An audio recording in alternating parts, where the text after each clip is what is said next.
Hello, YouTube. Happy Linnea Day. Hopefully everyone's polls have gone well, assuming you wished. I think we might be doing viewer polls for one person. Let's see. Oh, they did respond to my message. Okay. Also got a message from my friend. Oh, he DM'd me at a perfectly awkward time. He said he's gonna go to an art store today, or yeah, a craft store. When will that be? Literally just started streaming, lol. Alright, but yeah, Lochi, feel free to DM me whenever you are here. Because we can log into your account and do Linnea polls quick for funsies. Otherwise, like, I don't think we need to get super in-depth. I mean, we could get, I don't know. I don't want to get super in-depth because of potential, like, changes. Like, the main thing that ever happens with betas now is, like, scaling changes. Maybe they change, like, the attack values of Nicole's boss. So I don't think I need to test, like, every possible team idea we could ever have. When will I kiss Tars Blammo? After I kiss the Jeff, and then every other Genshin YouTuber. Don't worry, that's the next collab. I'm gonna go on a world tour to every Genshin YouTuber, and I'm gonna kiss them all. That's the goal. Is this real?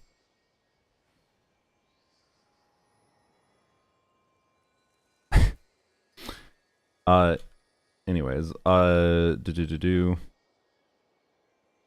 but yeah, if my friend had, like, messaged me literally 5 minutes before, I feel like I would have probably not been streaming right now, and I would be going to the store with my friend. But anyways, gonna pull Lohen on debut or not? Unless I get extraordinarily lucky with Nicole, probably not. It also depends on what half he's on, right? If he's after Nicole, then might be throwing some whatever polls I get, you know, after Nicole banner is done onto his banner, right? So it depends. But because, like, getting a C0 Lohen would be cool from a level of then you get C1 for free from the selector, right? Thanks for the poll again, even if it took so many. The artifact was cool to see you level. Yeah, artifact was the best moment of your polls. Well, and the constant Inos were really funny on your account, quite frankly. I have exactly 2,000 Pimo gems. That's satisfying. In case anyone missed it, I did do a few polls for Linnea on this account, my main account, because I like her enough that, you know, honestly, just for creature catching alone, but also for, like, maybe main DPS shenanigans, I wouldn't have hated having her. But 30 pity is as much as I was willing to risk, especially with Prune presumably being on Nicole's banner and being relevant for me. Not, like, super relevant, but, like, if I go all the way to pity, for example, if I do another 10 pull, one, I'm losing the pity for Nicole, potentially making it so I'd have to spend money for Nicole. Two, that would be losing, if I don't get Nicole, sorry, if I don't get Linnea, right, don't get a 5-star, then I have, you know, I could easily only spend 40 pulls on banner, get no copies of Prune, right, and get Nicole. I don't know. I would like to save my pity to increase the chance that I can get Prune C6 someday, maybe, but I don't know. Anyways, we'll see. So, yeah, anyways, I think I'm going to, let's see. I'm gonna unmute Discord, but then mute a couple servers so I don't get pinged. So if you hear a Discord bloop, it probably is me, but I'm waiting for, I like to drink on occasion. waiting for the Loti to let me know when we want to log into their account. Okay. Mute this one too. Okay, I think I got the main ones that I would get notifications from muted. I gotta save resources too. Yes, that as well. I mean, yeah, Linnea would cause a pretty severe resource problem, especially if I might be leveling Prune next match. I don't know. We'll see. I don't know. Oh, hello. I see you in the YouTube chat. Feel free to DM me, Oti, so we can log in. Obviously you need password over. I recommend setting up a temporary password by like changing your password to something randomized. Just so like your password isn't, like your normal password isn't stored in like Discord, just because, you know, Discord can get hacked and whatever. But if you don't want to take the time to do that, it's up to you. I don't care. It's just a best security practice. We'll have to do the email verification, of course. And then log in. Yeah. Do your polls real quick. And then on this account, so the plan for testing things, where I mentioned this at Twitch already. I'm not going to test anything. I didn't plan to have anyone give me their account today to do like Linnea testing live stream like I tend to do with new character releases. Because honestly, I don't think there's much that needs to be tested. She's a pretty simple character. Like if you have Columbina for her and you have a Geo DPS that you like, then having more team options for being able to do like Columbina, Linnea, and your Geo DPS it's good. Like she's a valuable for that. Otherwise, like main DPS Linnea works, and I made a whole video about that. And the main thing I neglected, unfortunately I didn't like do much with sack bow. That'd be something that'd be fun to mess around with. But like, yeah. I don't know. I've moved on from Nicole. From Nicole. Sorry, not moved on from Nicole. Never. I've moved on from. I've moved on from Linnea already. So but yeah, I was going to leave in about 10 minutes. Already, I don't think I will be able to. Unfortunately, sorry, I'm responding to a friend. If you had messaged like 5 minutes earlier, I probably wouldn't have started streaming, LOL. I mean, I'm tempted to just end my stream, not gonna lie, and just go hang out with my friend, but oh well. Anyways, so at minimum I want to test, because we can test in the damage dummy just by tweaking stats. So I can't really add Nicole's motion value that she adds from her burst, right? Whatever you want to call it. I'm going to call it her phantoms, like her phantom attacks, which uses your on-field character stats, but also it uses some of Nicole's stats.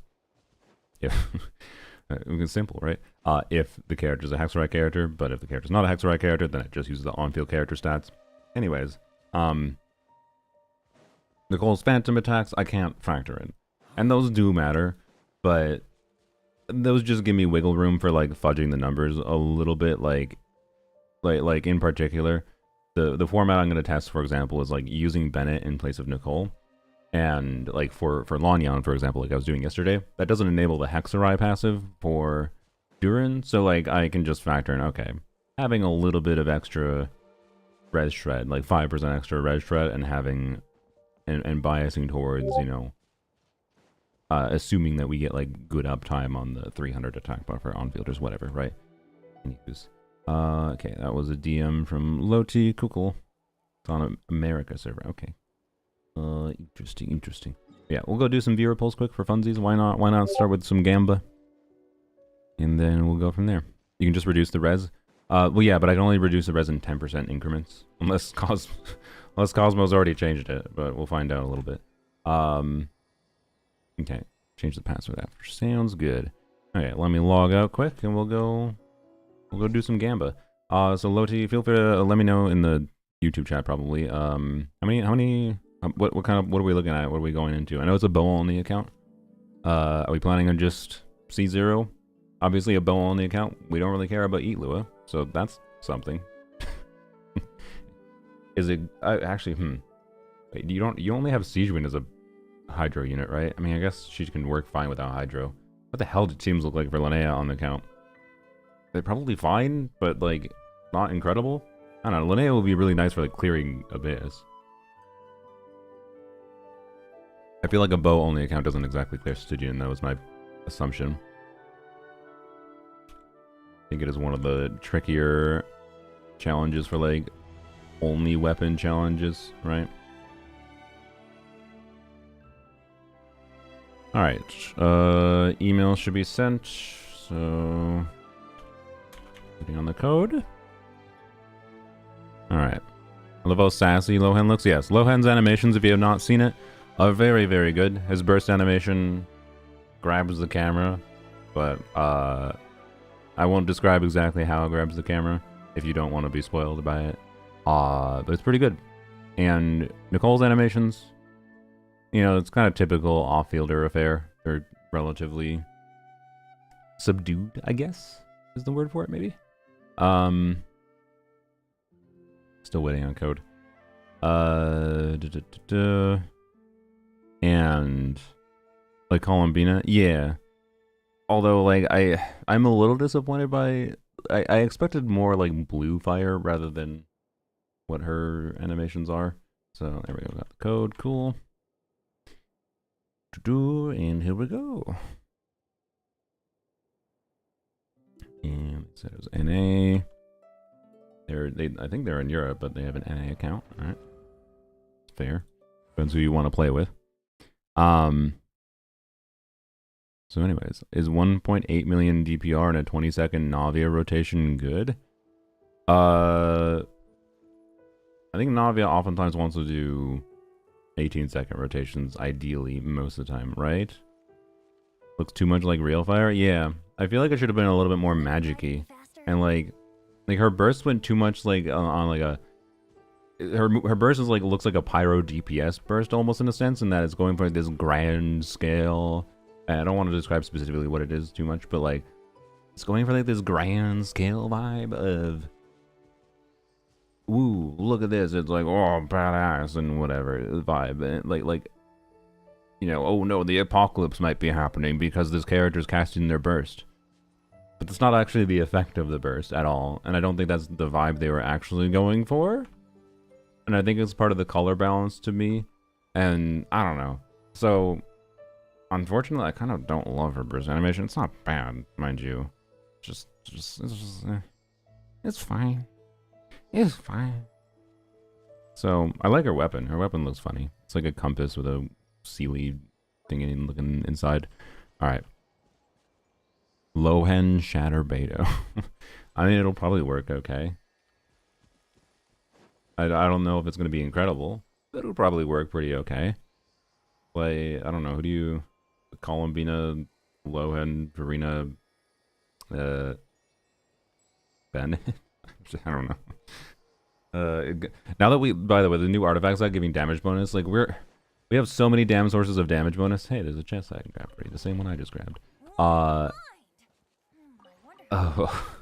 like Farina without cons is feeling kind of bad with her healing requirement at C0. Like, we have so many better options of damage percent sources that Farina C0 is just kind of not it at this point. But like, with C1 being able to get 100% damage bonus and being a Hydra unit, and then C2 making it that the healing requirement is much less annoying.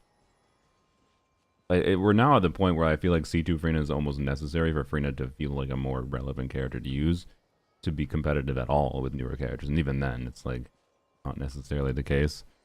It's a little unfortunate, but oh well. Power creep, I guess.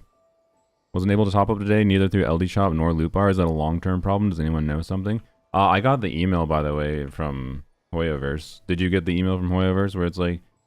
I responded to the email too, and I said, go fuck yourselves. Where they're like, ooh, unsafe top-ups. It's not unsafe. They're fucking liars, quite frankly. Literally interfaces through official systems. To be clear, some of the services can be unsafe. I do not think you should do the login services. Those can be unsafe. I understand where they're recommending against that. But Hoyoverse is using the existence of the login services as an excuse to pretend that all of them are unsafe, and that you doing the UID top-up services through a third-party top-up service is unsafe. They're not. The third-party top-up services can use UID because of the fact that they interface with official systems. Anyways. So I guess the second round of boss was a lie? Not necessarily. I think there's still actually a very real possibility for it, but it could easily just be happening next patch, or maybe even not even in just the initial version of the beta. They don't have to have it in the initial version of the beta, technically. I don't like putting credit card information in random sites. This is a problem people still have. There's whatever. There are 5 billion services out there that, I shouldn't say 5 billion because they're not all accepted everywhere, but well, they kind of are, because there's plenty of services. Like, for example, Cash App is a service that is relatively well known, where you can give Cash App your credit card information, for example, and then they will give you a credit card number that you can give to other sites, right? Like, there is a bunch of services. PayPal is one of them, but I can understand why you wouldn't want PayPal. There's a million different ways of, like, being able to, because I understand it. Like, I absolutely agree. I don't think you should just give out your credit card to every fucking site. And it really annoys me. Like, when I bought King Didi's prescription recently from my vet, their portal, they didn't have the ability to use, like, normal payment processing services that I had to enter my fucking credit card information directly. Hate that. Fucking hate that. Because, no offense to my vet, I like my vet, but I don't trust them to not have, like, a database breach and then fucking my credit card information gets stolen. But, thankfully, guess what? My credit card is an Apple card that I can generate a temporary number for. Apple Card literally just has a built-in fucking function to generate a temporary thing. Anyways, looked into Aniba yet? Aniba is a little bit clever in that they can avoid problems with Hoyoverse because they sell full-price top-ups, but then they give you a little bit of cash back. So, like, they're doing the same thing as the other services, but they're giving you cash back for things. But they also give you shitty cash back. Like, they're slightly better than Hoyoverse's own thing, I think. But I don't know. I might try to use them in the future. But yeah, I'm pretty sure if I tried to do... I'm kind of curious actually if it would work, but... how many... No, wait. I'll look at it later. Whatever. We're getting distracted. Lito, or... What are we fucking pulling for? Sorry. You didn't DM me. I didn't see in chat. What are we doing exactly? Is the goal just C0? Oh, we have... Oh, sorry. Okay, I thought we had, like, no pulls for a second. We have 130. I'm assuming just C0, Linnea? Or do you have a particular plan? Wait, do you have C6 Goro? I hope you have C6 Goro, because C6 Goro probably matters for Linnea. Because you can do, like, DPS Linnea, Goro. Oh yeah, Yelan exists. That's nice. You could do, like, DPS, Goro, Linnea, Yelan, or Siegewen. Don't have Siegewen. So hopefully, it would probably be nice if we could win your 50-50 and then you could save for trying to get Siegewen. That'd be a good thing for you. But... No, the websites were sold out. Top up wasn't impossible. Interesting, huh? So Hoyoverse is still doing more cringe bullshit then. Is that what you're saying? I want to see what it looks like then to me. Sorry.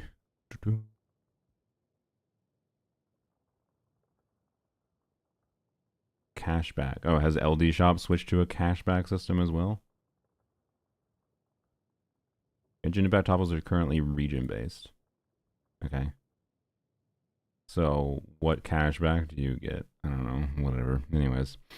Fuck you, Hoyoverse. So, again, I don't really want to... I'm not really in the mood to spend any money in Genshin right now. So, yep. Anyways. Okay. There's no point building around Linnea. I think you'd throw her in as a sub-DPS. I think she's the best DPS on a bow-only account, Aqua. What are you talking about? What? Venti? Chaska? Sure, Chaska with cons, yeah. Well, you also want multiple teams, yo. You're not putting Linnea in a Chaska team. Yeah, you can put Linnea, I guess, as a bad off-fielder in a Venti team. But I feel like it's better to take advantage of having Goro. Oh, it's unfortunate they don't have Caesar's Goro. Okay, never mind. Fake character. Yeah, I don't know. Okay, where this is a count as a different story maybe, but like we're progressing to like long term. I think the story is a little different. I created another. So, anyways, we're going for Linnea then Linnea weapon. Okay, cool. So, anyways, why is the hashtag my angels better than yours? Because it's literally whatever pops into my head for the first time. I don't know. I thought it'd be a funny thing. The goal is to make you look at the hashtags because I think it's fun. That's all. There's literally no much further than that. So, anyways, we have 130 wishes. We want C0 R1 Linnea. Particularly if we're getting R1 Linnea, it's even more worth. Okay, we have nice. Okay, so 44 pity. We're getting R1 Linnea, like even more worth to I think do main DPS Linnea, by the way. But also Sagbo exists, but I don't know if they have an R5. Anyways.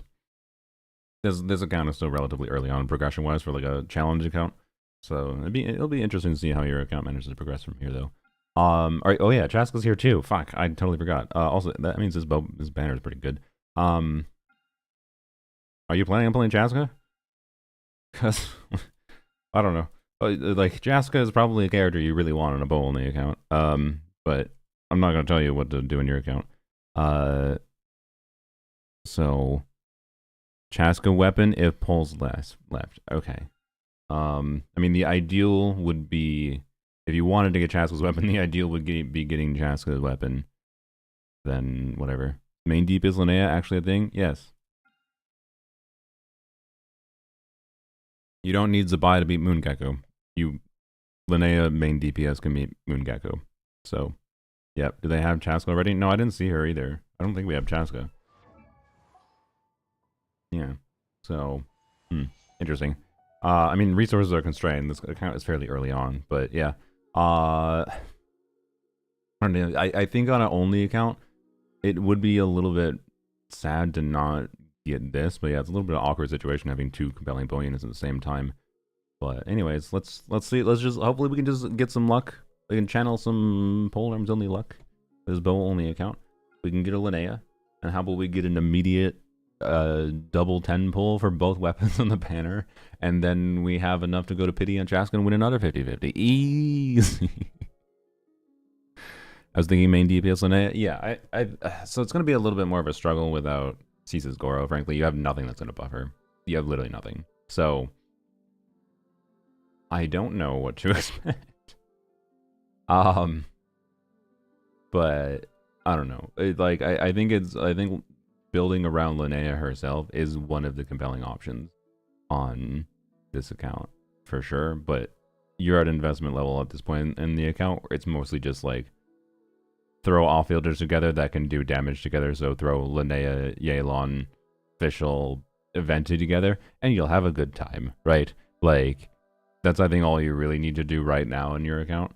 And then you can try to do some mix of Clearing Abyss with mixes of combinations of characters. So anyways, but like in the long term, you could have like Chaska plus some offfielders that can work with her. Then Linnea main DPS with like Goro and like maybe Siegewind. And then you have like the Venti and Fischl and something with them, right? But it's not going to be amazingly incredible no matter what you do. So anyways, at least without getting to the point of constellation investment. So, but you're not there and you shouldn't do that yet until you get various units and whatever. So anywho's 54. Okay. There's no bows in the banner, so hello Eat Lua. Figures we immediately get Eat Lua and the best bow in the game. On a bow only account. Classic. 64. Okay, no early, that's fine. We're saving the earlies for the immediate free weapon. The bell. Wonderful. 74. Start us off, pity. Okay. It's fine. Skip. Hello, I know that we win a 50-50. Do you want me to do a 10 pull for content, or do you want me to do efficient pulls, Lito? 4-star pulls are very welcome, yeah. So the smart thing to do here, being that like resources are constrained and we're going to weapon banner, is to do single pulls now that we're at pity. But like, if you enjoy it more, absolutely doing a 10 pull, because doing a 10 pull here has, you know, the chance of the fun of getting a double 5-star, right? Which could be fun. But, you know, resource efficiency wise, saving the extra, like, because we could do one single pull at 75, get a 5-star, and then we have, you know, 9 more wishes to use on another banner, right? Is the idea. And again, if that doesn't get you a 5-star on Chaska banner or whatever, it doesn't really matter per se. Let's do a temple. All right, sounds good. Pity, hello. Okay, I have no idea if they had a lost streak at all. I saw the Venti. Bowboy, hello, wonderful Bowboy. I also forgot he is a potential build around too. And you know what? The wonderful Bowboy Sethos means I say this is a 50-50 win. It's not possible to have a Sethos bless this random pull and not also get Linnea. I'm Linnea, an advisor. Told you. Sethos always blesses it. If you've got any questions about adventuring in the wild, I'm your gal. Oh yeah, and if you ever come across any strange or unusual creatures on your adventures, be sure to tell me all about it. Alright, sick. Well, there we go. I know.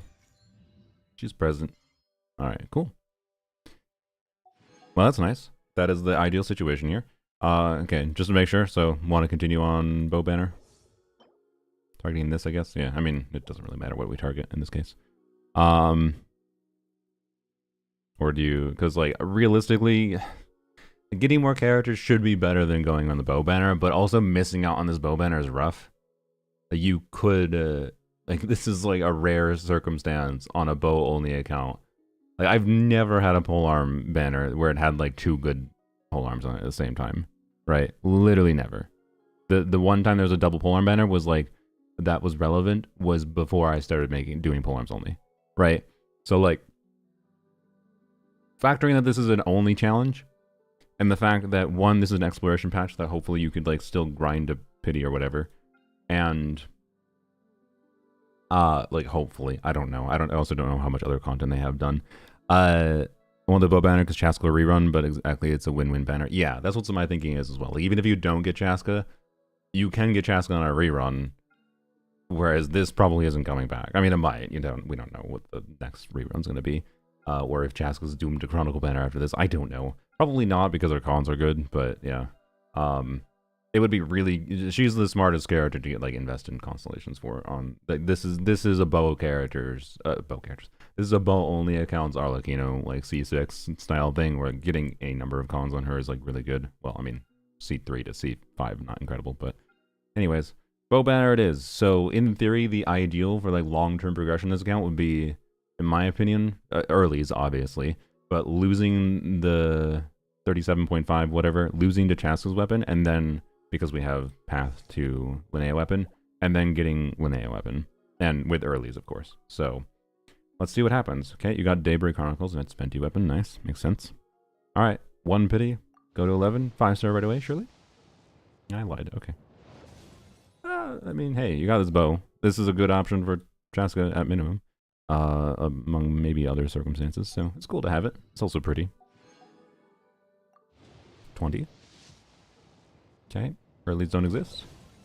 Dragon's Banes do. 30. Early, please. Okay, well. Alright, it's fine. I really wanted earlies for you in this banner. Hello, banner boy. It's a free wish, and a Dragon's Bane. 40? Okay. That's the first eye perception on the account. Wonderful. Okay, well, I guess pity it is. 50. Alright.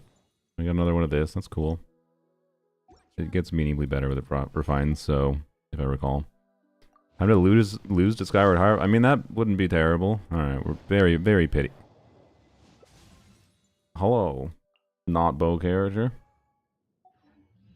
Alright. Well, that's something. We're at pity. We're doing a temple here again. Same question. Do we want to be efficient here? The fact that you want both bows means I don't know. I don't fucking know. I don't know. I don't have a good vibe here. It's a bow only account, okay? It's hard to recommend anything specifically with the amount of wishes we have, and like the ideal here would be we do a 10 pull and we get both 5 stars. Duh. Let's go. All right. Just want to make sure. Hello. Double 5-star pull. Guaranteed. We get Chaska weapon, and then we immediately after click one more time, and we see Linnea weapon. Never mind. We just get Linnea weapon. That's fine. I mean, winning is fine, right? It's not a bad circumstance. But it means now if you wanted to get Chaska weapon, it's now like an RNG again, right? So that's the only problem. But it's like not problematic, but at the same time it is problematic. So if you actually wanted both, right? That's the weird thing about the current weapon banner system is if you actually want both, and then you get the one you chartered first, you now are on a situation where, like, if we wanted to guarantee getting both, right? Now it might take another 2 pities worth, Whereas if we had lost a Chaska weapon and then got Linnea weapon, that would have been only 2 pities total instead of 3 pities total, 3 5-stars total, right? So at this point, I think I recommend pulling Chaska, yes, for sure. Not going back to the banner. I would have maybe said differently, to be clear, if we had lost a Chaska weapon. But like I think getting Chaska at a baseline is probably more valuable. But I don't know, cause getting what is getting extra copies of this bow do for you, right? Because now that we already got Linnea weapon, you can basically treat this as a Chaska bow weapon banner with an irrelevant other 5-star on it. It's not irrelevant, to be clear. Like it's a stat stick weapon for like Yelan if you don't have Aqua. I don't know if you had Aqua or whatever, right? Amber in the shop. Oh, is Amber in the shop? Yeah, that's something actually to be aware. I think you definitely should try to get Amber cons. This is a rare form of like buffing that you have accessible and pyro application on a bow only account. So progressing that over time, I think it's worth buying. So I don't want to use your star glitter past 34. I got Amber already. Oh, you already bought her from the shop. Oh, okay, never mind. That makes sense, I suppose. Yeah, you did. Okay, cool. So I guess, is there anyone else that's relevant in the shop? Fischl, I guess. I don't know if Fischl's coming back soon. C6 Fischl's definitely relevant. We also have Auron, which is nice. Official, no, not quite there. Official will be the main relevant one, potentially, other than Amber. I think there's no one else in the shop. Alright. So yeah, anyway, Lohen standard banner is a bow only account, it doesn't care, but if you're talking about Lohen being standard banner in general, yes. It seems likely. And he seems like I think he seems like a well-balanced character for being a standard banner unit, quite frankly. Obviously, he's designed to make people want Durin, which is part of why it's slightly surprising they're not like rerunning Durin at the same time. But I assume they're just going to save Durin rerun for like next patch, or not next patch, the patch after next patch. So, anyways, are they not? I mean, maybe they are. The buff indication seems to be that like a Kanich and Muika rerun is more likely, but it could be like Muika Durin instead of Kanich. Like we might have a surprise as Durin still. It's possible. We don't have confident information about what the reruns is, so yeah. But I just thought Muika Durin, yeah. If it's Durin, I'll be happy. So but yeah, I don't know. What do you want to do, Loti? I definitely think you should try for whatever, but I like at this point, since we got Linnea weapon, I don't. This goes from a good banner to now just a normal weapon banner. Like I think you should pretend that Linnea's weapon on here is not even a bow, because it's not that valuable to get extra copies of it. Other than like it's a bad variant of Aqua for Yelan or something, right? Like I think getting Chaska is definitely better. And if we get lucky getting Chaska, then you can continue on the banner maybe. But honestly, getting Chaska's cons is also probably more relevant than getting Chaska's weapon, I think. If there's Chaska mains in the chat, that could more confidently say that or not. But I like how you managed to get Hunter's Path. That's nice. But that's my vibe personally.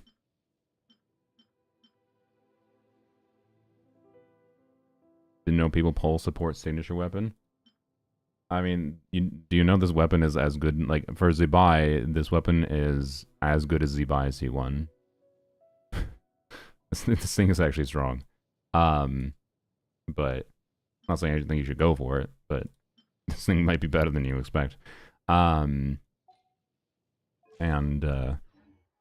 Anyways, it just depends. I mean, how I like supportive weapons oftentimes, but they depend on what they do, and ultimately whether a weapon banner makes sense is going to depend on the whole banner for your account.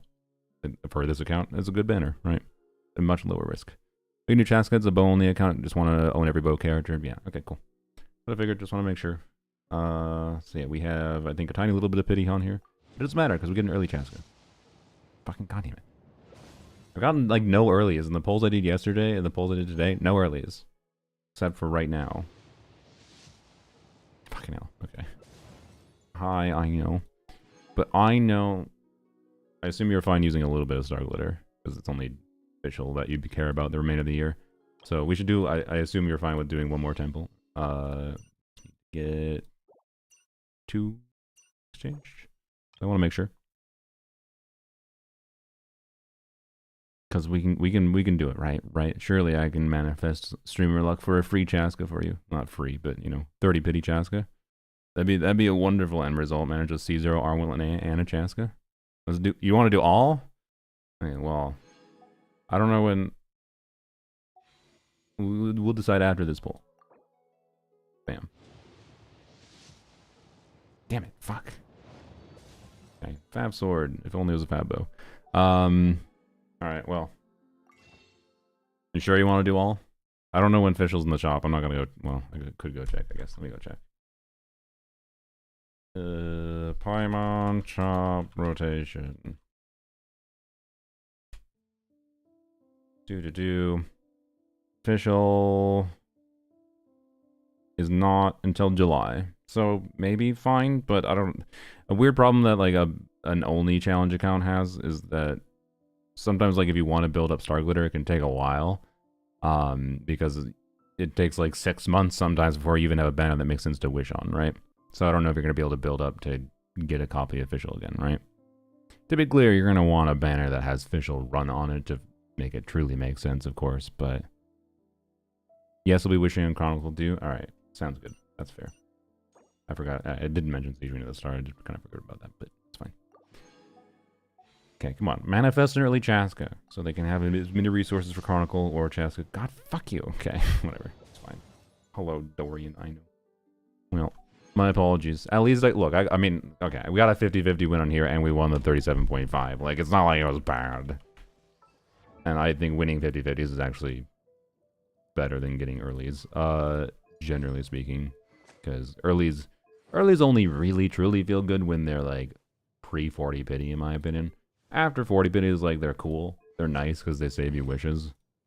50-50 win or 50-50 loss, right?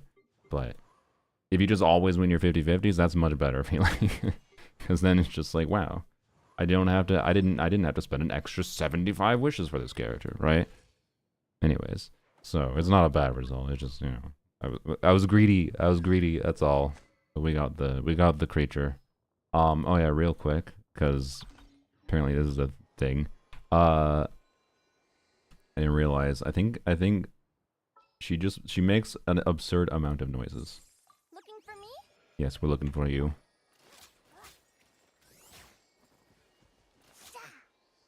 What does she make noises from? So I don't even know what animation is it that makes her make noises. Or is it just because my volume is too low? Idol. Oh, it's her idol. I see.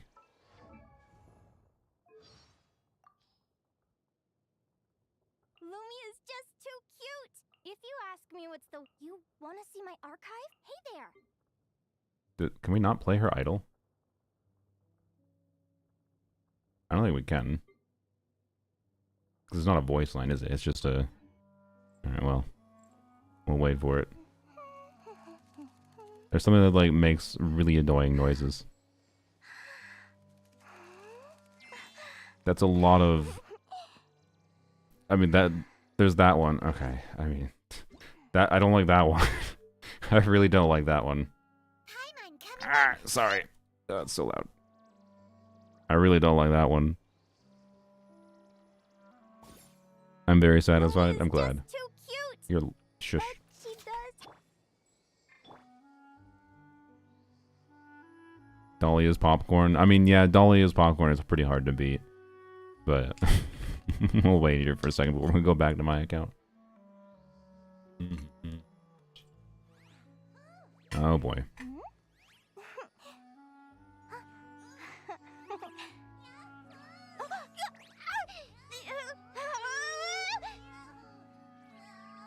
Yeah, that's a... I like her voice. I don't like those noises. like here, let me have the noises play while something else is going on to because like it isn't as bad when you have like the movement along with it, but like Let me just have your cat going and just listen to the noise alone.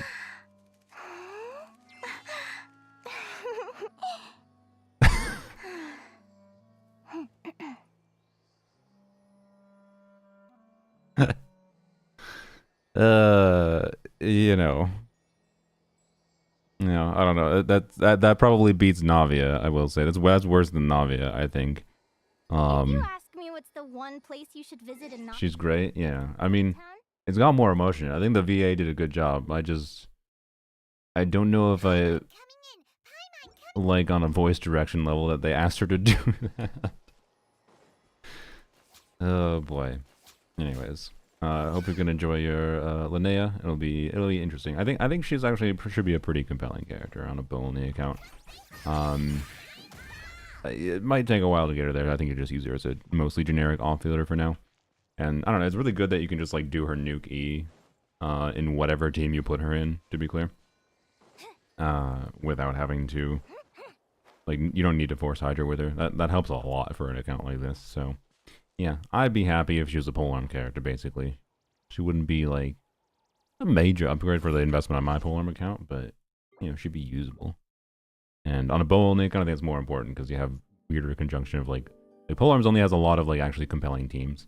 A Bolney account is, like, very clearly has less compelling teams than a polearm account, so, yeah. She worth pulling without Zabaya? I mean, she alone can enable you to clear Moongecko, most likely. Right? I think she is actually less worth pulling without Columbina, personally. But she can still be pretty good without Columbina. So, you know. I don't know how her long-term value is going to be, because I don't know how any fucking character's long-term value is going to be with how they're designing units now. Like, they're designing every fucking character, like, around them being, like, an intended best-in slot in a very limited subset of teams. Thank you again for letting me on your account, Loti. I guess let's log on to polearms only quick and do dailies there. Like, I don't know. Almost every character doesn't have that much team versatility. One thing that's cool about Lohen's kit is, while he's like intended to be like a melt enabler, like applies extra cryo and does, you know, decent damage in a like a melt team with Durin. He can also just like work in an Escoffier team without much issue, right? That's good design. I appreciate Lohen's design. Testing her non-Zabaya teams anytime soon. I made a video on main DPS Linnea already. And without Zubai, she's good still. Like, again, if you want team options, like, I don't know. She's not that interesting of a unit to me. Because I don't think Geo is that interesting on a mechanical level.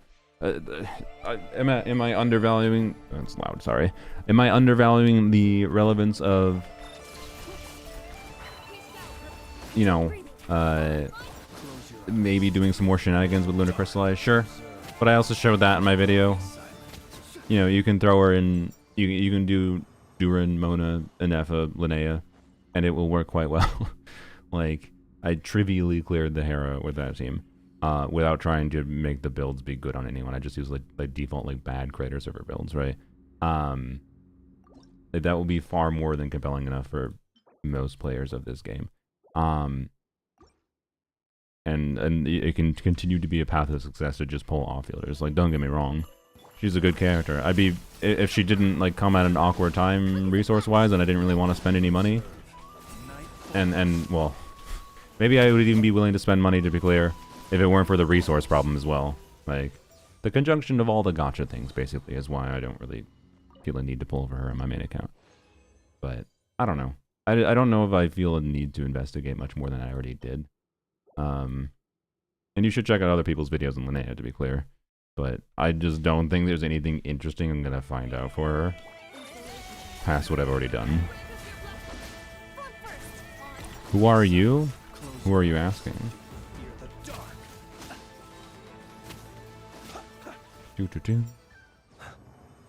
Since there's no 4-star polearms coming, do you plan to at least try grabbing any Lua? Fuck no. Sorry. I just had to remember next time I play theater to actually grab him from the theater list. Because I completely forgot last time, which is funny. No, Gerato, we're at pity with with the guarantee. We're not losing with Lohen coming out next patch. We're not losing our fucking guarantee.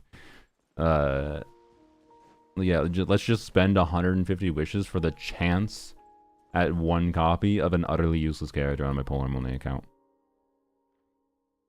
Because the only context he's relevant in is theater, where I can just borrow him. Sounds great. Great value. Because I never heard about you? Well, welcome to the stream. I make Genshin videos on occasion. I'm mostly trying to focus on shenanigans, testing different things, because I think Genshin is far more fun than most people who are engaged with the Genshin's combat system make it out to be, because of the fact that they only just engage with, like, I'm just gonna pull the thing that Mihoyo wants me to pull. And instead, like, I don't know. People tend to far underestimate how much options they have to just play what they want if they understand the game's mechanics and the enemy mechanics, which is part of the game mechanics. And yeah, I don't know. You can really push the limits far more than people expect, and there is really not as much need to just like do much more than just pull the units you like, and then pull units that synergize with teams you like.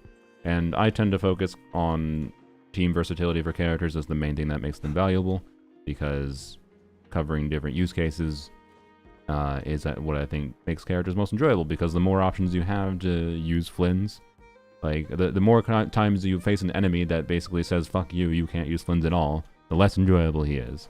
And the more restrictive his team is, the less chance he also has at that in conjunction with the enemy mechanics. So, I tend to value characters that have some amount of adaptability to their team formats, relative to what makes sense for enemy mechanics as well. And, so yeah, anyways.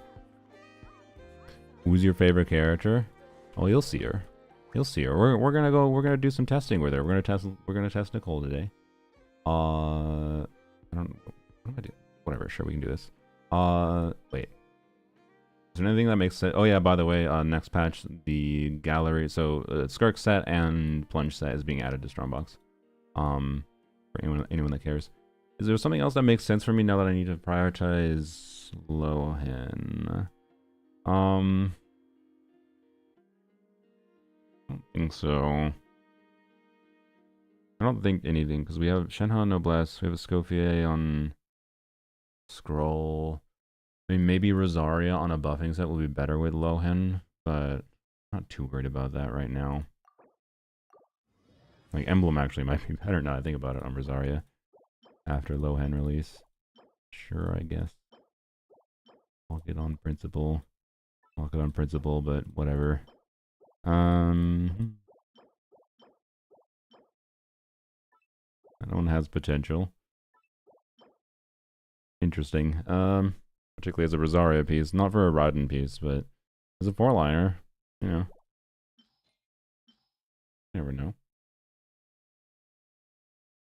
One more dump, and then we'll go on to my main account. Skirk is my favorite. But yes,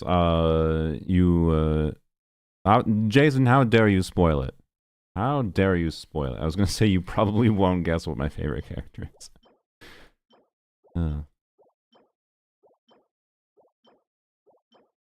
Alright then. Well, anyways. That is something. Oh, hello. Wish you bad... What? Why is someone wishing Zajev bad luck on a raid? That's just rude. I want Zajev to have good luck getting Lohen. Well, thank you for the raid. We are planning to do some I'm just finishing up Polearms only. We are planning to do testing for Nicole on at least a Varka. I can't obviously add the motion value, so whatever. So we're just testing like on a buffing value difference with a couple different contexts for me in a second here. What kind of person would wish bad luck to someone? Weird. Oh, wait, did you tell them? How dare you? Did you tell them to wish bad luck on me? How dare you? I'm stuck. Wonderful. Flynn's moment. Anyways, we're gonna level a 4-line piece. So I guess as far as wishing bad luck, we'll see how it goes. I was yapping for a second about how I think it's possible with Lohen. So actually, your Lohen enjoyers, the Jeff's viewers are Lohen enjoyers. So Lohen on a Polar Money account is interesting. What is this? 1, 2, 3, 4. It's a 3-liner. Fuck that piece. I don't think I have a 4-line of this artifact, to be clear. So this is maybe a reroll piece, but meh. Less meh. Okay, that's actually it's pretty good. It's pretty good. Okay, it's pretty good. Never mind. I lied. So, anyways, Lohen artifacts. I'm probably gonna end up crafting some pieces, but I'm waiting for farming a bit more of the domain. I only started farming the domain last patch, so of course though we don't have any Hexer. There was rumored Hexerai buffs for like Mika, and maybe there's cope for Rosaria even in the future because the lower copium that all Mondstadt characters are gonna get a Hexerai buff. I somewhat suspect not, because if all Mondstadt characters are supposed to get a Hexerai buff, like they're not doing it. They're not doing it. They're not doing Bennett. I do think there is cope for some other characters, to be clear. I hope they do. I really want like Kaya. I really want a fucking Cryo Hexerai. I really want Kaya to be Hexerai. But anyways, and then adding like Jean to Hexerai would be nice.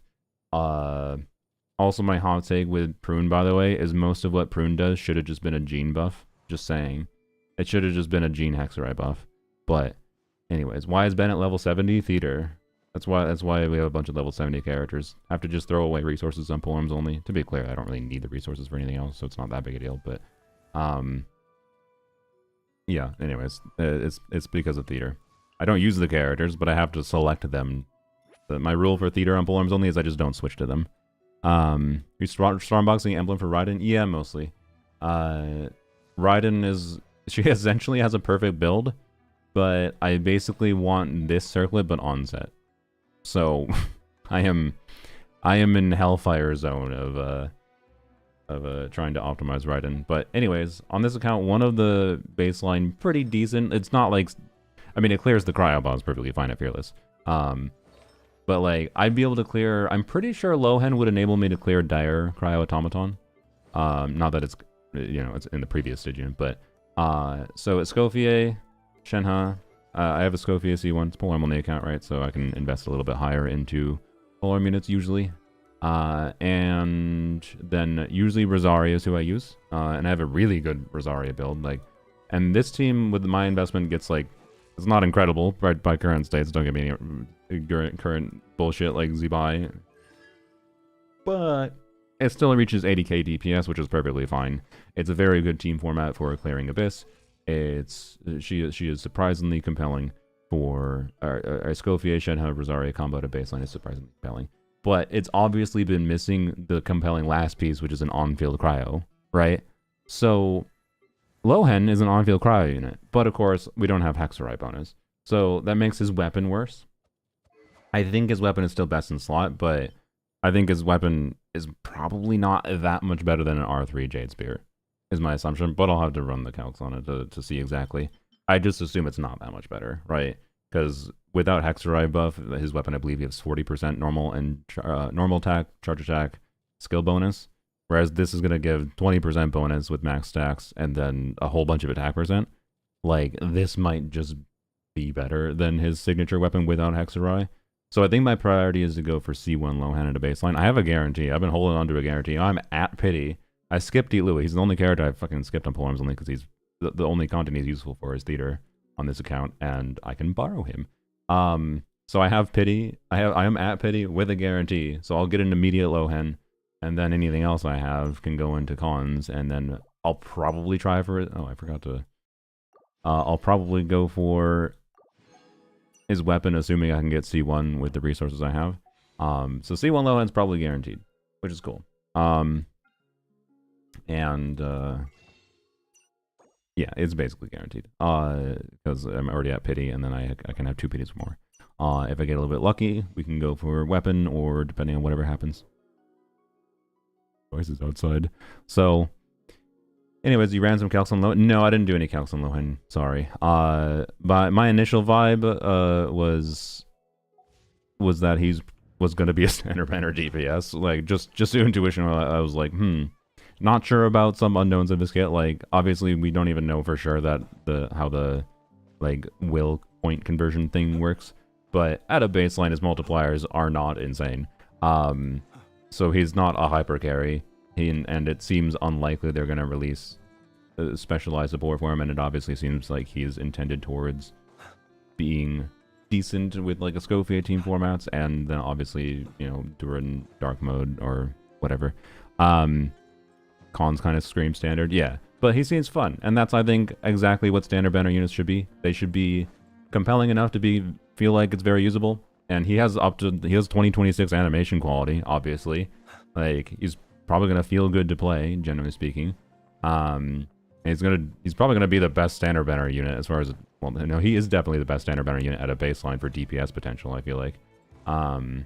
But he does, and like getting him early on as a new player will incline you towards probably pulling certain Hexarai units or whatever, but there's also Sucrose for free, there's Fischl for free to enable Hexarai passive and the Hexarai support set.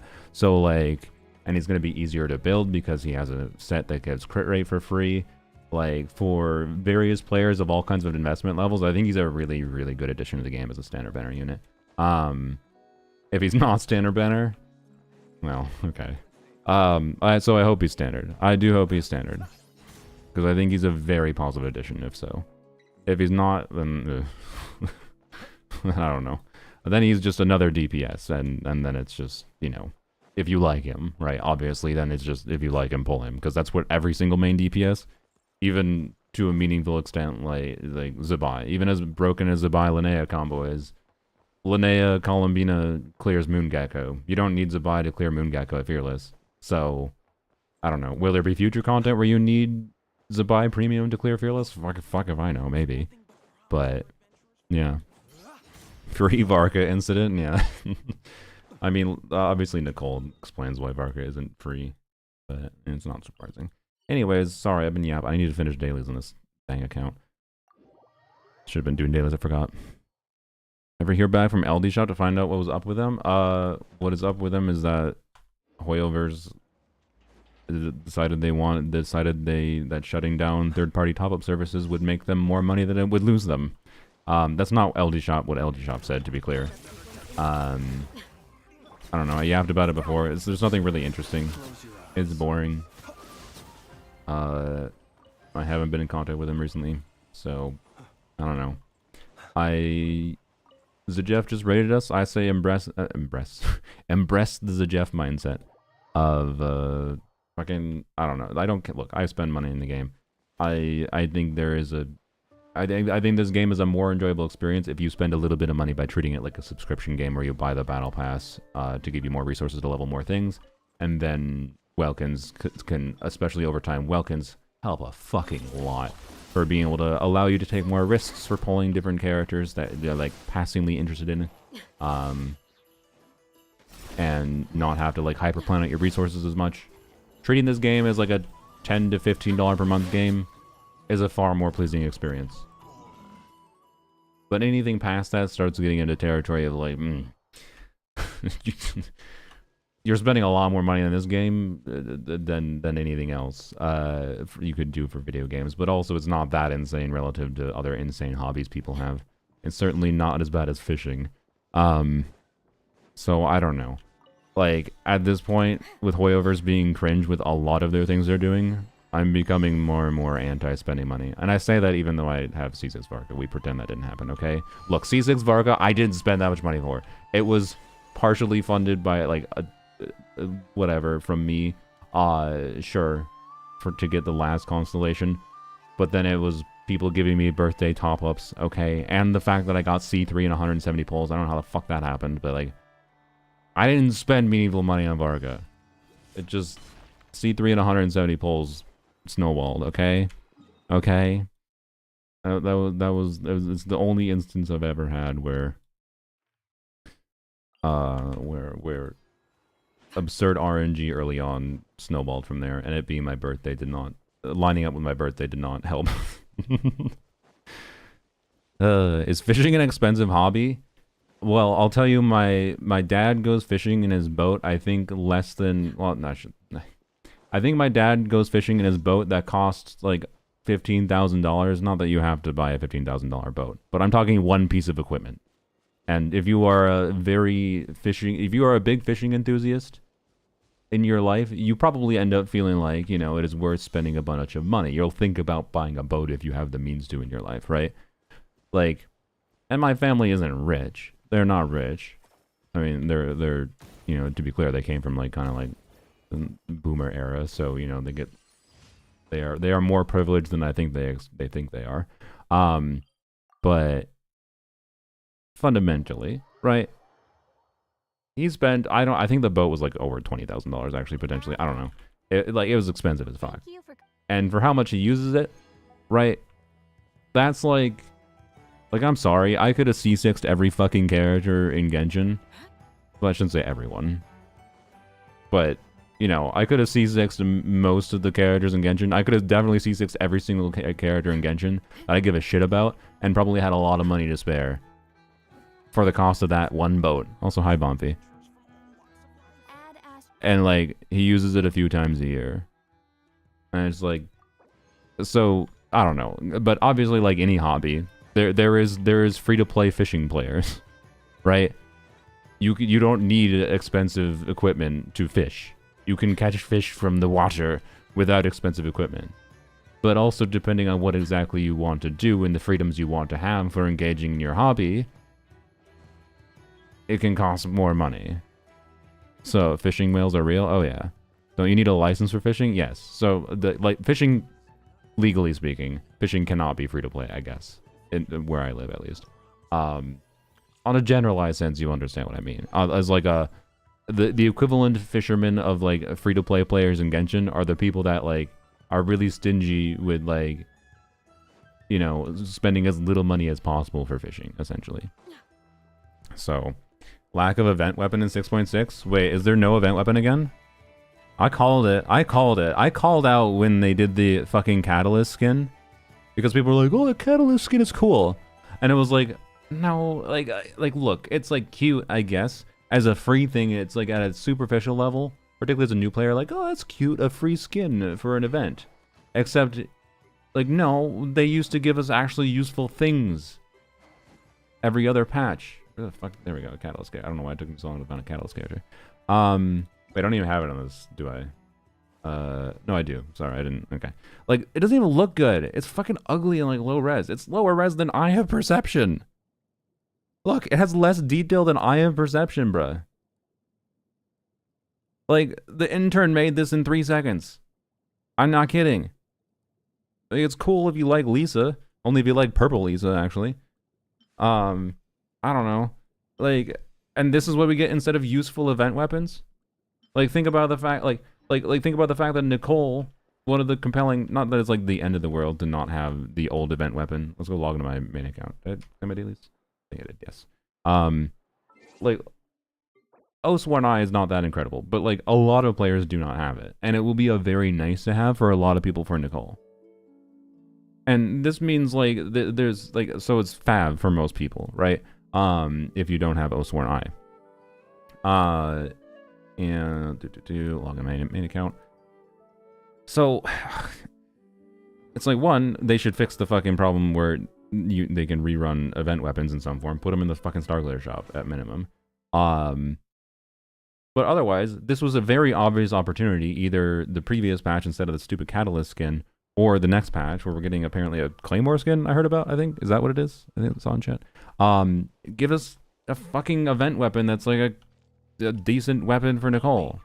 It's just a shitty version of her signature that does just a variation of Sworn Eye, basically, right? Like, why? It could also have been a compelling weapon at the same time then for Prune, like, as well. Like, yeah, I don't know. Is this like they released Lauma's like event weapon and they're just like, oh fuck. We saw that we lost. That's what it feels like to me. It feels like they made one really, really compelling event weapon recently, Like they made other compelling event weapons, but they're relatively niche. But then they made this one, which is so fucking good that it basically almost entirely invalidates a reason to get Llama's weapon, right? So, yeah, maybe work out. So like, just fucking hell. Is that what happened? They released this weapon and it was so good that it gave people zero reason to wish in the stupid ass weapon banner. And then the fucking bean pickers at Hoyoverse, the executives are like, we released this good weapon and it lost us $100,000. Therefore, we're not doing that ever again. And so they're just doing no event weapons? Fucking assholes. Mailed flowers also good for free to play. There's a lot of good event weapons. There's a lot of good event weapons. So I just, it's frustrating. So great. I called it when we saw the Catalyst skin. I was like, okay. As a one-off, not inherently problematic. But if this is what they're doing instead of event weapons now, really ass shit. Go F yourselves, Hoyoverse. If they replace it with something else that's useful, let's say, I don't know. One thing I feel like they should do is like give more compelling like event rewards in general. Give an elixir as an event reward. Give a reroll feather as an event reward, right? Like if they replaced it with something actually somewhat compelling on a progression level, okay, maybe a little bit more fine. But they've objectively just replaced it with a fucking literally useless thing that probably most of the time is just going to be an ugly ass skin based on the Catalyst. I don't know what the Claymore looks like, but you know, whatever. Anyways, let's go spend our resin here, and then we will get into testing some Nicole things. If you want a quick preview, so I kind of made I think I did it the wrong way a little bit, but so I'm gonna test it again. I tested with yesterday right before maintenance. I was doing it quick, and I want to test it. I want to do it more properly today. Obviously, again, can't factor in Nicole's motion value, but it's fine because I gotta fudge the numbers a little bit for the assumptions, anyways. And my Lanyon team, I'm pretty sure is getting. I'd be very surprised if it was anywhere less than a 20% increase. So, yeah, and that would be just obviously replacing Bennett with Nicole. So yeah, unlearn Fomfy, unlearned Lud, nice. Claymore skin is literally just a cardboard event Claymore recolored. They're mocking us. Is it really? Jesus Christ. Yay. Yeah, I don't know. I think a lot of this, by the way, is all just like side effects of a stagnation of the player base. Like, obviously they weren't going to grow in the player base infinitely, but like, I think much of their old design philosophy for how they are balancing characters was balanced around, you know, the fact that they were continually getting new players. And new players, they can make money from new players fundamentally different than how and rely on revenue from that. Fundamentally different from how they'd have to rely on getting money from long-term existing players. And that's why I think we've seen this shift. I think it's a sign of the stagnated player base, which is inevitable to some extent, but it feels bad, man. It feels bad. I think it's a placeholder. Okay. It's maybe something, I guess. Yeah, we also lost the fishing weapons. Yeah, I forgot about that. How little they utilized that. Well. Oh, boy. Oh, well. Don't. Alright. Oh, God damn. Can I get my energy, please? If only I could have... There we go, okay. What? Excuse me? What's your energy? It's fine. Why? Okay, you know what? Here. This is what we're gonna spend a rotation to fix things. We don't have to cause problems. Alright.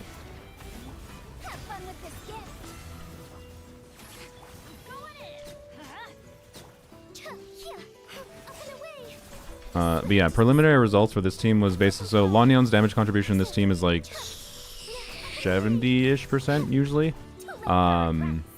Please.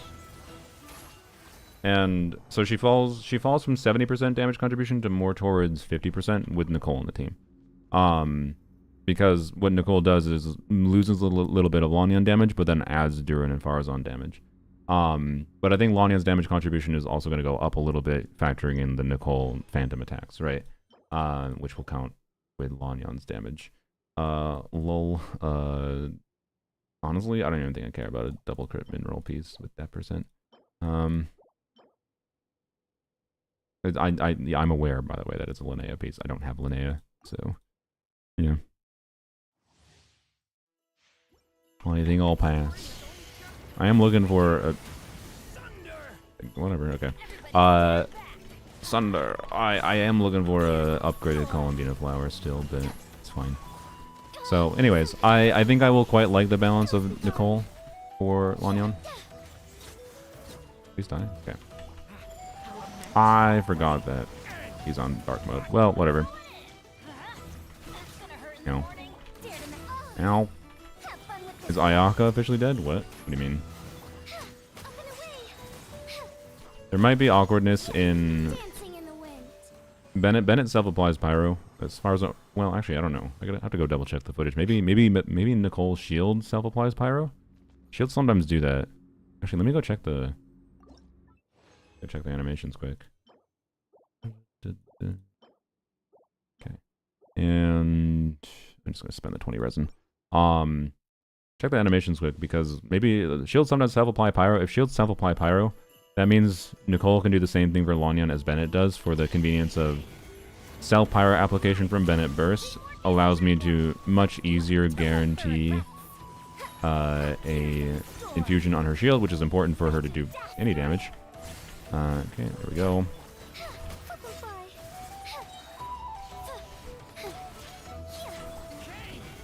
And I don't know though, but it's not that big a problem with this team particularly. It's more relevant if I choose not to use Durin for Lanyan. But with Nicole existing, Durin Nicole will be significantly ahead of other formats for DPS Lanyan, so you know. It'll be my default most of the time. Unless I need different element coverage or whatever. Alright, well that was exciting. Okay. I'm gonna go pull up Nicole's animations real quick. Let's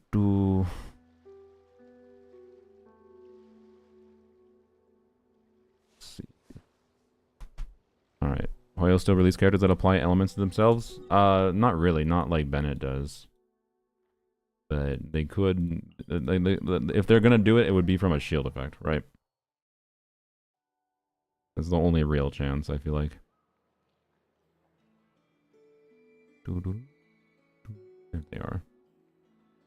There they are. Sure, mute it. The best rattan furniture is made from Fast forward in the video. Thin and strong like silk. Love how they take a minute and a half into a 3-minute video, by the way, to do anything other than like a couple normal attacks on Nicole. No exaggeration. Classic. It's fine, they're showing idols and whatever. Oh, they don't show an HP bar. Fuck. God damn it, so I can't see it. Never mind. Is there any footage with Nicole yet that shows an HP bar? Does anyone know? Excited for Lohen and Poems? Yeah, he should be good. Resh with a tier 1 subscription. Thank you. Appreciate it. Alright. 6 whole months in a row. Playmore looks like ass. Do I want to look at it? Fine, I'll go find it. I'll go find it.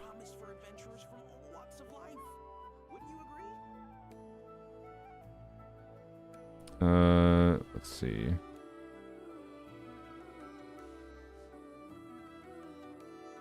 Wait, what?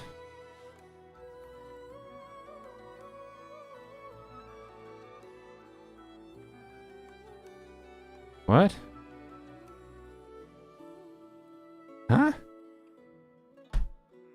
Excuse me?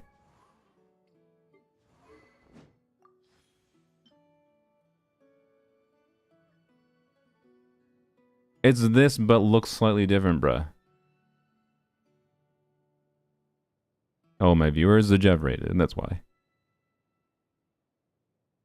What the fuck? Go fuck yourselves, Hoyo. I'm glad I'm disconnected. I no longer have any connection to them.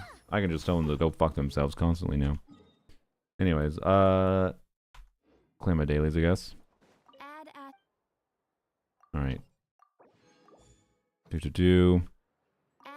Like, that's the least effort they possibly could have put in. That's what we're gonna get for instead of event weapons now. We're gonna get reskins of existing fucking weapons. With a different color on the edge. We're gonna find it. If you do a search for it on the leak subreddit is how I found it. It didn't pop up in the front page because it got downvoted to oblivion. Because everyone hates it. Alright, giving me a double crit for double crit. We're getting a timepiece, double crit, 4-line. Told you. Alright. I'm only doing this because I want to be able to save the elixirs, but I might have to use elixirs for Navia. Oh well.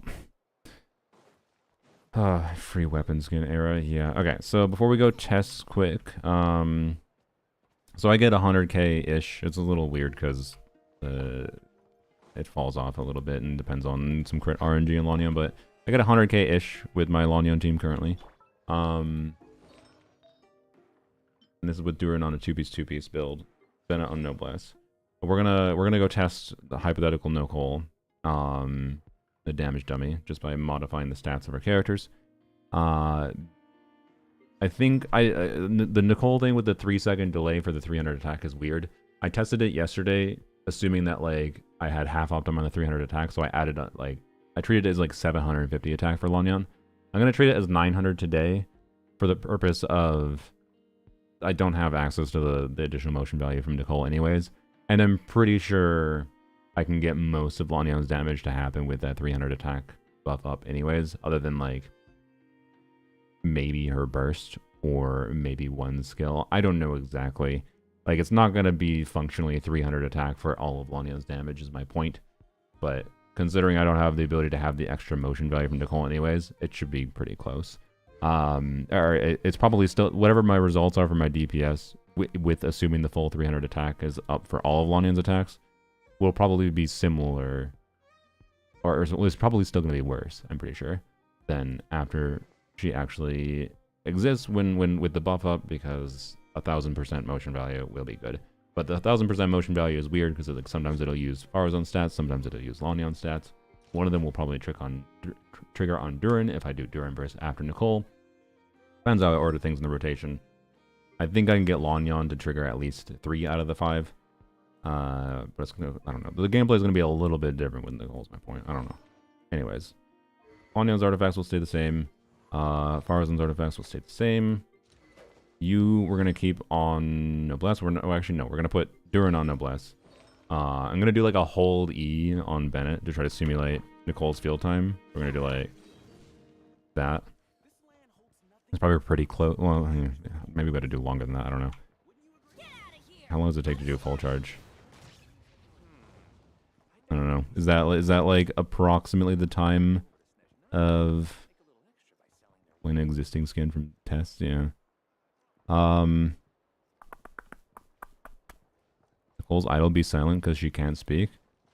I hope so. They should be. Nicole might be the first character that has no yapping. They're probably not going to be though. I bet she'll have idles, but there'll be like a window that's going to pop up on screen like showing the text. It's going to be like Nicole is speaking into your head or the traveler's head or something. Well, she's probably going to have idle voice lines. Anyways, let's go. Let's count how long. The problem is the knockback. Can I cancel his hold E before that happens? I'm not used to doing charge on Bennett. Okay. You can. Okay. So maybe that's what we'll do. We'll charge to level 3 and then we'll dash. Okay. So hopefully the energy is fine. I'll just turn on infinite energy. She generates 5 particles, by the way, which is pretty good on skill cast or skill hit. So 1, 2, 3. Yeah, I think that with a dash cancel is close enough to the field time that Nicole will probably take. Okay. It's also not that big a deal for this team because this team can have flexibility with the amount of field time it spends on whatever. So I think it's fine. All right. Oh, wait. We have to change Durin's build. Durin would most likely want to be on Noblesse in the future. So I need to yet again look at Durin's build. Change him for the umpteenth time. How about that? How about... we'll come back to flowers. have this. I think... Yeah, I don't have a good onset goblet, so... Yeah, well, actually I do. I have this. I mean, that's interesting. Actually, I guess I should test that. I guess this should be better now that I think about it, with Nicole buffing Durin more. So, you know what? Yeah, I'll use this as an onset goblet. And then... I thought that was like... I don't remember having that. That's a crit rate. Do I not have a... I do have a crit damage. Okay, but I don't have a crit damage with ER. That's unfortunate. Maybe we do an off-piece circlet then. What do I have for ER substats currently? 11.7 and nothing else. Okay. 13 ER, 10 ER. Okay, don't like this currently. Don't really want to yoink that. I could yoink that, but I could also yoink this. That'd be 12 ER, 2. Okay, how about this? And then crit damage, ER. What is that number? Whatever. Crit damage, ER.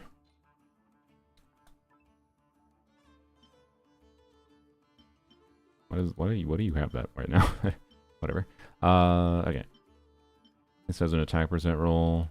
No crit rate. I'm gonna yoink this first, 'cause it might be better. If I have Jade Cutter, right? So yeah, I'm happy with that. 146. I'm pretty sure with 5 pyro particles from Nicole, that should be plenty. 84, 210 on Noblesse. There you go. Okay.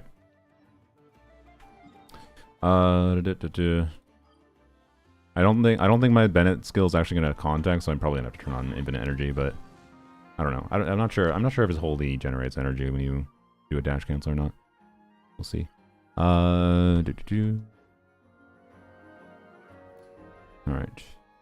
A great nuke Linnea team. Depends what your goal is exactly. I don't think Lua, like I use in my video, is best in slot probably.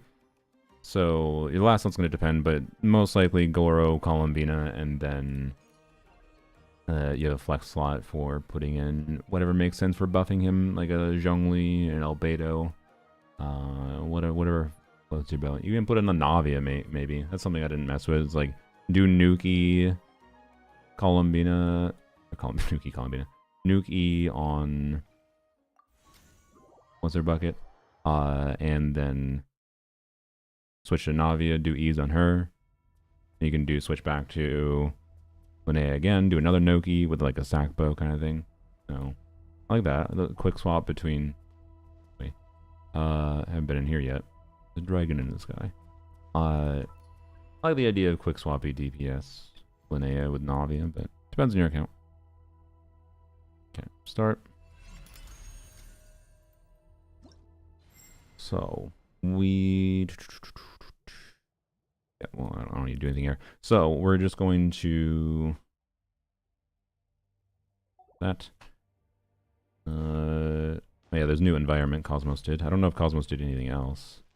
I think I mentioned. Did I mention yesterday that I wanted different environments in this? Did Cosmos just do it the same day that I mentioned it to him? Actually, I actually don't know. I don't know your pronouns. I'm sorry. But yeah, the new environment is nice. It's much more pleasing to the eyes for sure. There's an infinite. That's not. I don't think actually, but cool. Nice. Yeah. All right. Infinite energy, max crit rate, function, edit stats. It's probably the same. The res different in any. Let's see, because I would prefer to not add extra res if I don't have to. So I have to change its pyro and its electro res. No, I can only do -10 still. Okay, that's fine. So because I don't have double hex right now, Durin's hex passive is not active. Therefore, I would actually have an additional 15% res. I'm gonna do 20% res because again, I don't have Nicole's passive anyways. I'm pretty sure 5% res is less than not Nicole's passive. What Nicole's like burst buff does, her phantom damage. I'm pretty sure that phantom damage will be either similar or better than 5% res, but I don't know. Again, we're fudging the values a little bit. I can't do anything about that. Everything else, we're not really fudging that much. But the extra 5% res is the main thing I can't really control right now. Okay. And now the more tedious part. So edit stats. Character 1. So we have to add 40% pyro damage to you because of the artifact set that Nicole would have. There we go. And then we have to add attack. And it is a flat buff, so we have to, it's going to take a second. We have to add 600 attack. Oh yeah, one thing I didn't realize with Nicole yesterday is that Nicole has a passive, Nicole's passive of giving her own sacred benediction or whatever it's called. Which I think it's called something else with the actual English trend, the English in-game information, but I don't, it's something weird. She gives herself 300 attack, like the same as the on-fielder gets, basically. As soon as elemental damage happens at all from anyone that isn't her. Oh my god, are you serious?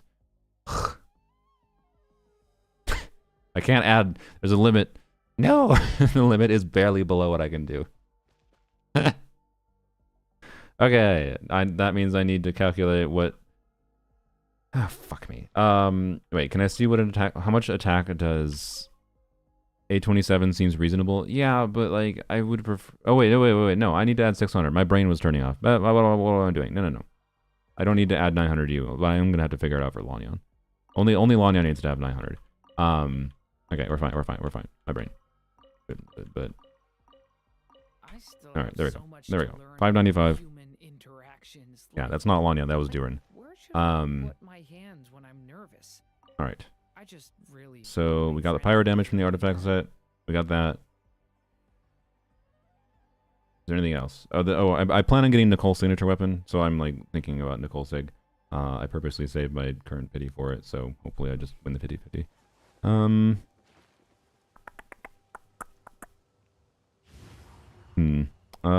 Let's see. Time to complain to the creator of the dummy. I think that limitation is actually not Cosmos's fault. I think there's a limit to the amount of stats individually that any like Millie Astra allows. Frick. Let's see. What does it do? It does like frick. Nicole's weapon's so dumb. You know, I'm just gonna ignore the fucking. I'm gonna ignore the Nicole weapon that because Nicole's weapon has the Hexripe passive of Nicole's weapon buffs Durin damage from off-field. Normally though, Nicole's weapon is just buffing the on-field damage, right? So I will add Nicole weapon damage bonus to Lanyan, and I think I will not add it. Oh, Farazan's weird. So Farazan's weird here because when Farazan is off-field, most of her damage is going to happen off-field. She's not going to have a 300 attack buff, but I usually do at least 3 charge attacks. It depends on whether or not Lanyan's doing her additional E in a rotation. But I do at least 3 charge attacks most of the time on Farazan per rotation. And I assume that will still be the same with Nicole, which means she should have the 300 attack buff sometimes, and she would have the on-field buff from Nicole's weapon. So that makes things a little weird to do here for like what kinds of, because I can't do conditional depending on if Farazan on-field get this stack buff. But 650 attack, yeah, maybe I'll just split the difference there. We do have an additional res thread that wouldn't normally happen, so I think 650 attack is fine. But again, we don't have like Nicole. So we're fudging things a little bit here. Bennett, we don't have to do anything on. So damage bonus, Animo. Have this because it's from the artifact set. And then give her attack. Attributes. Flat attack. Yeah, hopefully 650 attack is close enough. It might be functioning a little bit higher than that in practice. But, oh well. I think the numbers shouldn't be that far off. There we go, 645, that's fine. Okay, so 645 attack on you. Don't know why I switched characters. Yeah, you're fine. That's Bennett, don't need Bennett. You're fine, Animo damage on you. Okay, Lanyan. Damage bonus, we gotta give her Pyro and Animo, because she does enough Pyro damage that's relevant. So, Pyro. Then Animo. And then Lanyon, do I see the effect of what an attack percent roll does? Because I can't add enough flat stats. I do want to add the full 900 for her. No.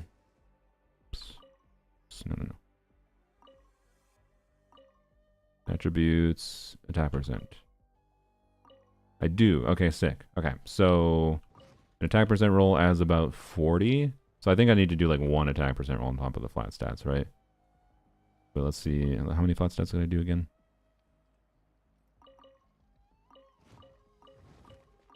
Alright. I'm not sure this is accurate. In what way is it not accurate? We're adding the artifact set. We're adding the attack. The only thing that's inaccurate is we can't factor in Nicole's own like coordinated attack, the additional motion value we functionally get from her burst. And then I'm not gonna burst on Bennett. I'm skipping Bennett burst. I'm gonna do a hold E on Bennett to try to equivocate the field time as close as possible. The res shred is very slightly off. And then some of the functional attack values on Farazan. I think if anything, we're being conservative on the amount of attack that Farazan gets, but I think 650 is appropriate. It's close enough. I don't know. Why did I exit out? God damn it.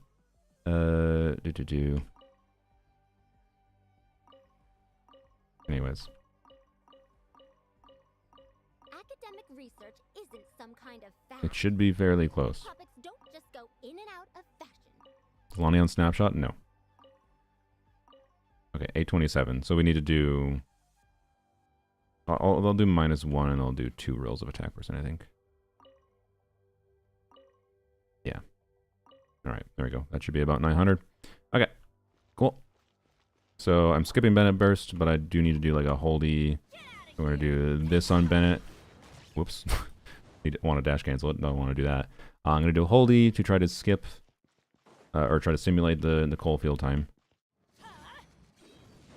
That was too early. So I'm going to practice a little bit. Is Test Dummy only available on NA? No, it's available on all servers as far as I'm aware.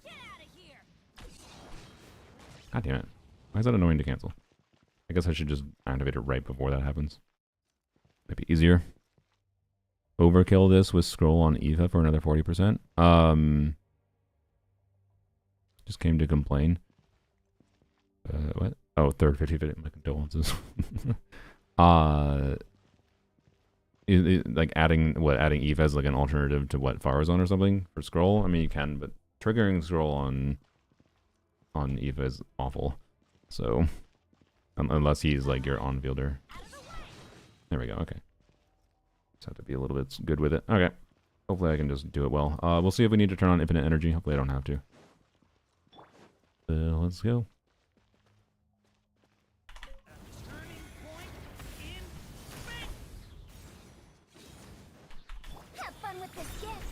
Didn't crit, nice. Excuse me? Ah, that's something I'm not used to paying attention to. See, that's what I'm talking. Oh, that's what I'm talking about with the my brain. Sorry. With Bennett self-applying pyro.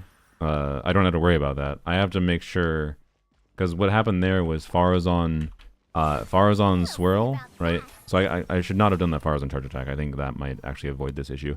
Farazan, here, let's stop it. Farazan charge attack and Farazan E charge attack Q ate the pyro aura, right? So there was no pyro aura when I did Lonion's E. So, yeah.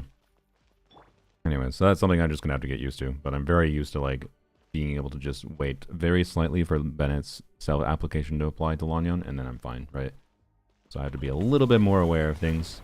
It probably means I do this. Oh, sorry, I should have done whatever. I just hung on field for a little bit longer.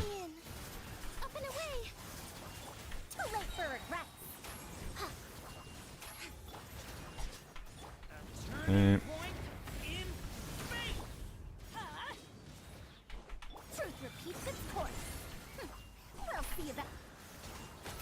Fuck! God damn it, I did it again. God damn it. Now I gotta redo again. Okay. Oh, I gotta redo it again. Okay, so I gotta be smart with the extra fars on charge attack is enough to wipe the aura, so I definitely need to. Ugh, that's annoying. It just has to be worked around. So I just want to avoid, generally speaking, or if I just need to be aware of when I do a Farazan charge attack before switching to Lanyon, I have to wait for the pyro application. But honestly, it's not that big a deal necessarily, because waiting for the pyro application means I'm just waiting on getting the 3-second 300 attack for Lanyon anyways, right? So, yeah, anyways. Stronger than Kanich? No way. I mean, it is still C2 during, keep that in mind, but... Alright, try to do this properly. I'm gonna still do... I'm just gonna still attempt... I don't know. It doesn't really matter when I do... I feel like normally Nicole would be ideal first. But like, one way I can basically ensure having... Pyro on... Whoops, don't do that, god damn it. One way I can ensure having Pyro on the enemy in the rotation with Nicole is by doing like Durin or Nicole first into Farazan, and then Nicole / Durin depending on who I use first, right? I don't... all the buff durations are all long enough that I don't think it will matter. I think using Nicole first probably is best. No, I don't know. It would be nice... No, it would be nice to do Nicole and Durin first, because then you do Farazan E, which triggers the buffs, and then do Q. But that could wipe the aura then. So I don't know. It's a little awkward for sequencing buff setups. How much you get in your normal team? Normally it gets about 100k. So my expectation here is that it should like stabilize-ish around 120k. It's a little weird because like Lanyon front loads all the damage really quickly, so it'll spike up pretty high and then fall down. So Farazan on VV, so they should go last. Oh yeah, there's that too. Yes, that's actually yet another reason it should go last, not just also the buffs being applied to Farazan herself.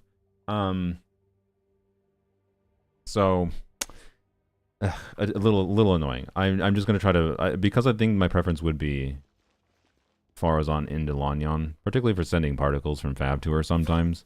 I am going to just try to be good with the aura, so we're still gonna do Bennett first. But in practice, when Nicole actually comes out, I might end up finding something that's more consistent. So yeah, and it's not like losing the VV uptime. Actually, I don't even think is that much of a factor, right? Because Lanyon doesn't usually take that much field time. Although if I am waiting intentionally like 1 second before I cast anything past the first E or burst, the 300 attack, then that might change. I don't know. Nicole changes the dynamic a little bit. That's fine. All right.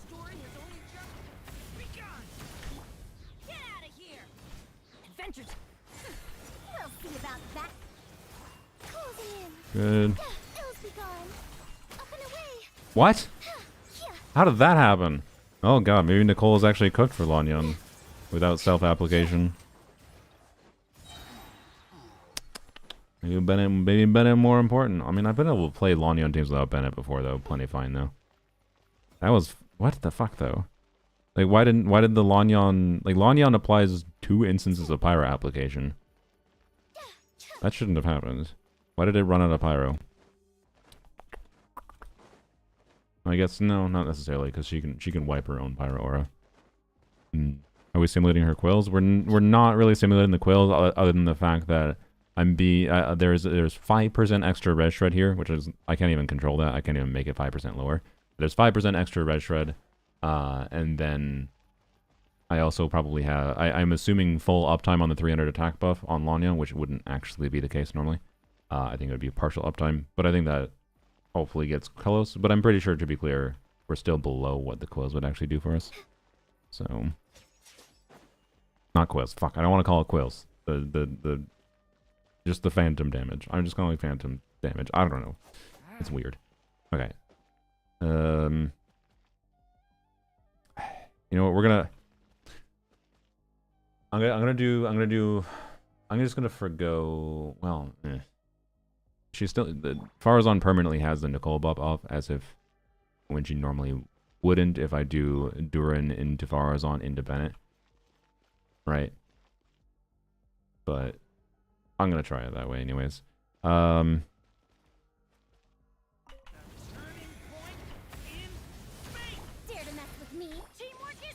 Brain? What are you doing? What am I doing? My brain went into normal Lonnie mode. Talking about the 3-second delay. Yeah, there's the 3-second delay.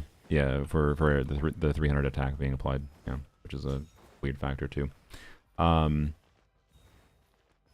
You know, like Lanyan E takes, right, we do this, right, 1 Mississippi, 2 Mississippi, 3 Mississippi. Like, I can do 2 E's in the time that 3 seconds takes, but I think it'll be optimal to, like, do 1 E, wait, particularly if I needed to wait for pyro application anyways, and then do the next E and Q, or I do Q, and then E, and then additional E if I have the C6 charge. So... yeah, I think it'll be workaroundable, but it's gonna have a different flow to it that I'm gonna have to get used to. Part of what I'm testing here. Try the team with Bennett burst.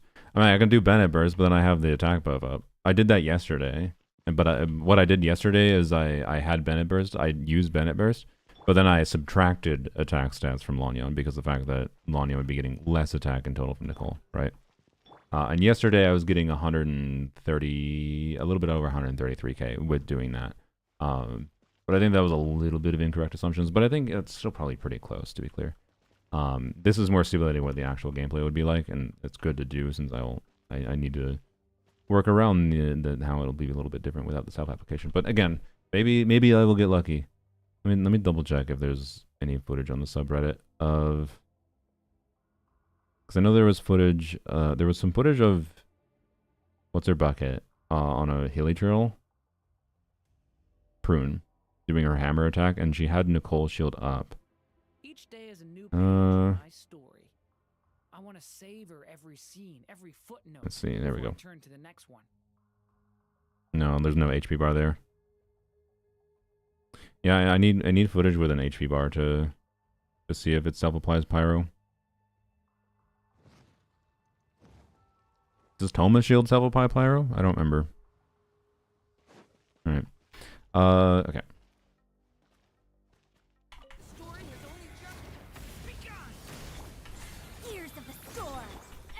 Fuck, brains, stop it. Stop it. Not doing that. I just need to hold E. Stimulate Nicole field time. Nobody's posting Prune gameplay. Everyone truly hates her. Apparently, yeah. I mean, is there gameplay with an HP bar showing Nicole's shield? That's what I need. I don't actually need Prune gameplay right now. I just need to know if there's self-pyro application from the shield. Yeah, we could check Toma. Because we can also check Sinyan. I don't know if it's a consistent behavior. I know there are some shields that self-apply their element to your active character, but I don't know if it's consistent. So, yeah. Prune C6 or Farazan for C2 Varka? Probably Prune C6. It seems pretty good. C2 seems already pretty okay with Prune's own damage, but actually no, Prune's damage is less relevant the higher investment Varka goes, to be clear. So, I don't know. That's a different question, I guess. Lost my 50-50 to Mizuki. Congrats. Alright. Try to do this properly, brain.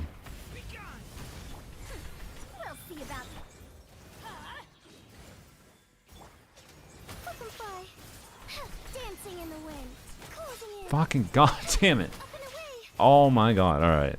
I have to be much more aware of pyro application. Damn, okay. Well, for Lanyan, it would be nice if Nicole did pyro application, I'll tell you that. Oh boy. Durin, why don't you apply faster? Okay. God damn it. Okay. I didn't expect this to be this problematic. I've done like Farazan with like I did Cryo Lanyan recently in the current fucking Abyss. I did Cryo Lanyan with Farazan the Abyss. I didn't have as much problems keeping up Cryo application. But I think I don't remember what the team I was using. I must have had 2 Cryo appliers though. But I don't have anywhere near as much problems with that. But I am gonna have these problems with Nicole potentially because there's no additional pyro application from Nicole. So, yeah. Doing the second E too quickly. Well, usually I can do it that quickly, but again, I think in this case it's probably not that big a deal to wait, so I should wait. But if I can't do them back to back, that reduces the amount of like Farazan E's that I can potentially get. So it's weird. But I guess since it's happening anyways, we're gonna go back to using Bennett before Farazan. Alright.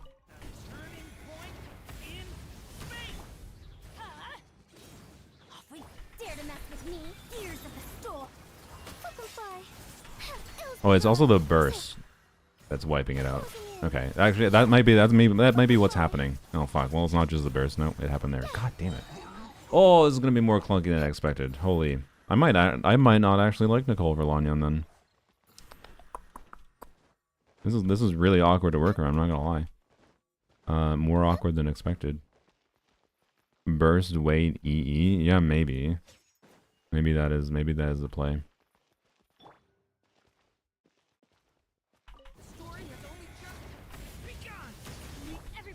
Brain, stop Bennett bursting. It's just like conditional in my my brain's been conditioned to Bennett burst. Ah.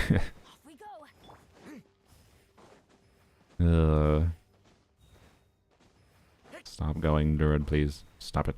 Stop it. Okay. Alright. Vroom vroom outside. I don't know why, whatever, don't worry about it. We'll see about that. Swift is the swallow. Up and away. Okay. Closing in. Flip and fly. Okay, there we go. I didn't do bars on charge attacks. Oops. Whatever, probably doesn't matter. Too late for regret. I mean, it kind of did matter, but whatever. Have fun with this gift. Dancing in the wind. Up and away. Flip and fly.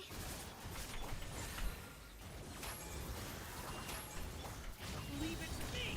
Story has only just. We'll see about that. Ears of the storm. Up and away. Ills be gone. Flip and fly. Okay. Yeah, it's very weird. I have to wait a little bit. I mean, I think it's still accurate in that, like, okay, interesting. Durin with the Pyro Goblet's now doing 31%. I think it's still accurate in that I would be surprised if Nicole was less than a 20%. That's what I said before.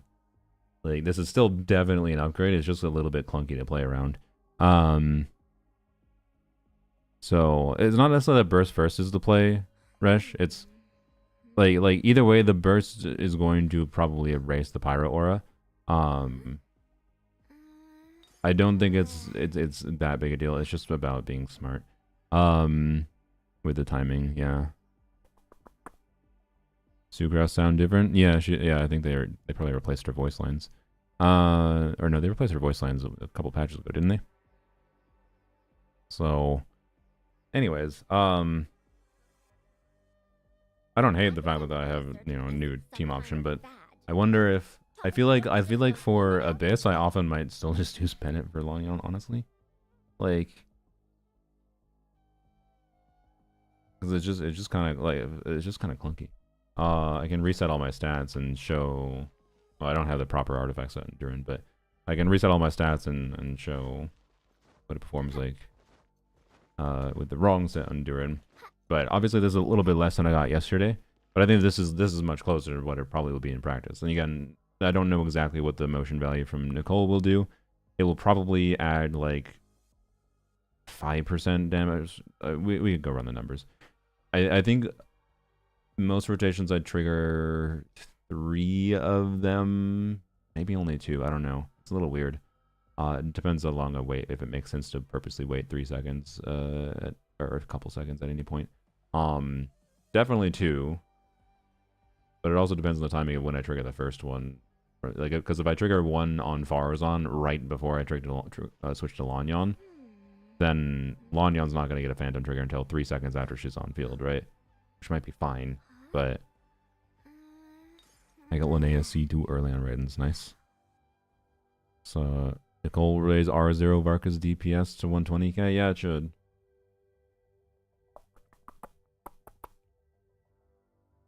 But I don't know. I maintain that Varka's Sig is the main additional investment play for Varka that was going to be the most valuable, and that seems to be accurate even for his Monopyro team. So Nicole only benefits Monopyro Varka.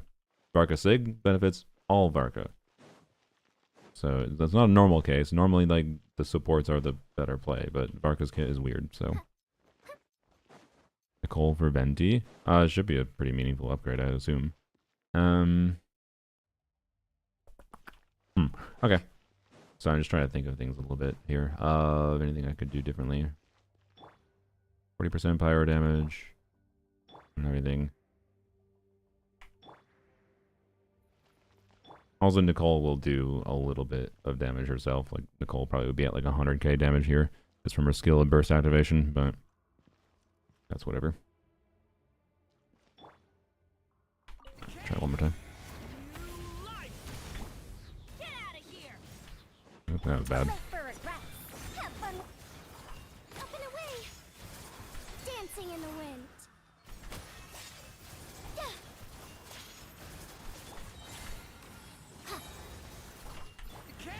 Okay. Dare to mess with me? Truth repeats its course. So, closing in. Ills be gone. We'll see about that. Get out of here. Years of the storm. Oh, I shouldn't have done that. Whoops. Well, whatever. Butterfly. Yeah, closing in. Dancing in the wind. Too late for regret. Alright, still. I think if I had stopped after the... well, yeah. Same thing. It's pretty consistent. Yeah, 50, 50, 30, 20. Okay. Interesting. Yeah, I don't know. It changes the dynamic a little bit. I don't know if it changes the dynamic in a way that I'm 100% positive on. I feel like I would have to... Like obviously this is meaningfully more damage. Again, it's like a 15 to 20%. I still think it's around the 20% range, but now I'm leaning toward... I said yesterday when I got the 130k really quick dirty test result, that it was going to be plus or minus 10k-ish. And that seems accurate, but it definitely seems to be towards the minus range. That's my assumption. But maybe, but I could be massively undervaluing what the additional 1000% motion value might do. That might take us straight to 130k range again. It'll definitely be better though. Just how much I'm willing to work around the gameplay goofiness a little bit. Yeah, I don't know. Still want Nicole for general reasons, but non-animal pyro teams. I mean, there's nothing specific in Nicole's kit that says animal pyro, so yes.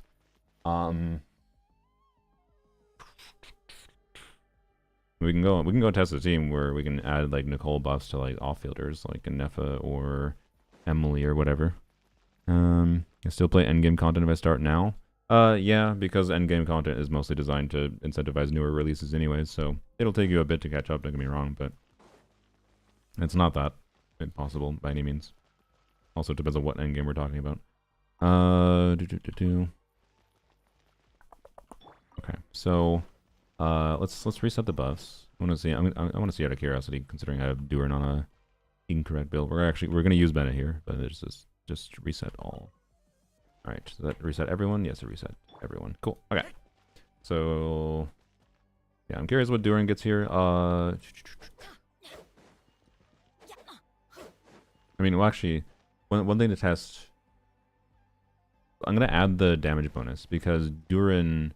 So Bennett, if we're gonna play this thing, that's oh fuck, I didn't even think about that. So Durin, instead of 2-piece attack, which right now is on Noblesse. So and so is Bennett, right? So I have two of the same buff. But Durin, if I'm not playing Nicole on the team, Durin should be on the new set, right? And it, oh, you need double Hexer in the team. Fuck, yeah, never mind, that doesn't work. Okay, I mean, I can add 20% pyro bonus at least, but is that even better than putting Durin on just like a more personal damage maximized set at this point? I don't know. I'll add it. I'm gonna pretend Durin is on the new artifact set, and add 20% pyro bonus to him and Lanyon, but it's not gonna be a very significant increase. If that set fully worked, we can simulate what it would be if that set fully worked, without having double Hexer on the team. So give you pyro. Wow. Where did that come from? Do Lanyon.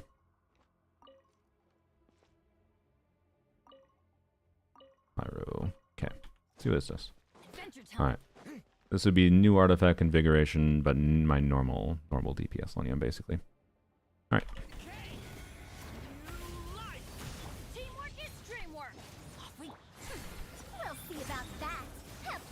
this. Yeah, ills be gone. Up and away. Closing in.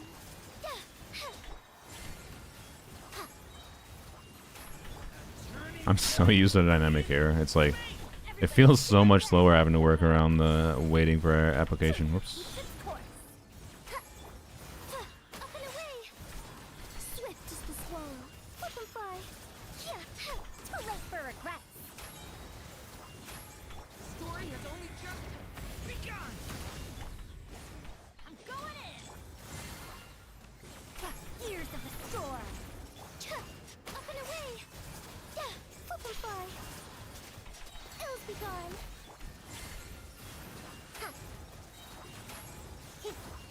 Like, I don't know.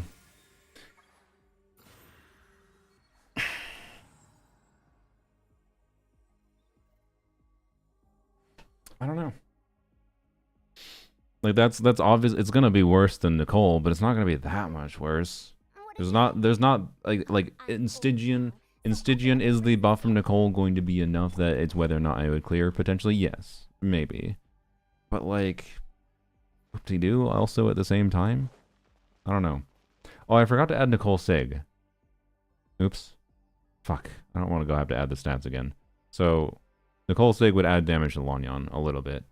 Not an insignificant amount, don't get me wrong. And now here, let me add though. I want to add the hypothetical of this doesn't exist, but I want to add this hypothetical context anyways for the sake of showing how much the fucking artifact set does. We're gonna pretend the artifact set could work fully on Durin without having double Hexarite. And so I'm gonna add 40% Animo and 40% Pyro bonus. Oh fuck, that's Durin. Oops. To Lanyan. And see what that does. Oops. God damn it.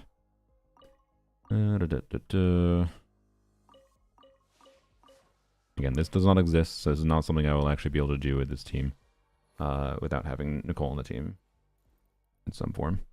But this is an illustration of how much of the portion of Nicole's like buff that she can provide is, you know, this new artifact set. She's not the only possible user of it, to be clear, but, you know, you do need double Hexarite for its full potential. Oops, no, not 1%.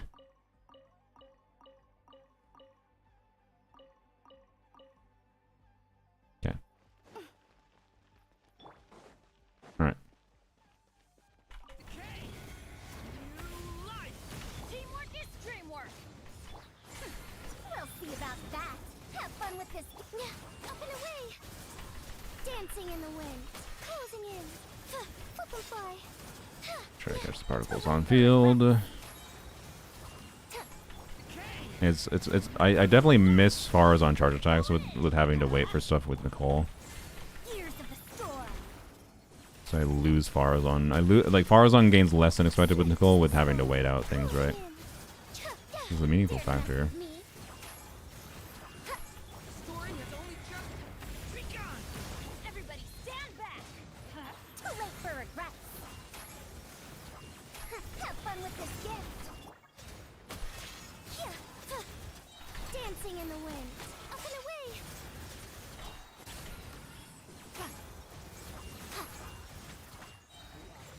So, I mean, I think the conclusion here is if I could have the artifact set on Durin fully enabled without Nicole, I would gain the same value as Nicole gives. For Lanyan specifically.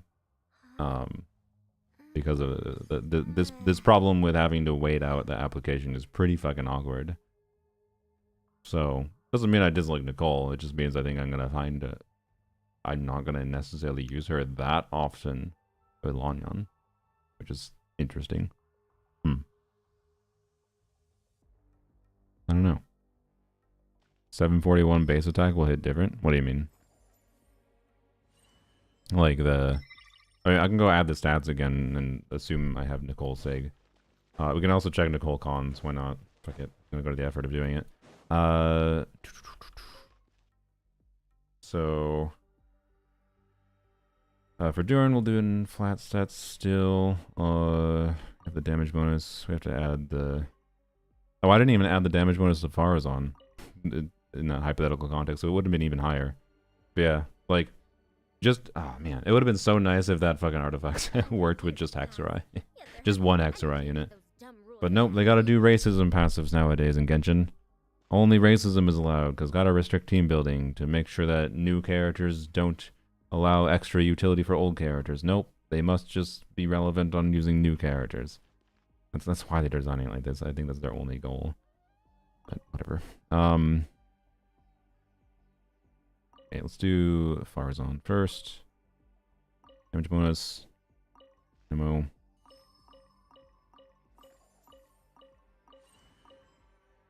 Okay. Attributes, add her attack.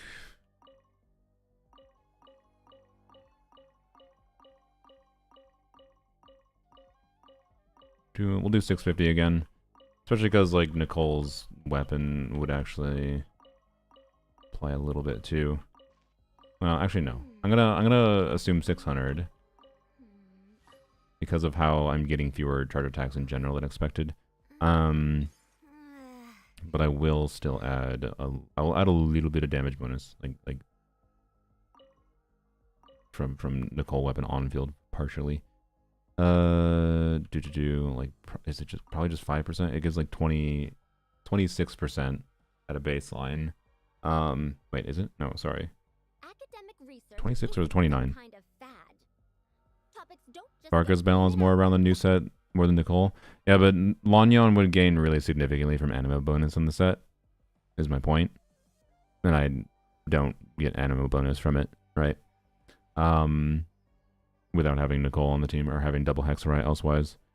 Like something interesting would be if Jean, with Jean's current C4 and hypothetical buffs that she would maybe get as well, and the artifact set, it's very possible that Jean could be a replacement for Farazan in this team with the Hexarai buffs, with in conjunction that artifact set existing. Because then you put Bennett on Noblesse, and also you get Sunfire Pyro application. You put Bennett on Noblesse, Durin on the new artifact set, Jean on VV, and any hypothetical buffs she could also give. Like if we pretend Prune's kit, imagine Prune's kit. We can do this hypothetical, I guess. If Prune's kit was Jean's Hexarai buffs, then I can get the Hexarai artifact set for this team, and then get 20% attack. Wait, no, 20% attack would only be for Durin. Well, I'll just add like 25% damage bonus from her passive. So we would get that, and then we would get the 350 team-wide attack, right? And then Prune also seems to be doing enough damage that, well, I don't know if Prune's buff was. If Prune was added into Jean's kit, I don't know. We'd have to. Fuck, I don't know. I don't know how to factor that. I don't know. There's not a good way to do this, I guess, without nerfing Farazan's damage, I think. But anyways, confident about the second hex wave? No, not at all. I'm just saying hypothetically.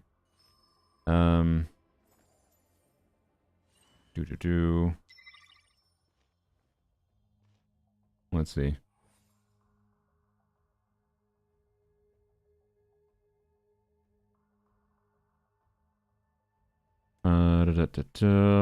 Let's see. Sorry, what was I checking? My brain. I'm sorry. I got distracted by a message. Oh, I was checking. Yeah. Some kind of fad. Topics don't just go see. in and out of fashion. Nicole weapon. Oh, we'll just check on Lunaris, I suppose. Actually, wait. I don't need to fucking. I don't need bullshit fucking partnership with what's it called anymore? Why am I checking on my phone? Get the fuck out of here. Why am I checking on my phone? I don't give a shit anymore. Well, there's a minor risk of not that. There's a minor risk of whoever's being like, you showed an image of a thing we haven't announced yet. They might smite me, I guess, for that. But so maybe I will avoid this in the future. But whatever, I'll just hide it. Hopefully, it doesn't like auto flag on YouTube's copyright system. 26%. Okay, yeah. And then they get all fielders get 50% of the buff. Okay. So So let's see. So we'll add, yeah, we'll add, since 26%, I'll pretend, yeah, 1/5 uptime on Farazan is enough. And then Farazan's fine. Okay. What did you say? Do I'm old now, so I'm every other old. phrase escapes my ears. Durin, Try calling damage me bonus. Madam Farazan, and I'll see if I can Pyro. keep that up. We will get 1, 2, 3. So that'd be from Nicole weapon. And that would just be permanently up, so that's fine. And then attributes, attack, go to 600. All right. Rip Strimmer, yeah. Soon I will be in jail from showing one image of Nicole's weapon. After 10 years, Temple of Space is 100% complete. It took you 10 years to clear Temple of Space?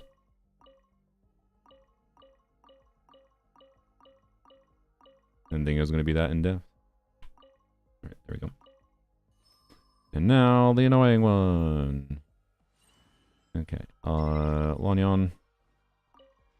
We have to add the damage bonus from 2, 4, 5, and 1. Damage bonus from Cole Sig. 1. There we go. Okay, so that's Nicole Sig damage bonus. And then I did a murder. What are you in for? Yup. I'm in for playing Genshin Impact. That's what Hamdi G-Cat is saying right now. No, I think Hamdi G-Cat settled, it seemed like, but maybe it's going to court still. I don't know. Anyways, we need to add the attack. Same thing, we will add... Actually, I can just see what, let's see. Let's just do it with attack percent rolls for simplicity, it'll be faster. We need to add 900, so... Well, okay. 900, we need to go to 2809. Okay. Or close to it. As close as we can.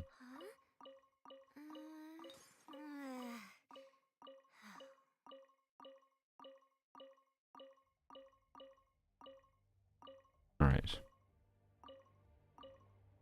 Oops, wait. Oh, I went way too high. Academic research isn't some kind of fad. Oops, Topics oops. don't just go in and out of fashion. That's close enough. Alright, cool. There we go. Okay.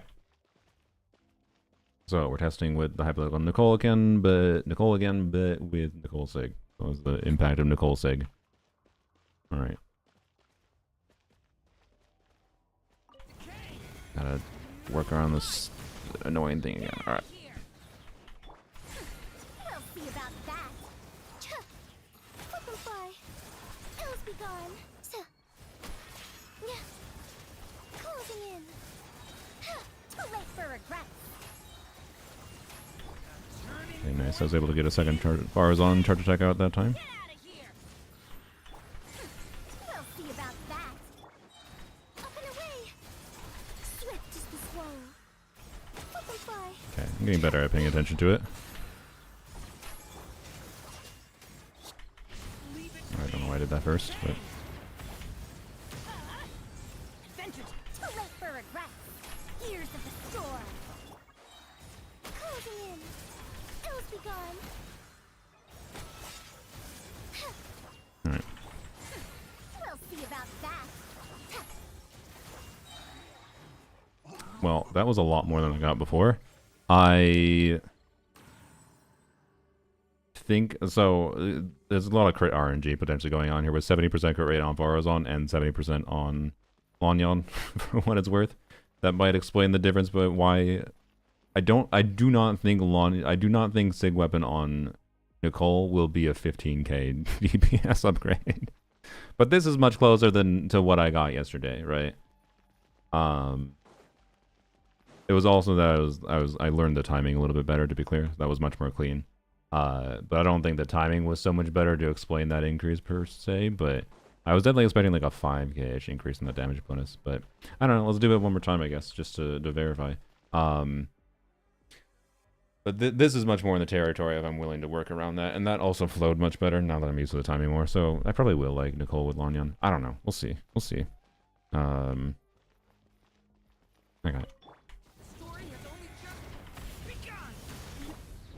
Oops, wait a second, because I didn't hold the whatever. Alright, do this. Dancing in the wind. Closing in. Flip and fly. Wonder if I should have funneled those particles. Get out of here. We'll see about that. Up and away. Swift as the swallow. Closing in. Oh fuck, I did a little barely. My bad. Dumb. With me. I don't know. Maybe, let's see how bad missing the Lanyani is. How much does that affect me? We'll see about that. Ears of the storm. Dancing in the wind. Up and away. Oh my god, I missed another one. Well, missing 2 Lanyanis is a loss of 10k DPS. Alright. Oh, sick. Testing for Nicole. Looks inside Lanyan. I don't have Nicole. Nobody has Nicole other than the beta testers. I'm not a beta tester, bruh.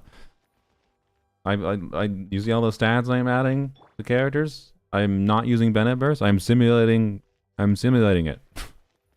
We're doing a pretty cool simulation. The only thing I can't simulate is the additional like quill buff. I'm just teasing. I know. Alright. Try again. Yep. Gonna jump quickly and get banned, yeah. Dare to mess with me. Truth repeats its course. Flip and fly. First. Okay, yeah, I just have to wait for that one. And I only had to wait once, right? Okay, switch to you. Then do a charge attack. Okay. A little slow, but it's fine. Need more wiggle room in this rotation. And wait for this. Yep, have pyro. Oops, I don't know why I didn't switch the pyros on.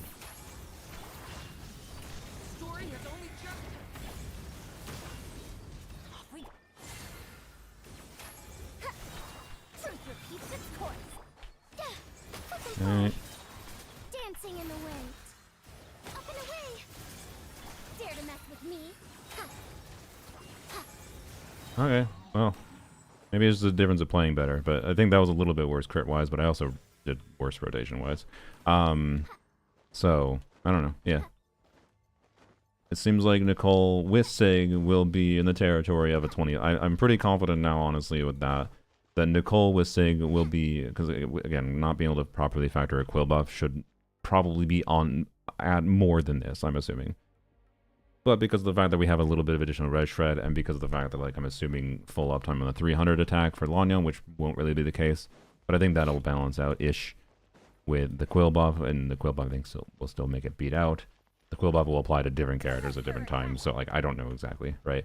I'm pretty comfortable saying Nicole will be a 25, or not a 25, because we're getting like 115k. It'll be like a 10% upgrade for Lanyan, but not incredible for sure. And this is with their Sig, right? So, Lohen in freeze teams. I'm glad he is pretty functional in freeze teams. So, yeah. Review my Arlecchino? Not right now, sorry. I want to get on to testing some other things with Nicole, not just Lanyan teams, believe it or not. But let's test hypothetical. So I can't test. C1 Nicole is another 1800% motion value. I think you would trigger 2 of them on Lanyan. And 1 on Farazan most likely, because they trigger every 6 seconds. But it might be 2 on Farazan, 1 on Lanyan. I can't simulate that anyways. But like, we probably add at least 10k DPS from C1 Nicole, but I can't do that. So I'm gonna check C2 Nicole. C2 Nicole's red shred passive is conditional based on the additional 300 attack being active, so would not be 100% active. That's fine. I already have an additional, so I'm gonna treat it as if, so it's gonna be permanent additional pyro res reduction. So I'll add minus 20% pyro res, and then because of like the uptime on the anima res shred might be a little weird, I'm gonna do minus 10% instead of 20% pyro res, and then I'm gonna add an additional 240 attack. So this would be C2 Nicole, so 240 attack to everyone. Which I'll just do this in attack percent stats. So you're gonna go to 3220. As close as we can get to it. Swallows nest when skies are fair, but hide when storms are in the There you air. go. It's pretty much exact. Okay. And Farazan. We need to add 240, so you are going to 2580. Okay.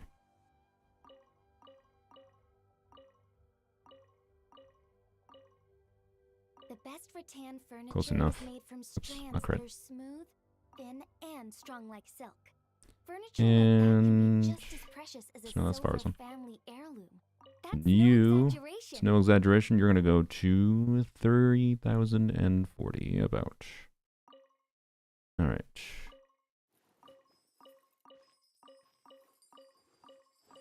Oops, that's too much.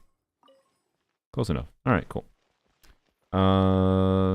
Also, I will test after this with C2 Nicole with max crit rate on. The perfect RNG run.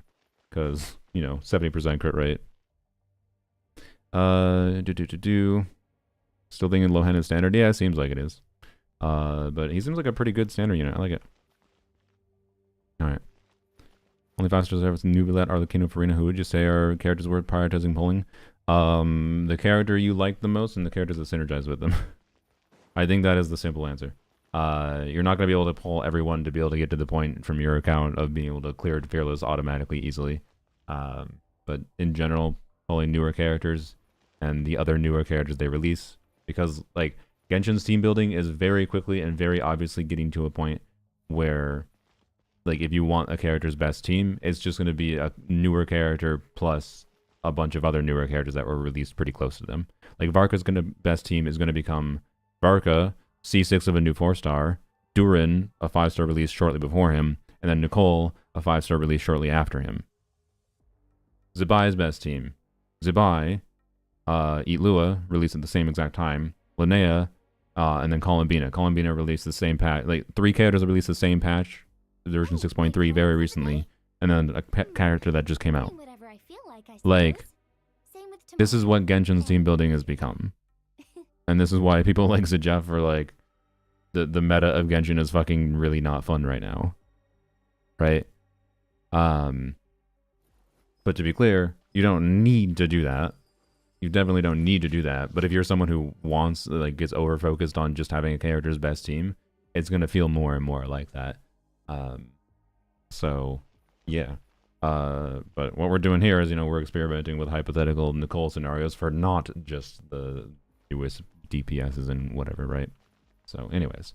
Hypothetical C2 Nicole here. Let's see. If I want my guess, again, we can't, like, factor in... If we're factoring in C1 Nicole, again, being at least 10k DPS, plus Nicole's normal baseline Q, being, like, an additional 10k DPS, I'm gonna say I would hope we're hitting at least 140, so it'd be like 150 in practice. But 150, I'm gonna be optimistic and say we hit 150 baseline here, so it'd probably be a bit higher than that in practice, factoring in C1 Nicole. But let's see. Get out of here! Adventure time! We'll see about that. Closing in. Swift as the swallow. Oh, fuck me. Screwed up immediately. I wasn't paying attention.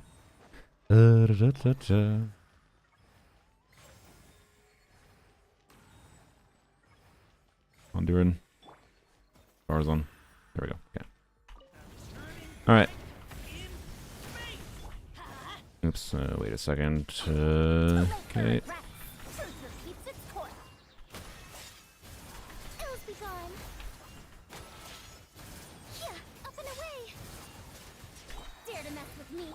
All those. Okay. Alright, that's... Oh, a way to do that. I already had Pyro on it. Ah, fuck me. I fucked it. God damn it.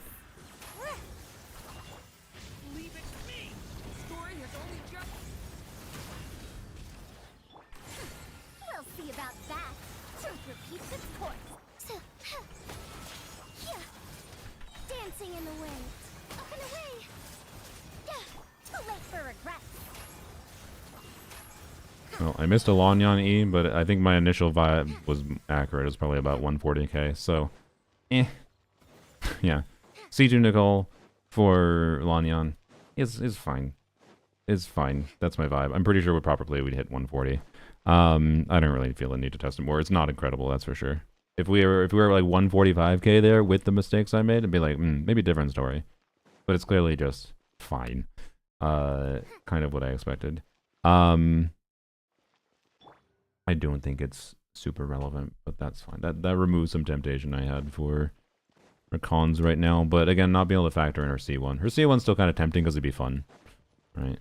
It'd be fun to see a bigger number from the Phantom summon.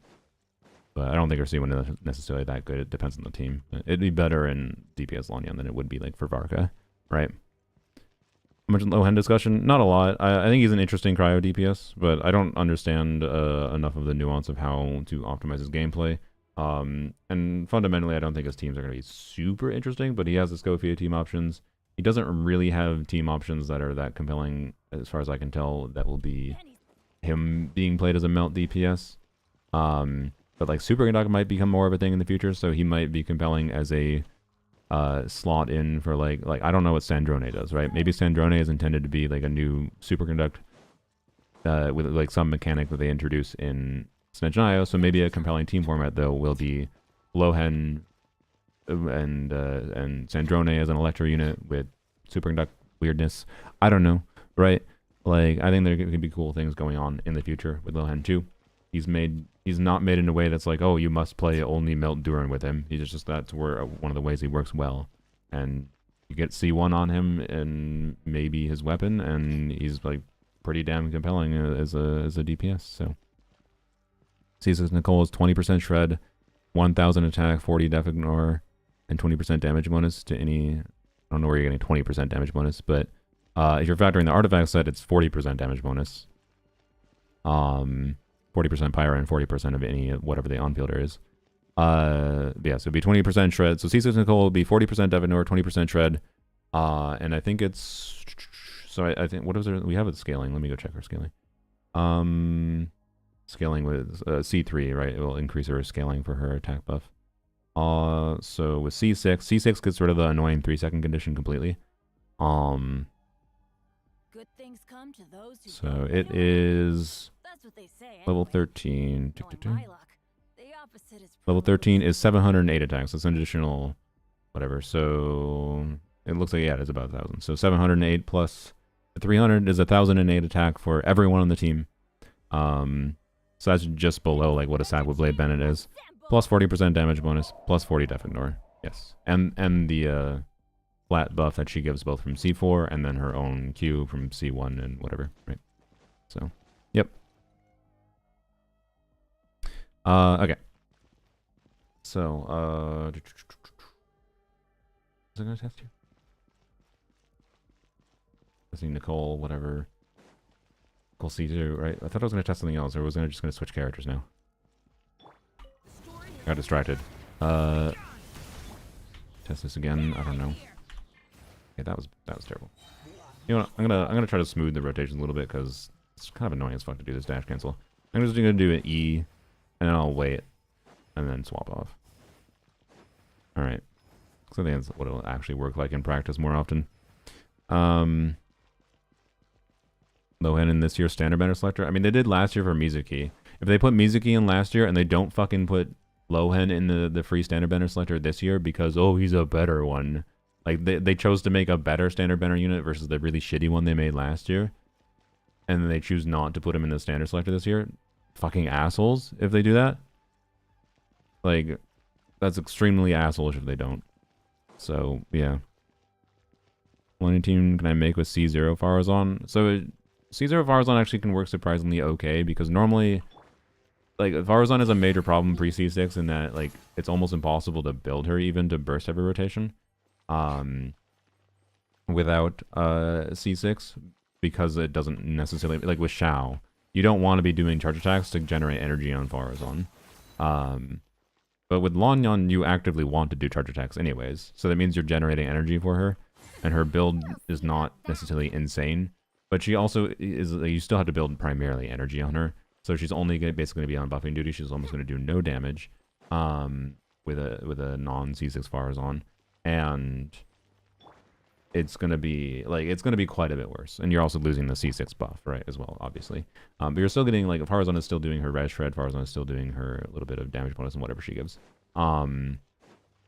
So she's not a useless option for Lanyan pre C6, but not incredible. So, you know, it's the same, but you need more energy, basically. Like you're not gonna get away with 180 energy build like I am. You're probably gonna need like more towards 250. But I don't even have an ER timepiece on, right? I have 180 on Fab Bow without an ER timepiece. You're probably gonna need not quite 250, maybe. I don't know, but it'll depend. Anyways, wait, what?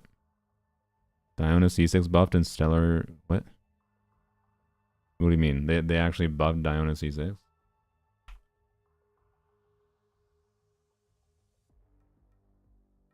Where can I see this information? I still have so much to learn On about Honey Hunter. human interactions. Like, Okay, is it on where Lunaris? should I Yeah, put my Lunaris open hand currently. when I'm nervous? I just Diona. really want to make friends with everyone.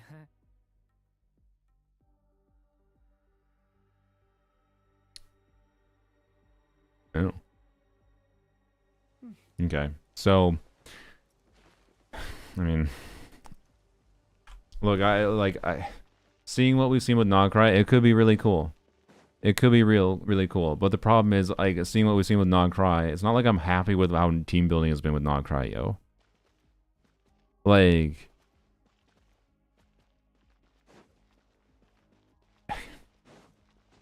so it just means they're doing the same shit they did with Nogcry, but now with Snezhnaya. And so you'll need specific new units to make the superconductor reaction more good, and it's going to depend on what exactly it does. But we already have an indication with the artifact side that it's mostly just going to be focused on, it's going to be the same balance as Nogcry, where the balance of the reaction isn't even going to be that compelling to build around. It's just going to be the reaction, like, fulfills kit conditions to, like, I don't know. Sorry for not being optimistic, but based on what we've seen with Nogcry, they're going to have, I'm just going to assume it's going to follow Nogcry patterns, right? So it's like, oh, cool, okay. But I'd prefer that they just, whatever. Anyways, we'll see. If it's interesting mechanically, that changes team building for not just like, wow, use new superconduct with the newest units that they release, then it's then it's cool. But if it is just the same as Nogcry has been, then it's cool, but probably still mostly whatever. That's my vibe. But I don't know. It's there. It says Stellar Conduct, so. Is there any other characters in the game that should say... Oh, you can't even see it. Whoops, because it's cut off. But it's there. Is there any other things that refer to superconducting character kits? I don't remember. Skirk? Wait.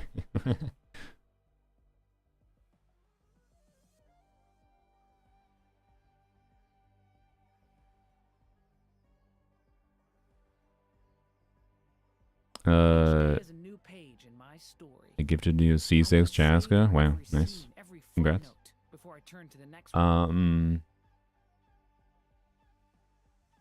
Wait, no, why am I looking at cons? Passive. God damn it. Frozen superconduct doesn't say stellar conduct. Okay. I will be pissed. Okay. I will be pissed if I will actually be pissed if you can't generate void rifts with stellar conduct, by the way. Because like fuck you. If it's like Sandroni's an electro, if she's the Inefa of this year, and she enables stellar conduct instead of superconduct, so there's no superconduct, and you put Sandroni with Skirk, and they don't update Skirk to trigger it because, oh, it's a different reaction that's happening now, so she doesn't get void rifts, I will be pissed off. I don't care that it won't be optimal because of her stupid fucking hydro cryo passive. I don't give a shit. If this says a trigger from superconduct, it should be updated to say stellar conduct. Yeah, but like, so anyways, they updated Diona, but not the superconduct reference in Skirk's passive. So weird. Anyways, I don't know. It depends what it does at the end of the day. Could be cool, but there's not precedent to it being that interesting, in my opinion. Fuck, I did too early. God damn it. I was trying to like E like right as the same time as it applied. Trying to, but oh well. Times New Roman font. Yep, that's what the new actual feature would be. Oh yeah, Lunar Charge turned out to be actually like somewhat impactful, to be clear, on team building level. I think it's very possible that Stellar Conduct could be as well. Like if, for example, if Stellar Conduct makes it so that the aura, if Stellar Conduct makes it like behave like Electro Charge, right? Where Cryo and Electro Aura exist on the enemy at the same time, that's very interesting. Because let's say, on a baseline level, let's say you apply Pyro. If you apply Pyro to a Cryo and Electro Aura that is at the same time, right? This is what I'm talking about with like, if it's something that actually modifies how it works. But if it's the same exact way the action works, but now like in a different font and like it fulfills a character condition, that's just super whatever, right? But yeah, if it makes it so overmelt is a real thing, that's fucking cool as hell. So it really just depends. And I'd be willing to bet it's more gonna be the boring thing and not the cool thing that they could do. But we'll see. I don't know.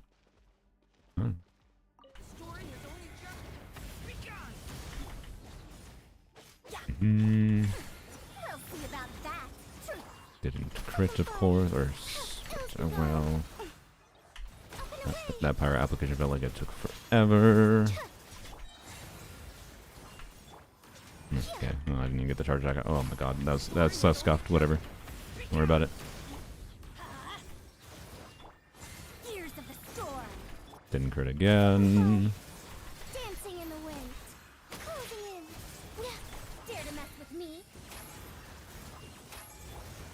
Stay back. Okay.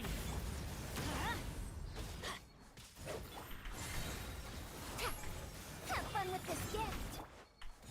Bye. Oh, really? I'm thinking my burst back. Whoops. Pills be gone. We'll see about that. Yeah, it was a little scuffed, but that's more what I thought it would be. The 142k. So, I don't know. Again, factoring C1 Nicole and whatever, I assume this would be 150k. So, I don't know. Like, is that worth getting C2 Nicole? I don't know. It's like, fundamentally, like, not that different from, like, how C2 Durin was. But, I don't know. If C2 Nicole got rid of the fucking 3-second condition, I'd be very inclined towards it. But the fucking 3-second condition stays until goddamn C6. So, like, I don't know. I'm getting all the Reddit karma. Oh, because you posted it? Nice. Congrats. Oh, I'm old now. Yeah. So every other phrase escapes my ears. Try Yeah, calling let me go. now, Let me go. borrows on. And I'll see if I can pick that up.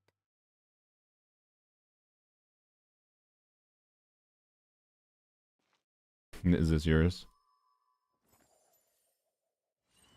Right, Durin C6 buffed. Wait, what? Oh, Diona. Why did my brain read that as Durin? I thought it said Durin and then Diona. I dyslexic, brain ass, whatever. Alright. There you go. You have the most, like, I am a bot username ever, by the way, Aqua. I'm sorry. I'll give you an upvote. There you go. Congrats. 100 years have passed. Yeah, you are a bot? Okay. Dumb rules at the academia. It's fine. You blend into the background into Reddit. Alright, so safe to say Barca reaching 160k. I mean, with a good investment, he'll probably reach past 160k with Caesar R1 easily. I'd be surprised. I guess we should go see what Nicole does for my Barca, right? So this will be a little easier. We don't have to like fudge the res shred, and with a C6 Varka, the Quill buff doesn't really do that much. I mean, it does some. Well, and actually, no, well, it's a C6 Varka, so it actually will be meaningful. Oh yeah, one thing we don't know that actually meaningfully affects what Nicole does for Varka is whether or not Varka's own passive. So Varka's passive is you know, the multiplier modification. and Nicole's phantom ability is a separate instance of damage that, like, if it was a normal flat buff, this wouldn't be a question, right? But because it's a separate damage instance, and then Varka has this where all his abilities do, you know, a modification of his stuff. But this is normal charge attack, special charge attack, and his skill damage. The assumption right now, I think most people are assuming, this passive does not multiply the additional, like, coordinated attack phantom thing from Nicole, because it doesn't count as one of these types of damage. It's just its own damage instance with no special damage type, for the most part, is the assumption. But it's possible they actually did code it as, like, a Varka normal attack, because, like, the animation is like Varka doing his N5 or something. So maybe it does, and then it's more meaningful because it gets multiplied by 2.2, and therefore instead of 200% of Varka's attack, that is a hit of 400 and whatever percent, or like almost 500% of Varka's attack, or 440. I don't know why I just didn't do the math. So if it's a 440% hit, that's pretty different, right? 440% hit times 5 on Varka would be pretty damn significant. And anyways, and it can be significant still with the 200%, don't get me wrong, right? Actually, well, it's 200% plus also the Nicole scaling. Anyways, I can't factor that, but whatever, it's a fucking C6 Varka. We're just going to see what the stat buffs do for him. Do for the team. And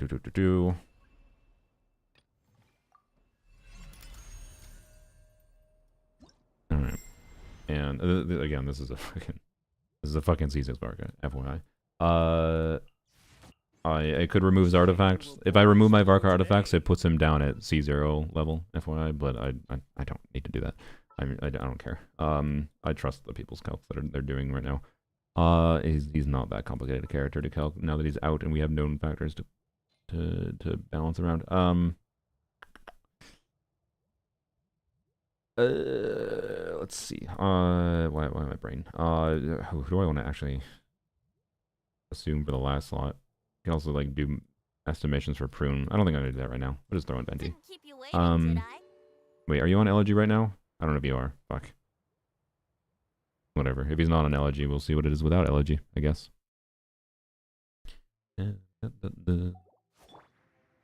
Oh, okay. Well, he's on a sad DPS build with 900 attack. Oh my, 900 attack with a 674 base attack weapon is impressive. Yep. Anyways, so we have Hexer already, so I don't need to modify the res. I need to add the damage bonus, and that's basically it, honestly. But the damage bonus and the attack, obviously. So again, we need to add about 600 in attack here, so you're gonna go up to about 3,000.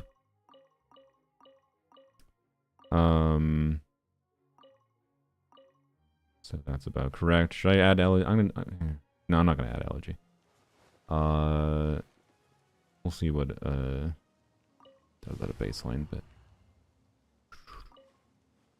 bonus, pyro, 2, 3, 4, HK, and we'll not do anything for Bennett. Venti. I think we're definitely doing 20-second rotations with this hypothetical. I think with Nicole for Varka, I think I'm definitely not gonna like Venti because I don't. 3 5-star burst animations is too much for me, yo.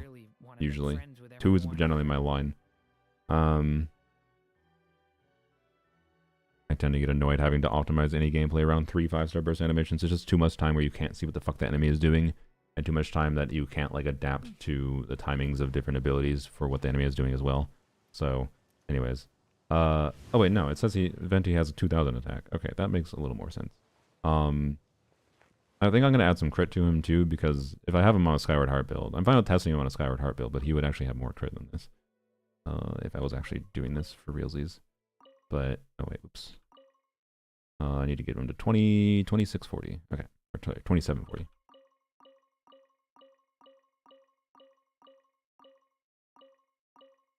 Can I stop here and play?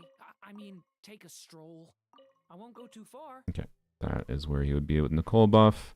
And then yeah, the damage bonus still, but this is assuming no Sig weapon Nicole. Actually, fuck it. I have Caesar's Varga. Fuck you. I'm gonna assume Sig weapon. I'm gonna assume Caesar R1 Nicole. So that actually means I should add more damage bonus too. But okay, so let's add some crit to him. What does he have? He has 86 crit rate. That's fine. Just add some crit damage. Maybe more like that. All right. But it's still like an energy focused build, which is probably more than he needs. But let's see. We'll see middle of the ground build, middle of the road build, and see what his damage contribution looks like, right? And because that matters, Nicole boss Fenty, and it's part of the fun. Okay. So character 1, damage bonus. Need to add another 13.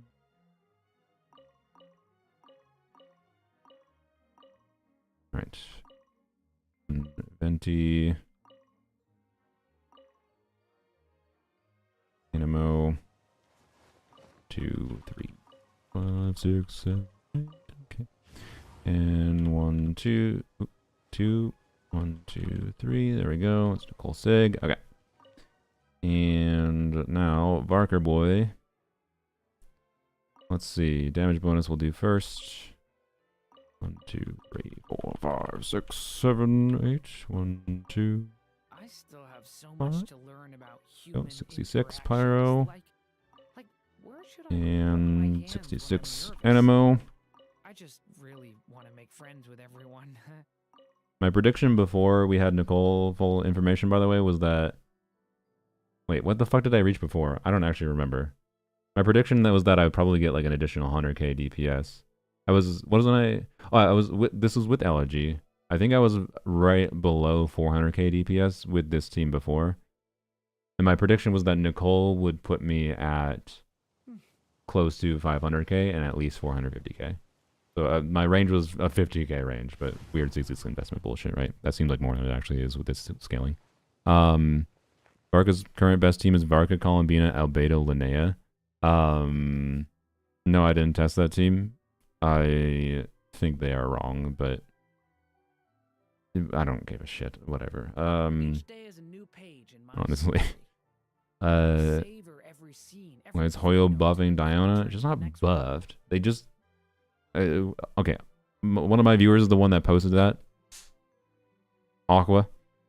You probably shouldn't have said buffed, but you know what? It got more people to click on it.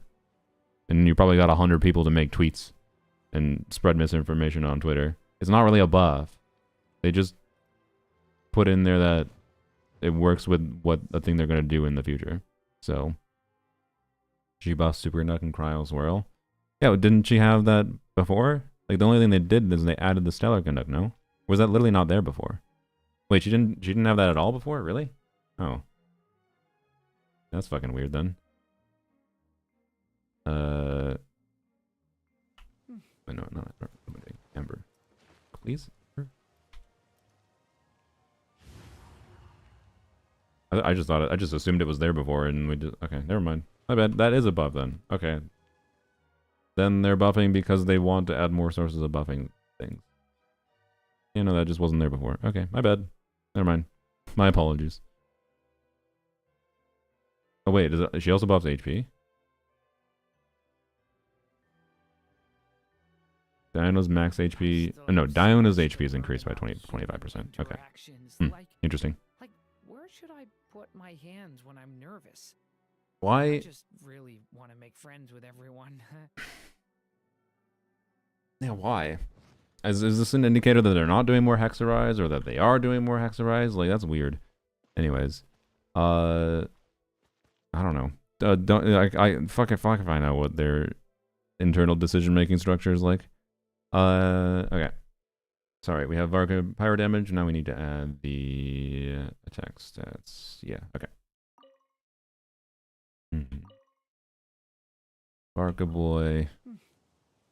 And we have to add 900, so we're going to 3,900 about. Okay.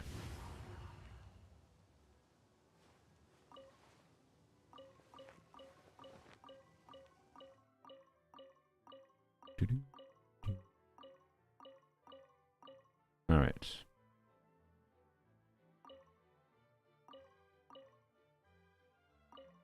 That's fine. Whatever. All right. So I'm not actually positive this should be gained. Like the pirate, the like for Varka, the thing we're actually gaining, we're losing attack compared to Bennett, right? But we're gaining damage bonus. That's literally the difference here. So, and then obviously Durin and Venti doing more damage. But Durin at C6 Varka investment level, the gain from Durin and Venti's damage is much less relevant than the gain from the damage bonus. So it's basically just the artifact set and Nicole's Sig weapon that is actually uplifting Varka here. FYI. And then whatever the motion value does, but we can't factor in the Nicole Q motion value at all. Okay. So Linnea plus Bina do the Gecko Fearless? Yeah, I have a whole video showing Linnea, Bina, and then Goro, Eat Lua. And Eat Lua was not the best option. I'm quite confident of that. So yes, definitely. It might be possible. I wouldn't be surprised if I see some fucking one-cost Linnea clear from a Billy demon. Some weird sack bow shenanigans with Linnea and optimizing around crit RNG and blah blah blah blah blah means that I think Linnea might be a one-cost clear and Gecko might not. I think it's going to be difficult without Columbina, to be clear. So yeah. But definitely 2-cost clear. 2-cost clear is not even hard. I made it out to be much harder than it actually is in that video because of problems with the build that I was using and not using sack bow and whatever. So, anyways, okay.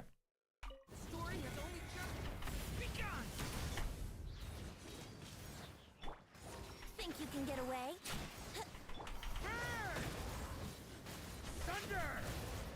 Oops, I forgot about C6.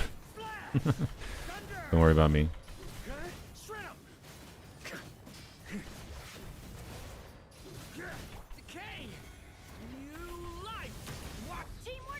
Fuck me. Whoops. Brain, don't do that. Redo. Oh yeah, fucking change the environment back. Did it just change randomly, I assume? Give me it back. Swap map. Sick. They're just 2 maps? Yeah, just 2 maps. Okay. If there's I hope there's a way to set it to default in the future, but that's fine.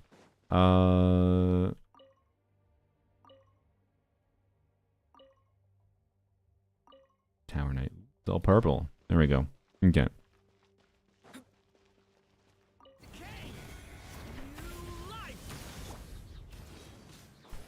Let's play. Time for takeoff.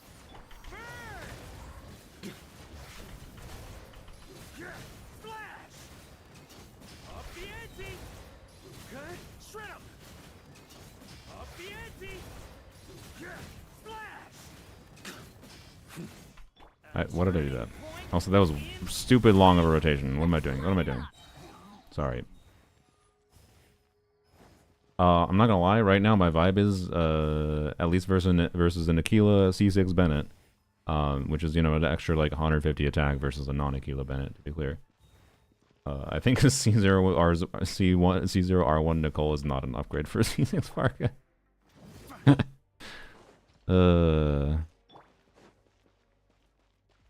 But I need to actually not completely flub my gameplay, to be clear. Oh boy.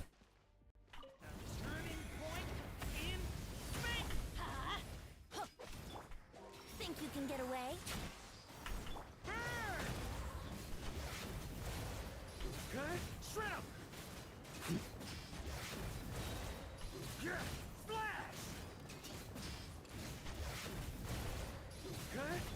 22-second rotation's fucking rough.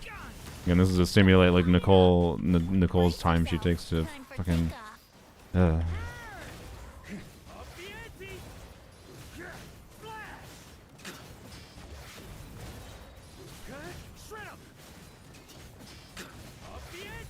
Okay, she is an upgrade, but a minor one. I continue rotating there. She's a minor ass upgrade, yo. Okay, wait. We need to test. Let me exit out. Fuck. Wait, I shouldn't have exited out. God damn it. I should have added the 20% attack from Elegy. Slightly more. It's still fucking minor. Like, Elegy is gonna put us in the territory of, like, you know,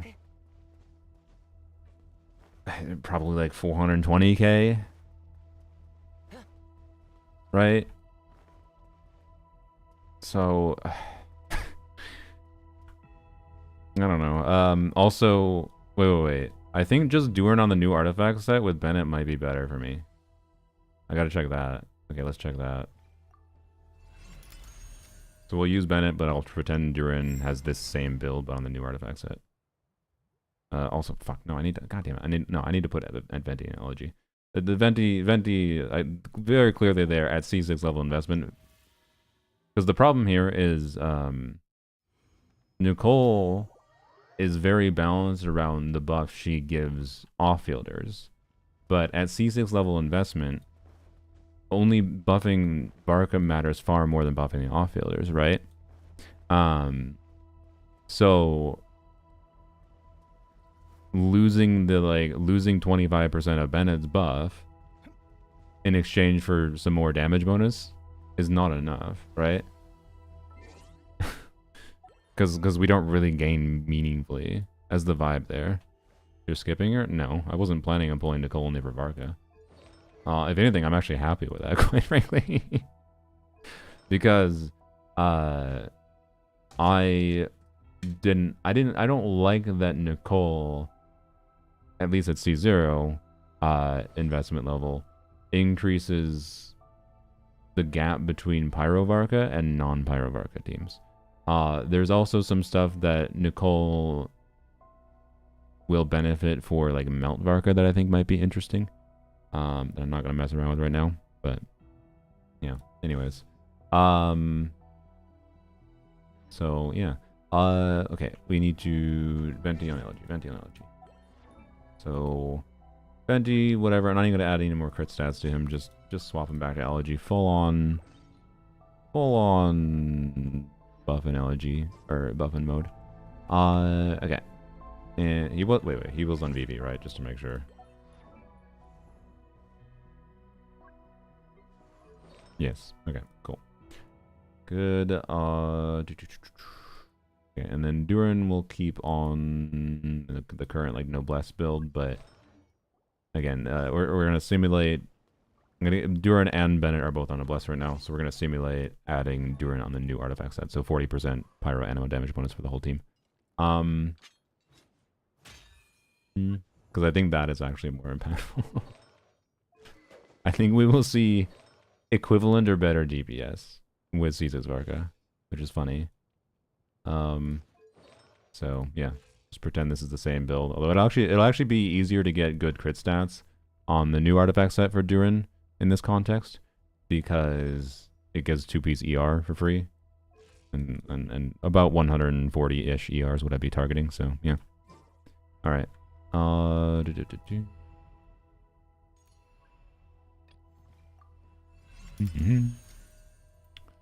And then we can move on after this. By the way, we should go and test. I want to test something I think with Emily in particular. Would be fun. I think. I was gonna say for a second Nicole and Deepwood, but no. Honestly, it'll be okay. Nicole, Durin, Emily. I don't know if someone's gonna say Kanich, but I want to do like someone else. Who's most fun? I'll think it over for a second. Okay. Add stats. Character 1. Damage bonus. Pyro. To just 40. We're not adding the. Obviously, we wouldn't have Nicole Sig here, so no Nicole Sig. Wait. Can Lanyon trigger Nicole Sig? Sorry, I gotta check. Well, that's just. It would just be the same as Lolly Sig. Sorry, that doesn't matter. Never mind. Newest leak on a subreddit. Are you talking about the Diona thing? My viewer was literally the one to post it. I already know. I already yapped about it. I don't know. It depends what it does. It could be cool.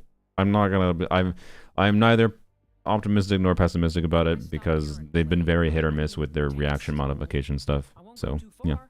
Oh, sorry. No, it's all good. All good. But yeah, I already saw it. I think I don't know. It's just confirmation that they're gonna continue doing the gimmicks they were already doing, and it ultimately just depends on how they implement the modified reaction, right? The main thing I think that's the simplest that they could do to make Superconduct immediately really fun on a team building level, and not just the current design of, wow, it's a modified reaction, and we just did this mostly to be an enabler for the new artifact sets, and to enable it's a character kit condition to making the new character kits work and the new gimmick for the region. Like, I don't want it to be that, right? I want it to be something like, what if it modifies the reaction so that when Superconduct is triggered, Electro Aura, it's like Electro Charge or Lunar Charge, where Electro Aura and Cryo Aura stay on the enemy at the same time. That immediately has really significant effects. That's insanely cool, but I don't know what they're gonna do. So, anyways, we're not checking with Nicole here. We're checking hypothetical Bennett, so we can leave 40% pyro damage. And that's all we have to do for you, right? I still have so much to learn Yes. about human Okay. interactions. Like, Bennett, where should I whatever. put my hands when I'm nervous? I Attributes. just No, not really attributes. wanna make Damage friends with bonus. everyone. Damage bonus. Damage bonus.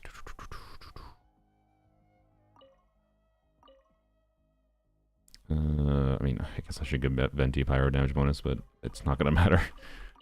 But I'll do it on principle. His damage contribution is too low for this to have any real effect. Okay. You. So we're adding the pyro bonus.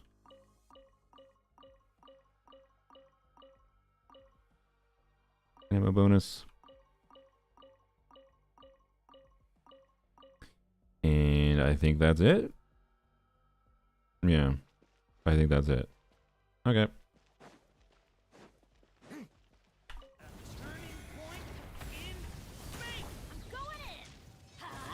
Oh wait, I forgot Venti. I should have been doing this with the Nicole, but the Nicole simulation. I can skip Bennett E.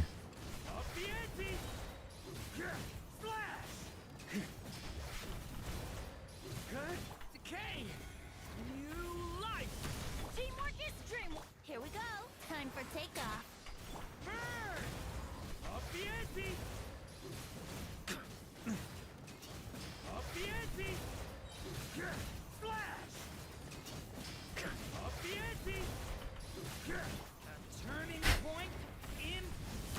Everybody stand back.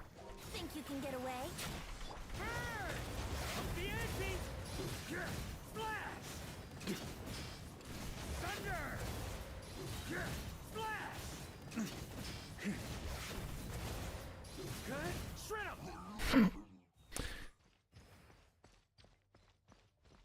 That's really funny. I'm not gonna lie. I'm not gonna lie. As far as I'm aware, C6 or sorry, as far as I'm aware, a C0 R1 Nicole is probably optimistically, like, again, I don't know the value of the motion value, right? The motion value that Nicole Q adds, particularly if Varka's like if Varka's passive happens to scale it, and that's like an additional 2000% motion value, that's good. If it's only 1000%, maybe it's still good enough, because that's 1000% of motion value that scales with all of Varka's stats. Okay. I need to emphasize that we do not have Nicole's Q in this result, but I think with Nicole's Q buff up, it's gonna be a side grade. I think it's gonna be a side grade. But I don't really care that much, because I think Nicole's more fun with other contexts. So, I don't really care that much about making Pyro Varka stronger. It is just slightly surprising to me that it seems like even a C0 R1 Nicole will maybe not even. Again, it depends on how much DPS her Q buff can actually add. That I'd have to go run the. I mean, I guess I can go check quick. Let's go pull up Varka's kit. It's not Varka's kit.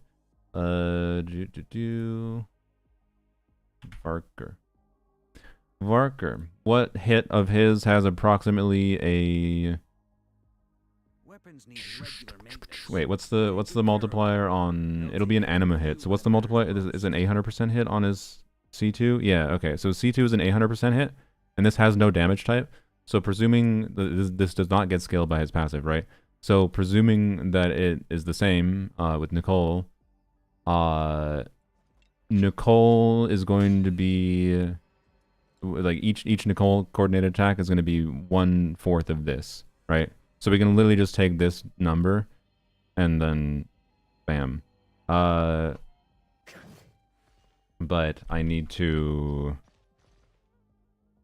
subtract 300 attack and add a little bit of damage bonus from. So I'll use Bennett, but I'll just subtract 300 attack. Okay. Character 4 attributes. Okay, light attack. Because Bennett both attack by 1200 about with Aquila, so Nicole will be buffing his attack by about 300 less. Okay, that's close enough. But with I am going to factor again Caesar R1 Nicole. But we do have damage bonus that would be gained from the SIG, so we have to add that back. I'm not going to bother with the off-fillers.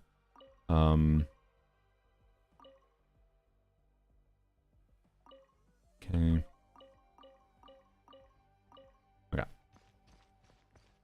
So I'm just looking for like what the C2 activation is going to be here, right? Who is a side grade? Nicole. I'm fairly confident Nicole for Varka at C6 investment level on my account with C2 Durin at least, but that doesn't really affect that much. It shouldn't affect the relative scaling of this that much. What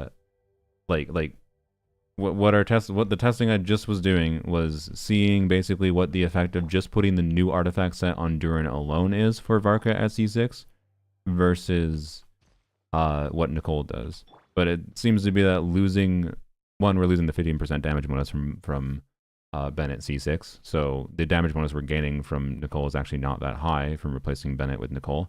And then 2, we're losing 300 attack, which is fairly significant. So Nicole for C6 Varka specifically seems to be a side grade because of how Nicole is balanced around buffing the off-fielders, but the off-fielder damage basically doesn't matter. And I had Venti on a damage focus testing when we were doing before too. So, yep. Anyways, I'm gonna fight for number 1 on Lohen. Nice. Best of luck. Okay. I think everyone's good. Everyone's configured properly. Well, Venti and Durin don't have the Nicole stuff up here, but that's fine. We're not checking this right now. What I'm checking is hypothetically, because I think if I played well, I'd get similar DPS probably as what I got with like Nicole Q up, assuming that's my assumption. But then I want to add, or no, without Nicole. But I want to add Nicole Q manually by figuring out what the damage would be in a rotation. Okay. So this is not like a full rotation test, it's just checking what the damage number is. Let's light it up. I'm going in. Time for takeoff. Alright. It's a 300,000 hit. 313,000. Okay. So, whoops, I didn't mean to leave wholly, but that's fine, I guess.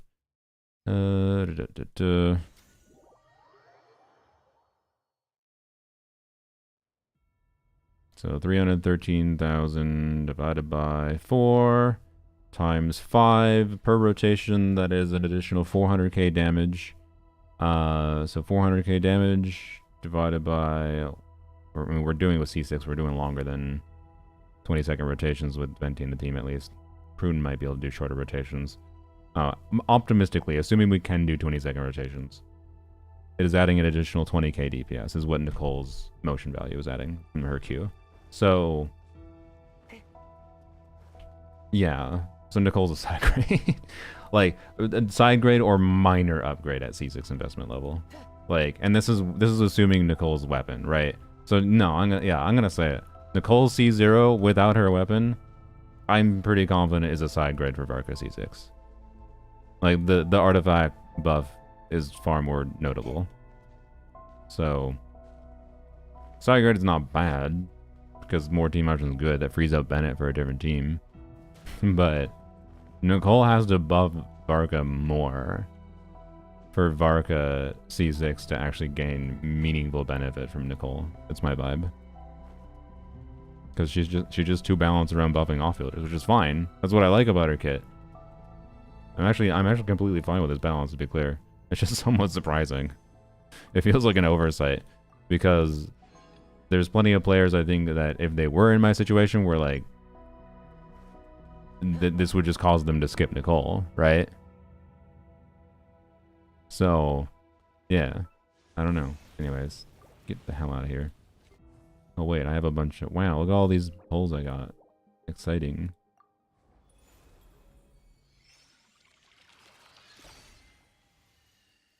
Okay. I don't know. I don't remember what... How do I know when I get a 4-star, aka 5-star? I don't know. I don't know what it looks like. I think blue is 4 stars, or aka 3 stars.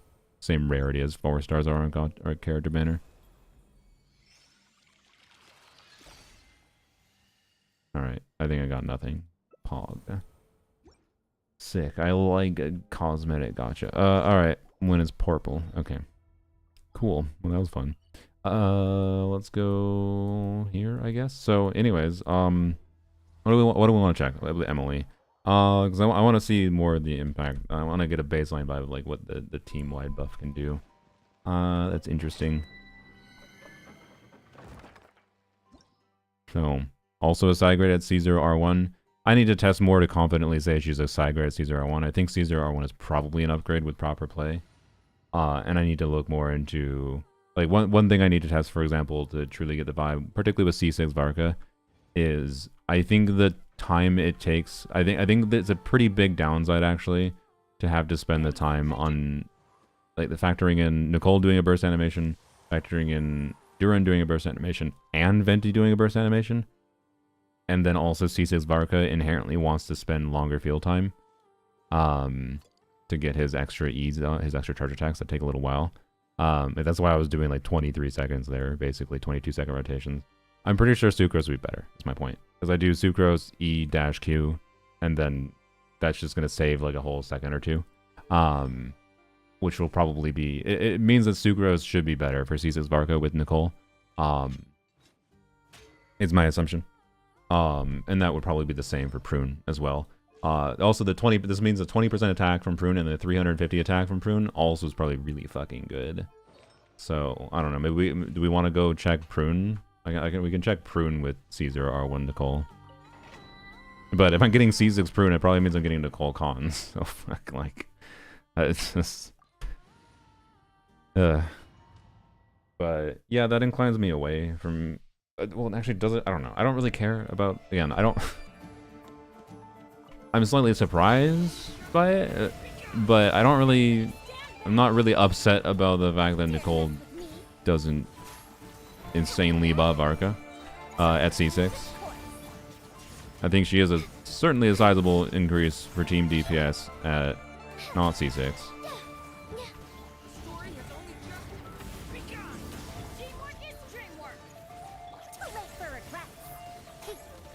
Because it fills out his extra like motion value that he's missing, kind of thing, and buffs the off-fielders, and the off-fielder damage matters far more with a non-C6 Varka. So like, Nicole C1 is a big deal. No, C1 would be pretty significant, yeah.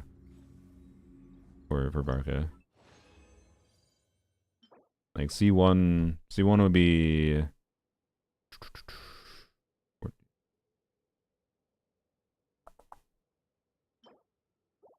That was nothing. So C1, we're getting 391,000 from 1,000% motion value. So what we would be getting is it's 1,800% motion value from C1. So that would be 9 times 250 times 9, 700,000 divided by 20 seconds. Like the C1 Nicole's for C6 Varka, C1 Nicole is an additional 35k. Right. Early count, so Nicole's only a slight buff. I mean, slight buff is all he needed to get up to the territory of what every DPS is that isn't named Zabai, to be clear. So, yeah. But anyways, the balance is thrown off, though, at C6. It's kind of completely thrown off, because the all-field buff essentially becomes almost valueless. So... and most of what the gain is the artifact set at C6. It's already a lot of the gain at C0, to be clear. But it's most of what it's basically the entire gain at C6. But Durin can use the artifact set without Nicole. So, for Varka specifically, not for like Lanyon, right? Different conversation for Lanyon. So, I definitely still want at least C0 R1 Nicole for Lanyon. Like, having the potential, like, I'm very confident. Also,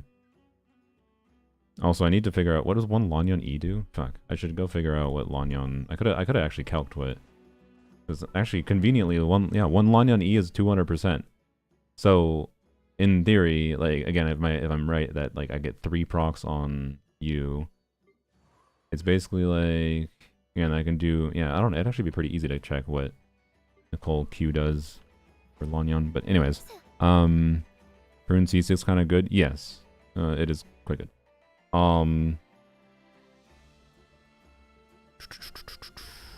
So, anyways, okay, I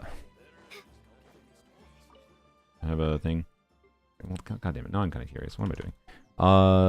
Varessa, sure, we'll look at Varessa quick. Bendy is 120k, Varka with Benny new set is 110k. Yeah, makes sense.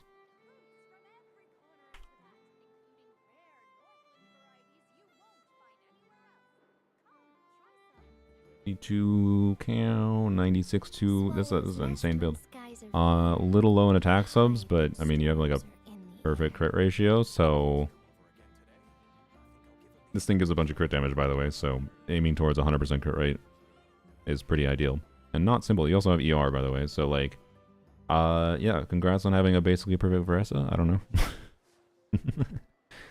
I don't think it's number 1, to be clear. I bet number 1 is like this, but replace the EM defense rolls with attack percent or whatever the hell. Yeah, like, this is too competitive of an artifact domain because Skirk exists, right? But I'm gonna guess it's extremely high ranking. Definitely top 1%. Probably number 148. I lied. It's even better than I thought. Almost number 1. Number 19. Wow. All right. Prune with Varka at high con. Yeah, we're gonna go and check. We're gonna go and check Prune with Varka at high cons, and to do this, we're gonna use a Lanyon. Because I think doing a Lanyon E, we don't. There's some unknowns. We don't know. You know what I'm going to do? I think I'm going to actually add... This might seem weird. I think I'm going to add this, because I think Prune at C6 will give about 28% damage bonus. Right? And I don't really care about the team-wide bonus.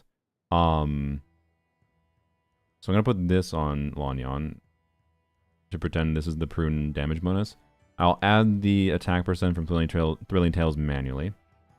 Prune C2 gives her attack percent, and Prune's passive gives her attack percent. I'm pretty sure it's probably possible with Nicole on the team to get 28% damage bonus from Prune. So I'll treat this as the damage bonus from Prune. Add the TDDS. I gotta jot it down. I gotta add the...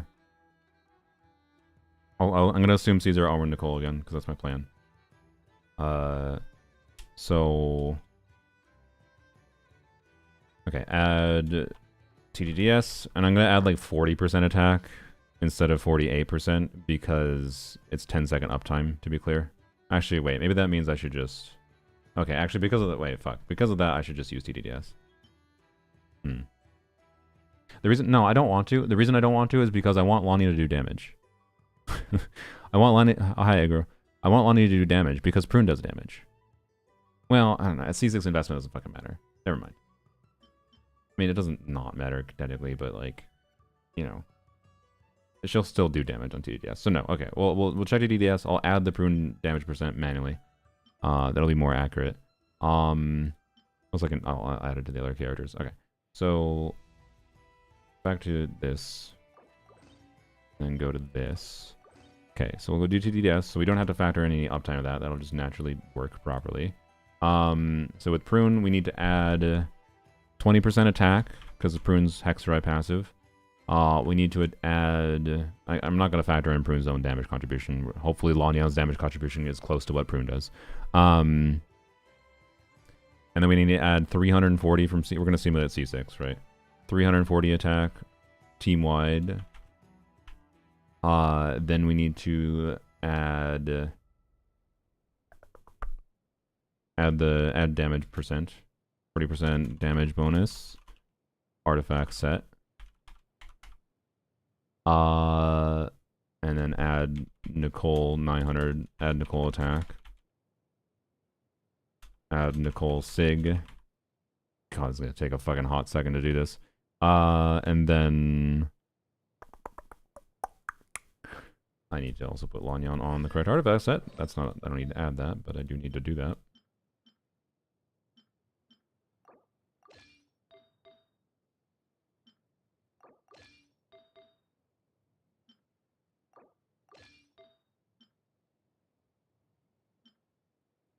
Alright, there you go. They added more enemies in Miliastra? Wait, did they? No, fuck me. Do you have any documentation? Is there a documentation page you can pull up for me, Dragon? By chance? There was a documentation page of Miliastra enemies. I just don't remember what the fucking URL is. Uh-oh. Uh-oh. Uh-oh, guys. Oh, no. I mean, hey, C6 Nicole would get rid of the annoying 3-second downside. Uh-oh.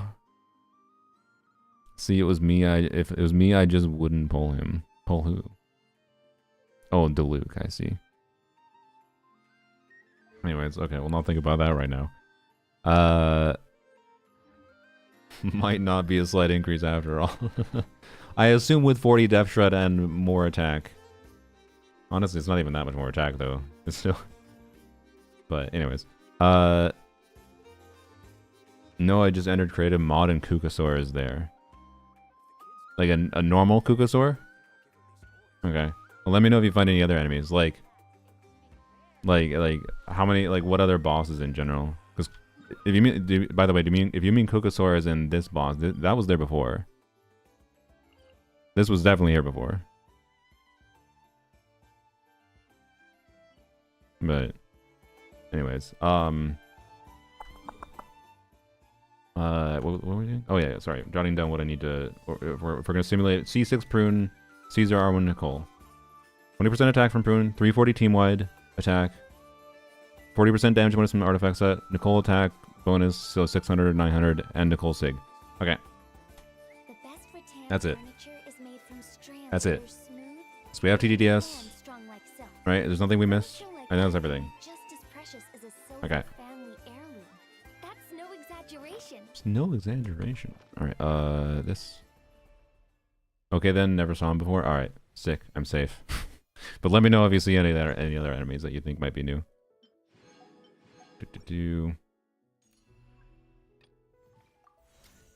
Okay.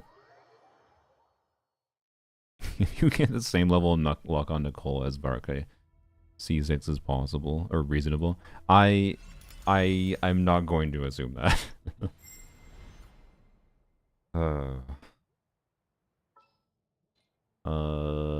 Onion. Let's hit the town. Okay. We have the red shred still. Yeah, we're fine. Okay. Also, there's some downtime in Noblesse, by the way, that I didn't think about that affects. This affects the Lanyan team and the. I definitely want to do the downtime in Noblesse means I definitely want to do Nicole first, technically, then Durin, then Farazan if it's Lanyan or Lanyan in this case. So I'll try to remember that, but not that big a deal, I don't think. I mean, it does matter. Like we're only getting like 8 seconds of Noblesse uptime instead of like 10 seconds potentially. So I will try to do it here. Okay. Wait. I need to add the damage bonus from... No, I almost forgot. No, we need to add the damage because I have TDDS. So we need to add the damage bonus from Prune as well. How much damage bonus should we assume? Prune on TDDS. She has similar base attack to Lanyan, I think, right? So... Let's see. And she has like 220. I don't remember what Lanyon's base attack is. 250. Oh, never mind. I lied. Okay, but I'd also have like triple attack percent, right? And Lanyon currently has... That seems low. Oh wait, no, it's base attack. Lanyon currently has 1900 attack before any buffs. So with Prune, he's... okay, Prune would be able to have like 2000 plus 600 Nicole plus like an additional, let's say 100 from like Noblesse plus, I'm gonna say an additional like 500 from build because it would be a different build. Lanyon's on an Animo crit build, right? Not a triple attack percent build. Plus 500 and then plus her own attack buffs. I think she'd actually be hitting like a 4,000 attack. I'm pretty sure. Assuming, well, this is assuming her own buff affects it. I don't know. Which I assume does. That would make sense, but I don't know. I'm not 100% sure. So 30% might be a little bit bullish. We'll be bullish. We'll be bullish and assume Prune gives 30% damage bonus.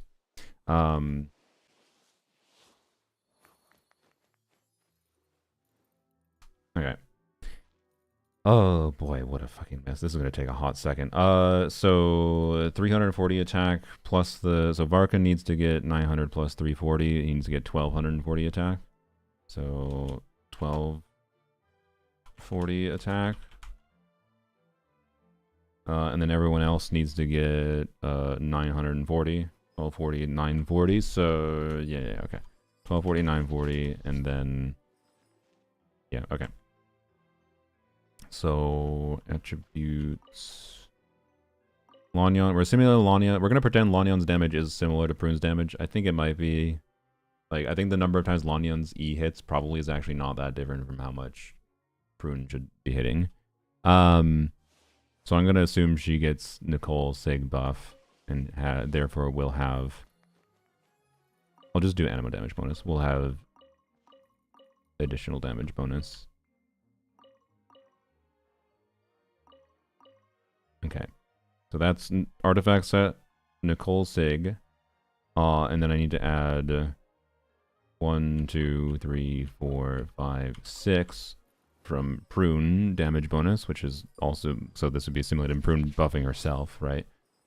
And that should be all the damage bonus. Okay. Oops. And then attack percent. We have...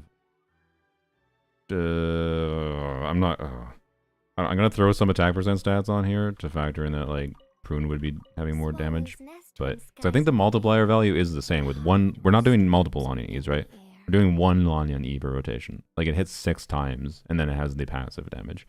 I think one Lanyon E is pretty similar to what she'll get. So you know, no, we're not gonna add a bunch of attack percent to factor that Prune would have a bunch of attack percent. So we'll just say like that's like the baseline because she does have like 40% from the... I think she gets more than this actually because she has her passive that gives 45% to herself and then her C2 gets 40%, I believe. But I'll just leave it there. I'll just leave it there for simplicity because it's gonna be a pain in the ass. So that's the attack percent before the best rattan furniture is made from strands that are the Nicole and the 340. Furniture like that can be just as precious as a silver family heirloom. So it's no exaggeration. So we have to add. So we need to get up to 940. So we need 940 plus. God, this is a pain in the ass. To 3,200. We'll just say 3,200. That's simple enough.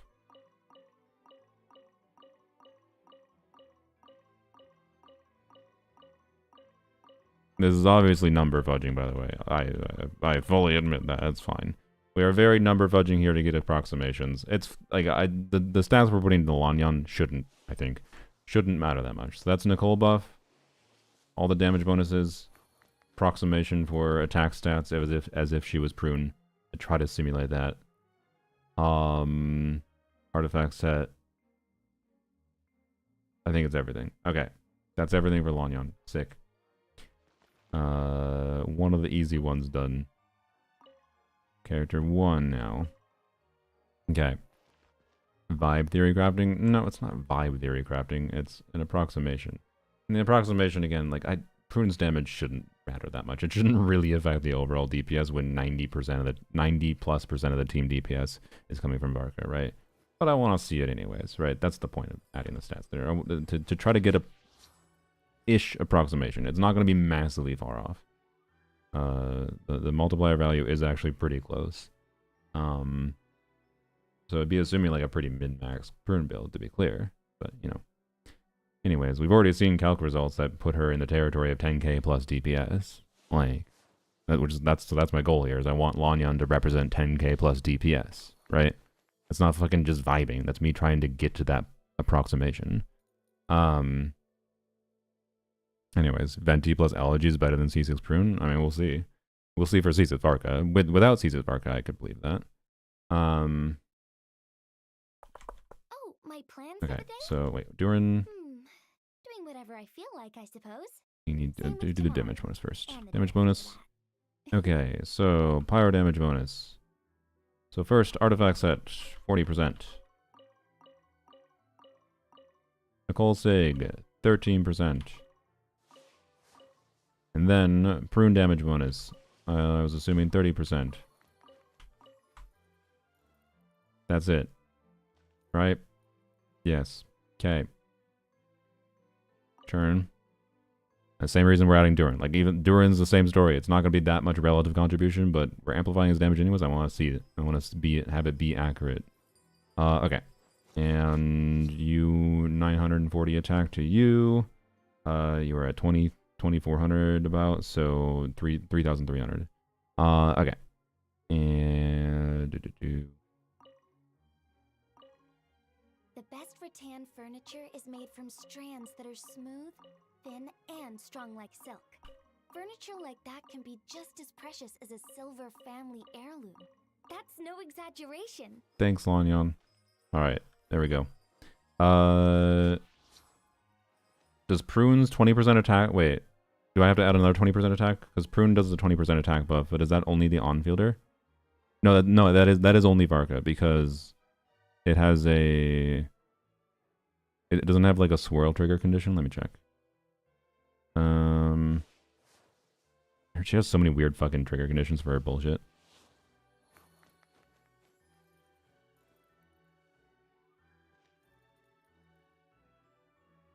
Hexorite passive. Yes, if the after a Hexorite character in the party affected by her thing, her buff triggers an elemental reaction, her attack is increased, and then if that reaction is a swirl reaction, the triggering character's attack will also be increased. So it has to be a Hexorite character triggering a reaction, then it increases her attack and it increases their attack, but they have to trigger a swirl. So it's only Venti Varka and herself that triggers that. So, right, and Jean if she gets buffed. That was a 93% pyro damage. Did I 40 is artifacts at 30. Yeah, why is it? How did it get to 93? Did I click too many times? What did I put on Lanyan? Whoops. Oh, you said those numbers would click two more? My bad. Thanks for catching it. Did I do that on Lanyan as well? No, I did not. Okay. That's no exaggeration. Thank you. Okay. So yeah, no extra attack percent for Durin. It'll only be the Varka.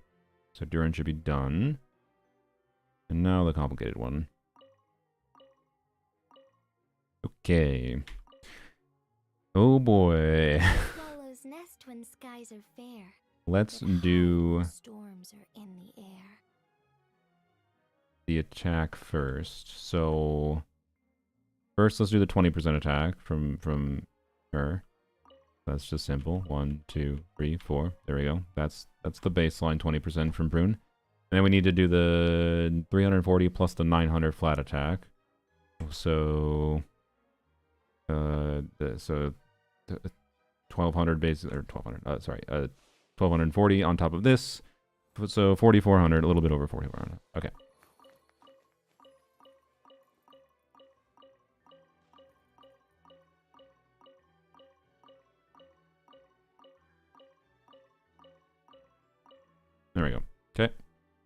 140% attack. Let's go.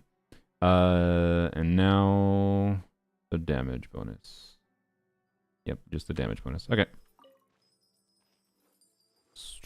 Which we have to add twice because he does 2 elements. So, pyro damage. Artifact set.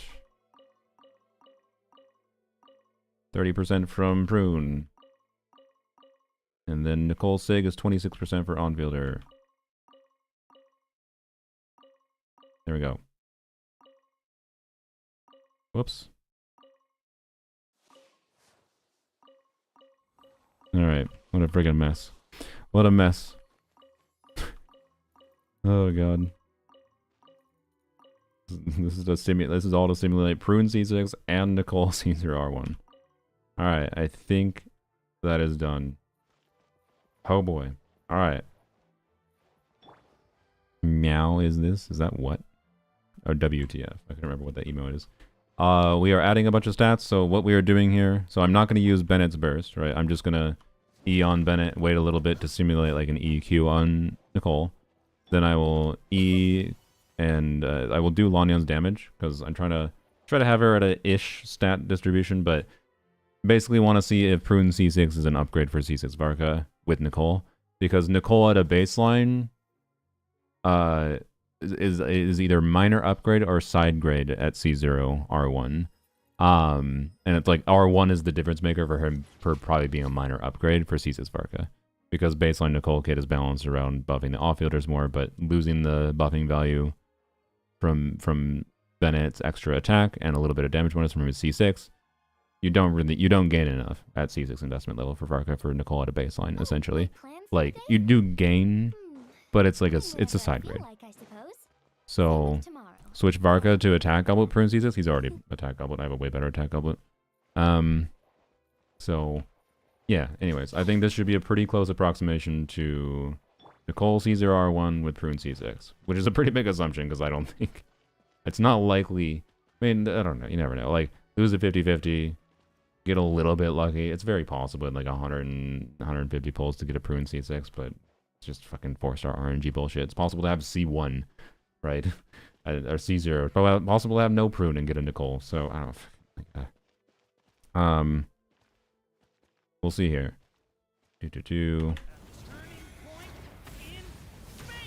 Alright. E and Bennett. Wait a couple seconds. This would be like, you know, Nicole animation.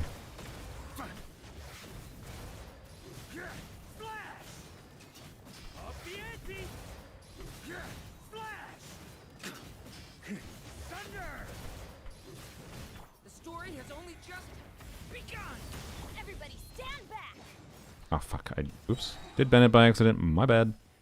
Habits. Hey, Lanyan did 2% damage contribution in that one rotation, by the way. So, let's see. 240,000. That seems pretty accurate too. 240,000 divided by 20 seconds. That's 10k. Yo, that's, well, 12k, but that's about 10k DPS. I told you it was worth it. That's exactly why I fucking did it. Because like that's about what we're expecting Prune's DPS to be. I told you it was accurate. Frick you think it was freaking vibes crafting. Off we go. Alright. Okay, don't bend a burst break. Let's light it up. Up and away.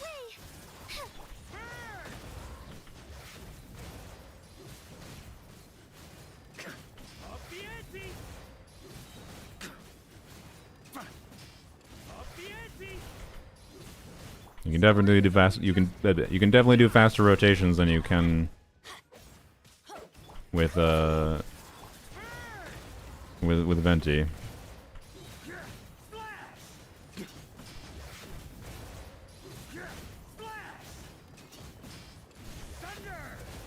Still slightly longer than 20, but I don't think that's inherently problematic. It's possible it could be optimal to skip skip a Nicole burst every other rotation too. I don't know. That seems quite a lot better. Although the real question is, now I have to go reset the stats. Am I free to play Varka? Do this in Stygian? Yeah, just pull Nicole. This is what Nicole does. That's what we're simulating aggro. We're simulating C0 Nicole with C0 Varka. This is exactly what Nicole did. Everyone poo-pooed Varka. They didn't realize he was actually with C0 Nicole and C0 Varka on a debate club. Trust me, it's a debate club. You can't tell because I have the weapon skin on, but this is a debate club.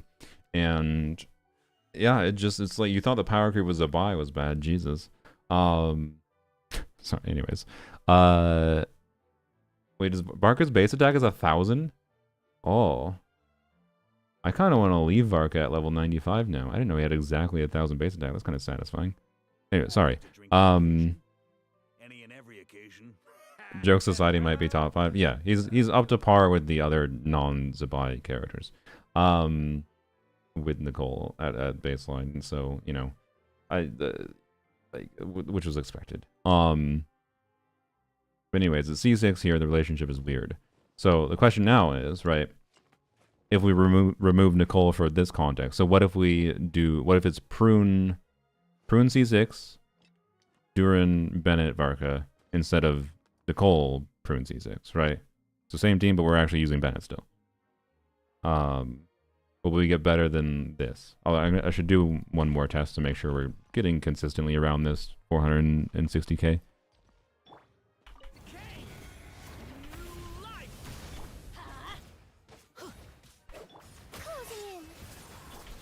And again, I think that is probably similar time to what Prune will take, but Prune might take a little bit more rotation time than what Lanyan takes there. Maybe I should be queuing on Lanyan. No, if I do faster rotation, faster rotation affects a lot. So there's very minor differences in like the field time requirements here that could affect a lot.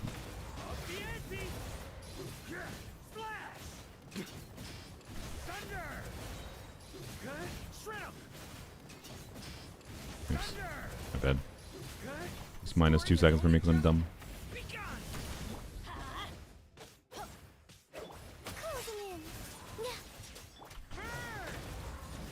I'm purposely wasting some time just to get some wiggle room because I don't know how long the field time Prune is going to take and whatever, but yeah, again, 460 again. Again, the exact numbers in practice will be a little bit different, right? And we're not factoring in Nicole's Q buff here, right? Add Nicole Q motion value, and then there's a little bit on top of this too. So we should treat this, well, we already calculated that before, right? Well, oh fuck, no, I didn't. I guess I didn't. Let's check what we're getting from Varka's E to figure out what Nicole's Q, because we just need to look at we need to look at the C2 proc from Varka, in order to see what Nicole Q will be able to do, because it's the same like motion value calculation. All right, or most likely is.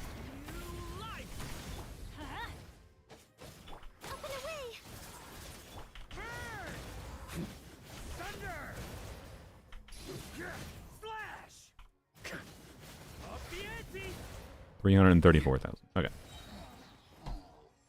334,000 divided by 4 times 5 is an additional 417,000 damage divided by 20-second rotations is 20k DPS. So Nicole C0 R1 with Prune C6 is going to be sitting around 480k. Which is more what I kind of expected Nicole on her own to originally do. But now it requires a whole ass new character. Yay. There's an intense pawn in game. Wow. What do I think about the new reaction? We don't know what it does. You want me to have thoughts on a reaction that doesn't do anything? I already got before about it. Anyways, you can rewind if you want to hear my thoughts about it before. It depends what it does. If it actually changes what the reaction does meaningfully and isn't just like how they designed most of the non-cry stuff, I think it could be really cool. Especially because it's an Electro reaction. Electro is very interesting in how it interacts with stuff. But I hope it is cool. I don't know. But until we know what it does, I don't have any meaningful thoughts about it, because their track record for these modified reactions is very... On me. Anyways. Okay. getting another. I mean, yeah, it seems they're just continuing with Nod Cry design, but with Snezhnaya. So this first one's gonna be Superconduct. I almost exited. I don't think I want to exit. Okay, so if we need to remove... Oh, fuck me. Maybe I do just reset everything. So if we're just adding... Oh, fucking hell. Yeah, I think I'm just going to reset it. So I want to remove Nicole here. So removing Nicole, reset everything. So we're pretending we actually are using Bennett, but it was Prune C6 instead of Lanyan here. So that means we need to add the 20% attack to Varka, the 30% damage bonus, the 340 team-wide, and then we need to add the artifact set. Right? That's it. Pretty simple. Pretty simple.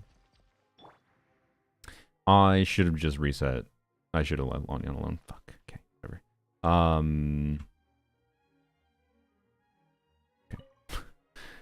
Okay. Whatever.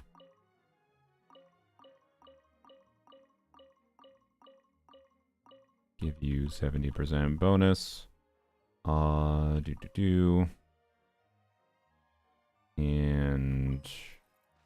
Lanyan doesn't matter that much. She was doing like 3% damage contribution, but still, to put her in the same territory, we'll give her.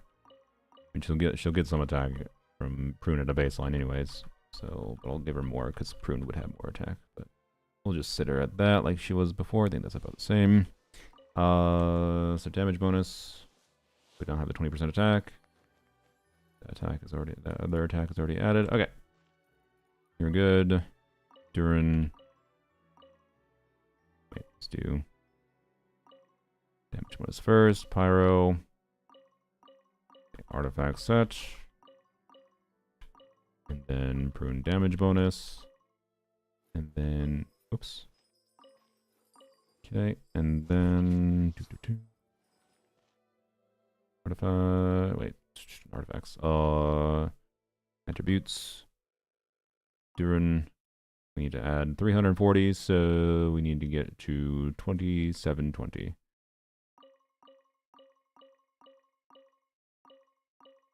Close enough. Alright. It's equivalent to about 40% attack. Okay, cool. And then you got the damage, you got the team-wide damage bonus. Okay, okay. So, Durin good. Okay. Varka.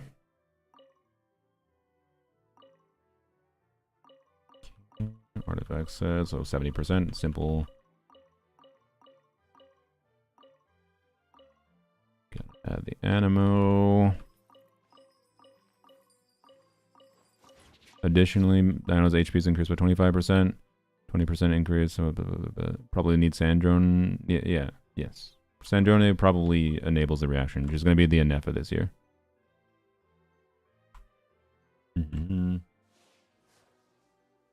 If they screw it like they did with Lunar Charge, they'll most likely uninstall. I mean, Lunar Charge ended up being actually somewhat impactful on a team building level. Like, it changed the behavior of the reaction for how Aura works. Like, enough that it like, Anefa and Lunar Charge impacts team building for how you can do, like overvape teams weren't really a real thing before Anefa, I feel like. So, I don't know. But I would really, if they make it so Superconduct keeps Aura like Electric Charge, though, that'd be really cool. That's all they really need to do at a baseline, and then change the damage it does, whatever, right? Then that'd be cool. I'd pull Sandrone just for that alone. It did next to nothing. Yeah, I mean, to be clear, yeah, it did mostly nothing. It did mostly nothing, but they still accidentally managed to make it somewhat compelling. Essentially. Alright, we need to give... Okay, is that the... That's... Okay, damage bonus... Yes, now we just need to give the attack. Okay. So... 20% attack at a baseline. And then another 340 on top of that, so... Go to 35, 40-ish. Yep, there we go. Perfect. That should be everything. So this is simulating C6 Prune instead of Lanyan here, right? Also, I didn't think about TDDS if I had ever screwed that up before, but I have to wait out the TDDS cooldown now, which takes 20 seconds, so yep. Oh well. Yep, bananas, hello. Screw Lunar Bloom. Yeah, yes. Lunar Bloom is ranking the lunar reactions. Lunar Crystallize is the best one. But it's not like that Lunar Crystallize, I think, is that insanely interesting. Because Lunar Crystallize suffers from, like, Geo doesn't Like, yeah, it's cool now that Geo interacts with Hydro, but Geo doesn't interact with anything fucking else. So, like, it's still fundamentally not that interesting to me. And using the Hydro Ore to consume something else usually means you're doing less Lunar Crystallizes. So it means Lunar Crystallize is kind of all in or nothing. And the reward for going all into it is, like, not high enough, in my opinion. It could have been high enough if someone like Eat Lua actually buffed the reaction damage itself, but they didn't. So I don't even really like Lunar Crystallize that much. But it was still the best one. But I feel like it's just the best one because of how nothing because of Geo having nothing before, right? And it's cool that, yeah, Lunar Crystallize Ningguang, Noel exists, whatever, right? Lunar Charge is then just below that, which feels like it's managed to just barely be slightly different enough to have some relevance that's interesting on a team building level. But much of that you could also just say has contributed to how Inef's kit works. And then Lunar Bloom doesn't exist at all. It's fake. It literally could just be coded in as Columbina Nefer Lauma mechanics for a resource generation mechanic. Like, it's just a shared resource generation mechanic. It didn't need to be a reaction. It's fake as hell. So, yeah. Increase for Mav teams than Bennett. I do not think Nicole is going to buff Moika. Well, sorry. Nicole might buff Overload Moika. That I'm not sure about. I haven't tested that. And I won't be able to test that because I can't play Moika properly. So, yep. Anyways, so that's the bar is relatively low, frankly, for Stellar Conduct. Or Stellar... What is it called? Stellar Conduct. It is. Okay. Like, yeah, the bar is low for Stellar Conduct, and I don't know. I hope they realize they could modify the reaction in a way that is really fun. I like my idea right now of just change the aura behavior so it's not consumption, instead it's like weird electrocharge type thing. Keep electro and cryo aura on the enemy at the same time. That makes for cool teams. But anyways, that couldn't exist before without it, and that justifies it being restricted also. I'm also fine with that in that case, being restricted to a new character as well. So yeah. Okay. C6 Nicole replace C6 Bennett? I think C2 Nicole should be better than C6 Bennett for Moika, but you might unironically have to wait a couple seconds. I don't think you have to wait long because I assume like it takes like 2 seconds to do EQ on Moika, right? Like before her actual hit lands. So you wait like 1 second, 1.5 seconds for the 3-second timer to go and apply the 300 attack buff to Moika. But at a baseline, I think C2 Nicole would be enough. Maybe even C1 Nicole is enough to make Nicole better for Moika. But there also might still be interesting things regardless with Melt for whatever reason, but I don't know. Okay. Sorry, my brain is like computing for a second. Do I have to do anything special? No, not really. Okay. I should have queued there first, but whatever.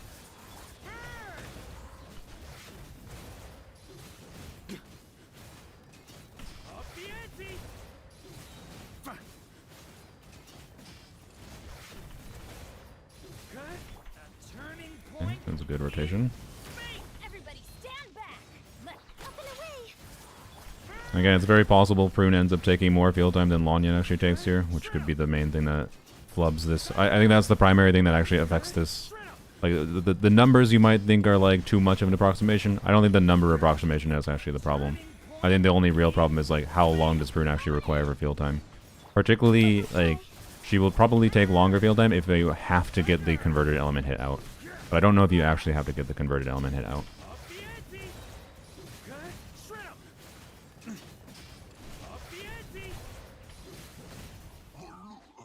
Okay, so Nicole is still a side grade.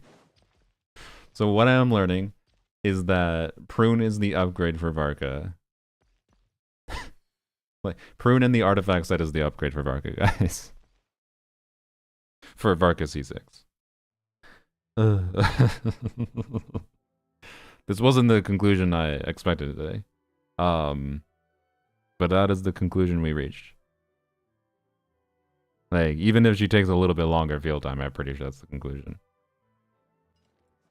Like, and if anything, this result should be more accurate than the previous result, because the previous result was trying to like factor in Nicole burst, and like if Nicole burst takes a little bit longer than I was actually doing with wasting time on Bennett on field, and Prune takes longer field time than required to do her EQ, then, because I don't know, hopefully you can do like Prune EQ, like, and cancel the animation, even if you don't get the second hit, it's fine, right?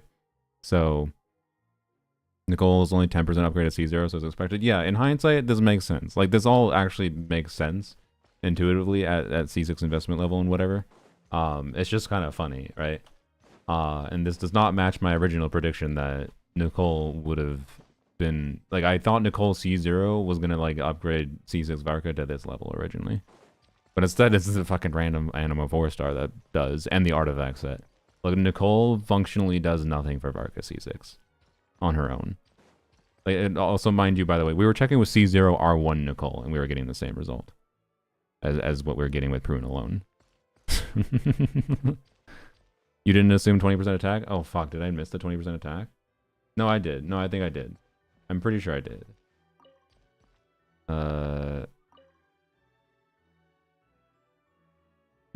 Attributes.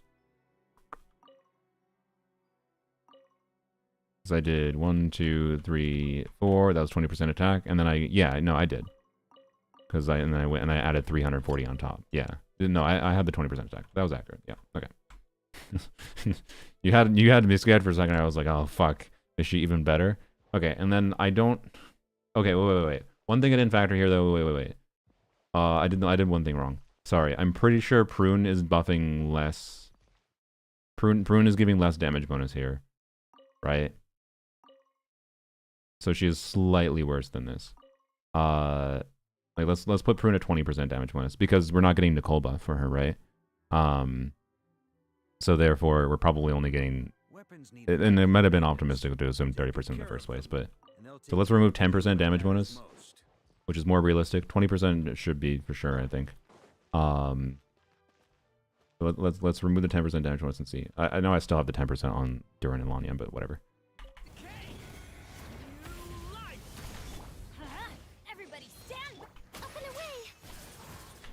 And you know what? I should also. Okay, sorry.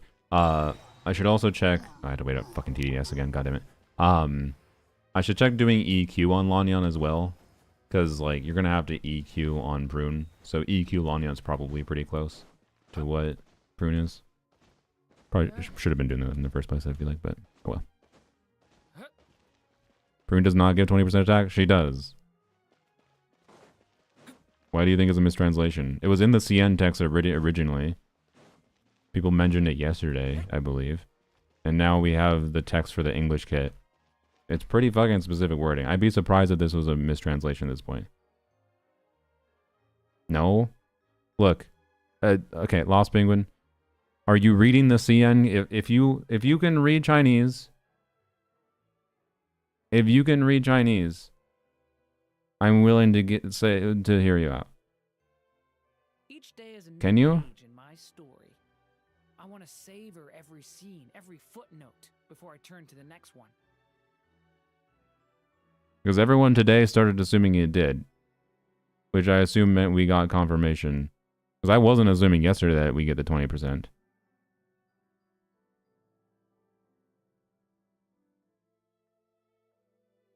So like, how the hell do we get, if the elemental reaction is a swirl reaction, the triggering character's attack will additionally be increased by 20%? How the fuck do we get that translation? Quest is so long for no reason. Interesting. So what do you mean it clearly doesn't? Where did the mistranslation come from? I need more information. Yaya can read it? Okay. Well, I don't know. Anyways. Fine, we can check without the 20% attack too. Anyways, do.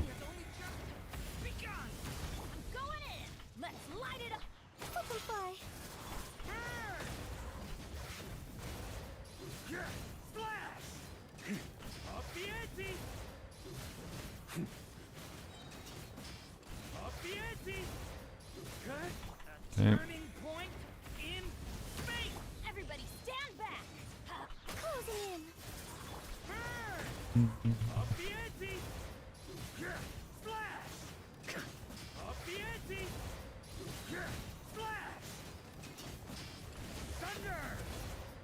Decay! New life! Teamwork is dreamwork. Up and away. Yeah. Burn! Thunder! Good. Shred 'em! Why is our damage so low? Up the ante! Maybe it's not. I don't know. Flash! I feel like we might have missed TDDS in one rotation. That can happen. Good. Shred 'em! It's probably pretty close. I don't know. It's possible we missed TDDS in one rotation, but either way. Yeah, so 10% damage bonus, I mean, that makes a difference. So, I don't know. Like, I still think Prune C6 is clearly the more notable upgrade. That's fairly obvious to me, but I don't know. Let's see what happens if we remove that. Again, it depends on the fucking rotation time. Again, if she has longer rotation time too, we can simulate that. Let's simulate the worst case scenario. So we'll keep the damage bonus the same. And attack percent minus. Okay. Current calcs done. Also, don't assume 20%. Really? I thought they did. Why the fuck did this morning everyone start having higher numbers from Brune? Decay! New life! I'm going in. Huh? Burn! Up the ante! Good. Shred 'em! Flash! Up the ante! Good. A little slow, but Point in space! Everybody stand back. Closing in. Huh. Burn! Thunder! Flash! Up the ante! Flash! Up the ante! Flash! oops. Okay. Why did the extra attack? New life! I'm going in. Let's light it up. Burn!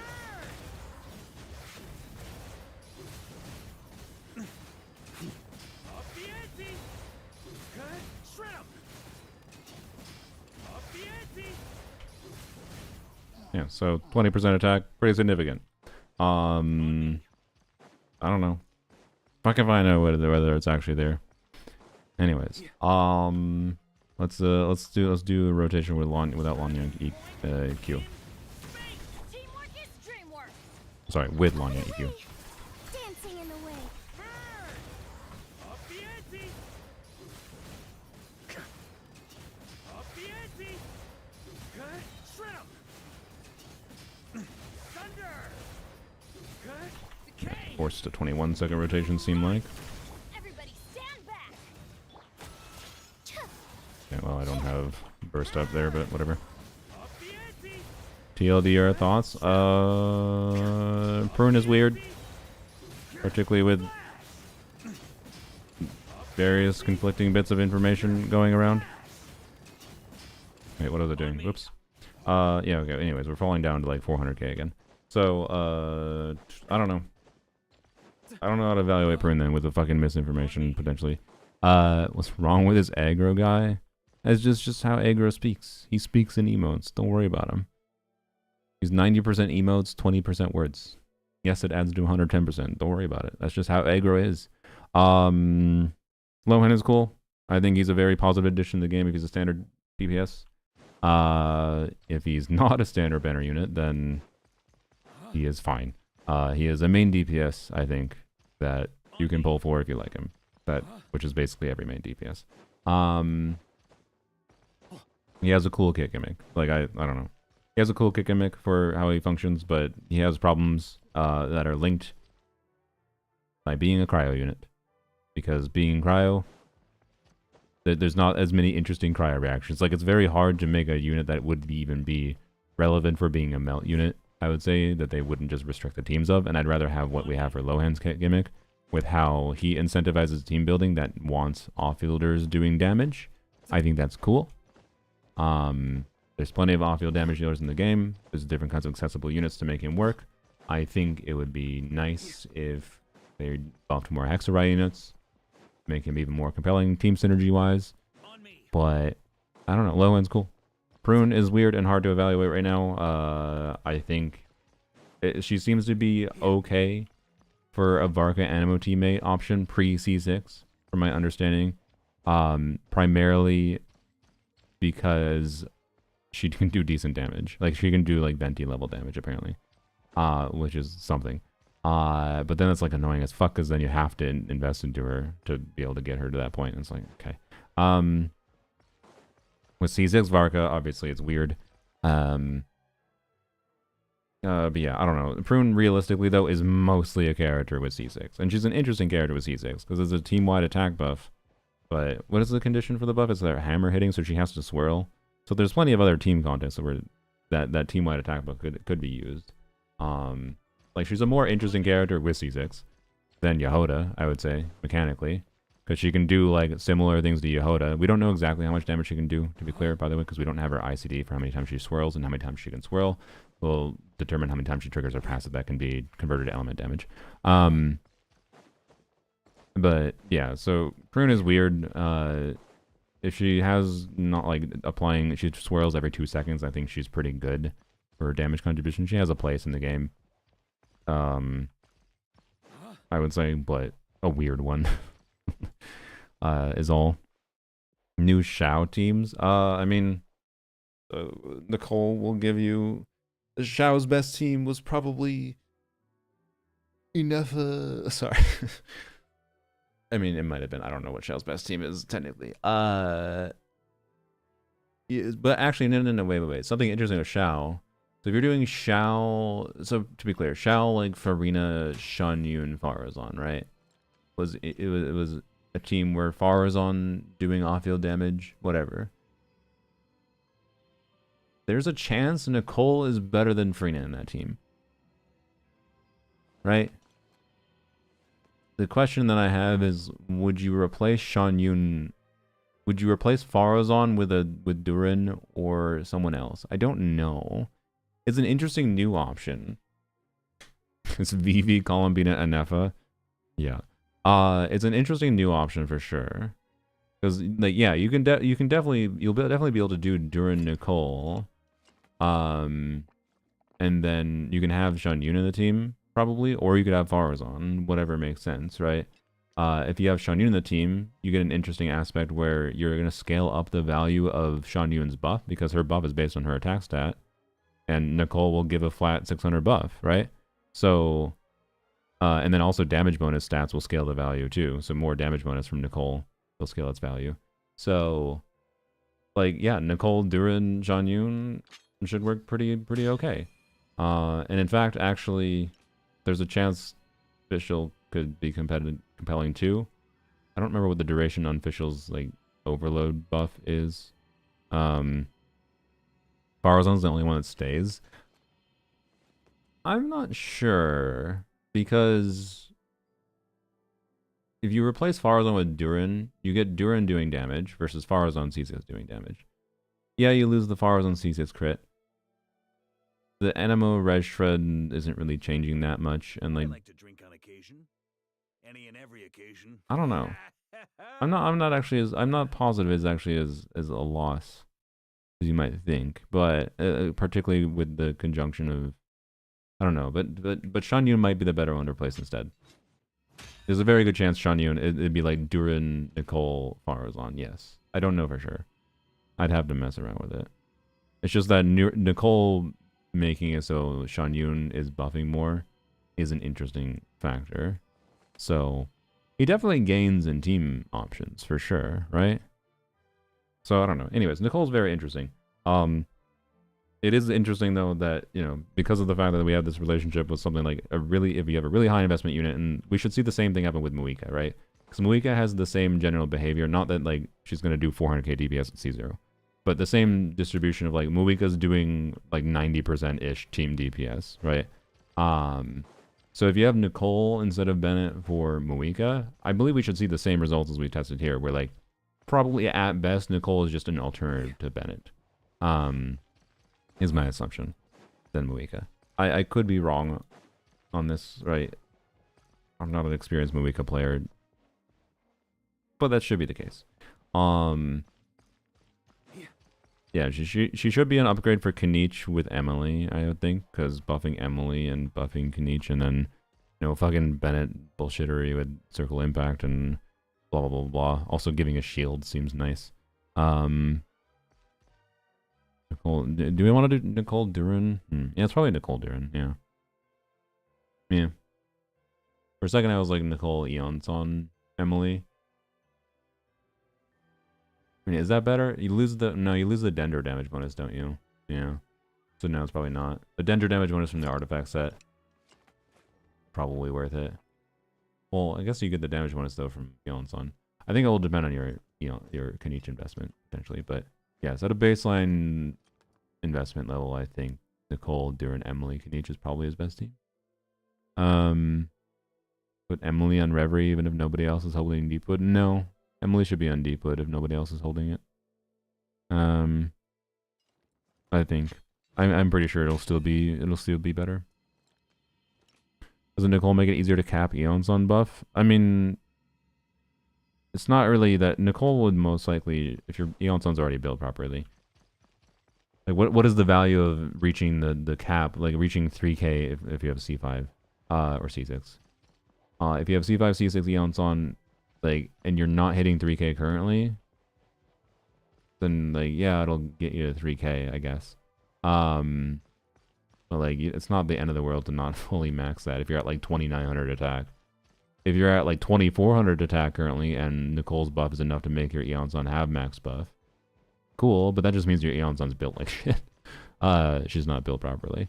And then the value of going over 3k attack on Eon Sun is there, but it doesn't matter for Kanichi at all. So Lohen's kit a little bit better. I mean, the very TLDR is that he... Actually, I'm not the person to ask right now. I don't know exactly. I know it seems like he wants to do like an N1C. But he goes into a special skill state. His skill state, he gets points for resources for doing more damage from teammates doing off-field damage. And then he also needs to do some attacks himself to build up some resource.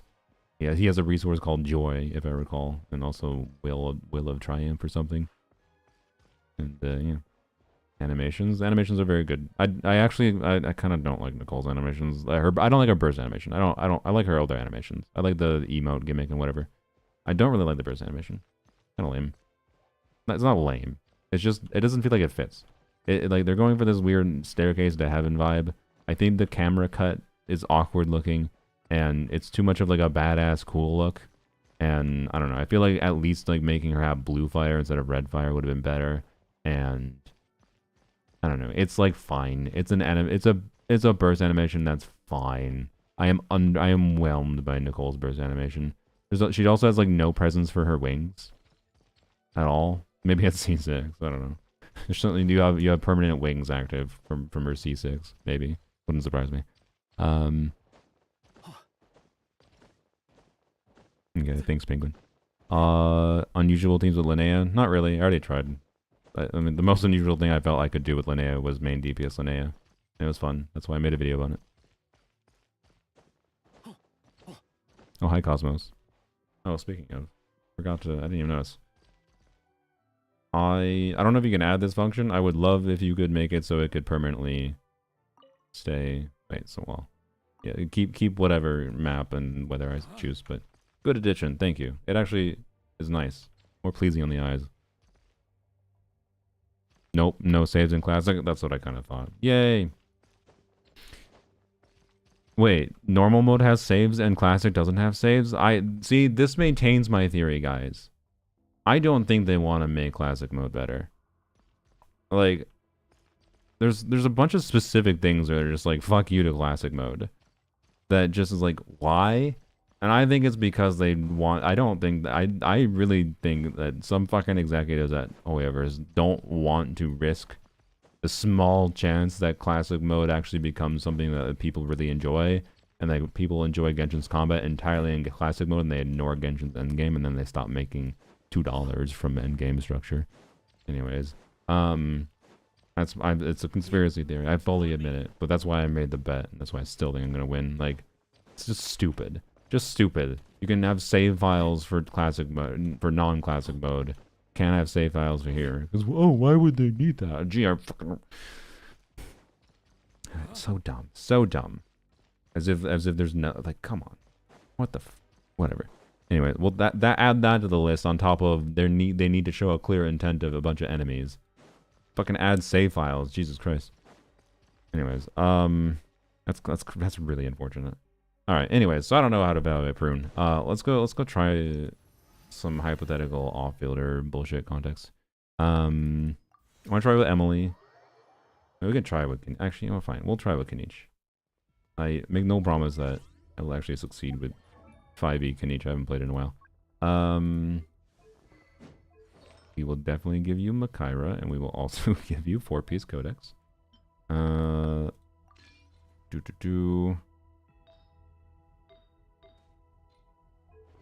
Okay. Give you this. There you go. Nice. 100 crit rate. Alright. Good Kanichi. Emily. Don't mind you on Reverie by any means, but should fix it. Why is Moika on Deepwood? Don't worry about it. Don't worry about it. It's what she's meant to be on. Alright. And then I'll do this because maybe I need the ER. Well, no, I'll do this. I like crit. Alright, there we go. Leaks of the next weapon skin. Yeah, I had a little bit of a rant about it. Buttholes. That's what I have. They are buttholes. No more event weapons is asshole cringe company behavior. But what's new? Okay. That should be fine. So we'll do Emily, Duran. I have Duran on Noblesse now, so that's fine. Wait, I need to either manually add the res or force Hexarai with double pyro. Is there another is there a Hexarai pyro unit? There's no other Hexarai pyro unit right now, is there? Is there? I guess I can add pyro resonance manually. Klee. Oh yeah, that's true. Unfortunately, I don't have Klee. That's why I can remember. Timer at the top, but you have 5 minutes to select your characters. Okay, what are we doing? We're doing Kanichi. It's as good as done. The pleasure is all mine. So I'm gonna add in. I'm gonna throw in like I'm not gonna use him, but I'm gonna just so I can force the Hexarai passive to be active on bucket properly. There we go. So pretend. Oh yeah, fucking Nicole with Albedo is potentially interesting too. I gotta think about Albedo. I know Nicole doesn't buff Albedo at all, which is somewhat unfortunate, but Albedo buffs Hexarais, and Nicole still does give damage bonus to Albedo potentially, so, you know. Okay, so we're gonna add 25% attack manually, or we need to add 25% attack for Pyro Resonance, and then we need to add the Nicole, we'll assume Caesar and Nicole here, without Resig. We need to add the 600 team-wide, obviously. And then we also need to add the artifact set, right? Duran's on Noblesse, that's fine. Emily's on Deepwood. Cole would be on the... Okay, so yeah. We need to add the artifact set, Nicole attack, and then Pyro Resonance. Okay. So, whoops. First, add 1, 2, 3, 4, 5. That's Pyro Resonance. And then we need to add 600, so you're going to go up to just about 3,000. Okay, there we go. That is that. This is with C2 Duran, by the way. So, I guess... You know what? I want to see if this performs like without C2 Duran. C1 Duran I can't turn off, but... So we're actually going to go remove damage bonus. C2 Duran gives 50%. The new artifacts get gives 40%, right? So I'm actually going to remove 10% damage bonus from everyone. Well, I mean, there's still the additional motion value that Nicole adds that I can't factor again. So, you know what? Fuck it. I'm not going to add the artifact damage bonus, but I'm going to leave the 10%. Okay. And then Emily should attributes. 10%. Okay. And then you go slightly over 3,000.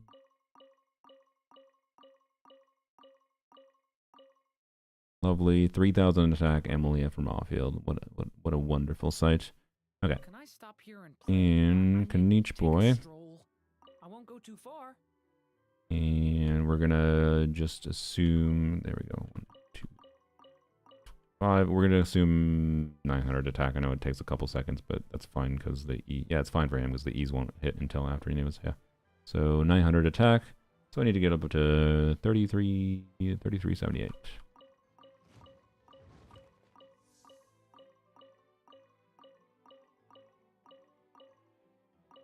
All right, there we go. Close enough. Okay, cool. And then field time on Alice. I'll just like do a little dance with Albedo and then swap off field. I think we start with Emily. I think we'd start with Emily, then we do Nicole normally, and then we would do Duran. I'll do Emily into Duran so I get the pyro going, right? But yeah. This'll brighten up the place. Stay back. The story has only just. Okay, Nicole done.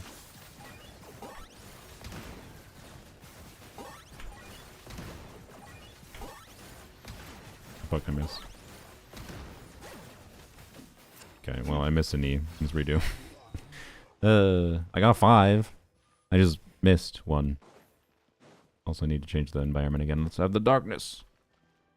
Bring the darkness. And then let's also change the enemy so it's bigger so I have less chance of missing it. Ruin Guard. How about this? Anything? Wait, I could do a boss. Bam. There we go. Okay. Less chance of missing. Fresh and floral. Turning point in space. Alright, do a little dance. Do. I got him cornered.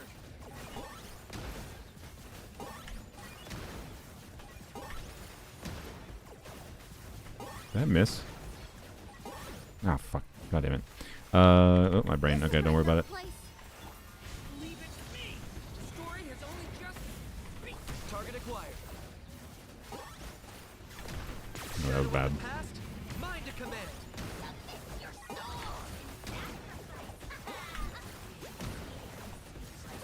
God damn it. I have. Well, okay. Neutralize. Nope, I got my first back at a terrible time. Well, okay. This is gonna. Rotation slot. Whatever. It's fine. Pretend that's just Nicole doing animations. I got him cornered. Certainly not optimized gameplay here, that's for sure. Okay, we're just doing 4 each. Whatever. I don't know. 140k. This is with Moika weapon, mind you. That obviously is good.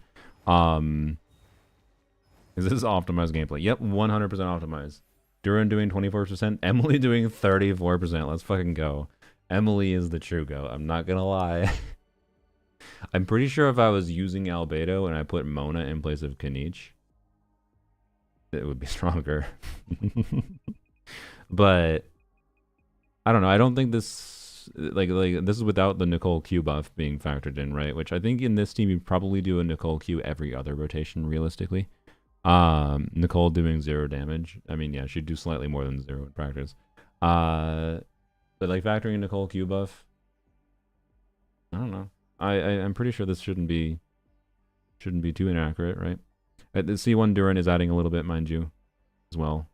How much, I'm not exactly sure. It's only adding to Kenich's damage, but yeah, I don't know. It's cool. I like it. And this is certainly not a super min-max Kenich. But yeah. Meaningful dots there. I do think, I don't know, it's much more interesting to me to think about how she benefits off-fielders like Emily. So, what kind of other team do we want to check?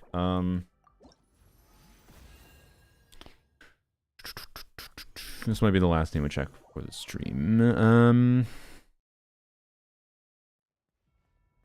Because I don't think we need, there's very possibly going to be Nicole changes, right? So, I wouldn't be surprised if she actually does get buffed, frankly. Like, At this point, they've broken the fucking door open for like apparently now, if Zibai does 180k DPS at C0, they can make Nicole fucking just actually completely replace Bennett, and that's just fine because of the fact that I would at least uplift characters closer to the Zibai level, right? And then it would make people upset that Varka is better, I guess, than Twins or something. So I don't know. Vape Durin would probably be very strong. Yeah, we can do something with that. Let's do DPS mode Durin. I'm gonna leave him on Noblesse though. I'm lazy. I mean, should we just try this? But wait, no, that wouldn't work. We need to. Okay, we'll pretend Albedo is Nicole again, I guess. And then add in Mona. Wait, I think Mona has Noblesse on right now. Fuck. Well, This is destiny. whatever. We'll turn on Infinite Energy if we need. Her current numbers are fine. No, I think she's perfectly fine. I think she is completely balanced. I would not be surprised if she doesn't get any changes. I think she is a balanced character. I'm just saying that balance has been thrown out the fucking window when it comes to Genshin's like team building for like the strongest things you can do in the game at this point, such that like I don't know. It wouldn't surprise me if they buffed her. I would be surprised if they nerfed her. To be clear. Enjoy. Hi, Vermilion. So, anyways. Hopefully my Mona just can have a build. I don't know. The exact artifact situation here. We're going to add the Pyro Resonance. We'll see.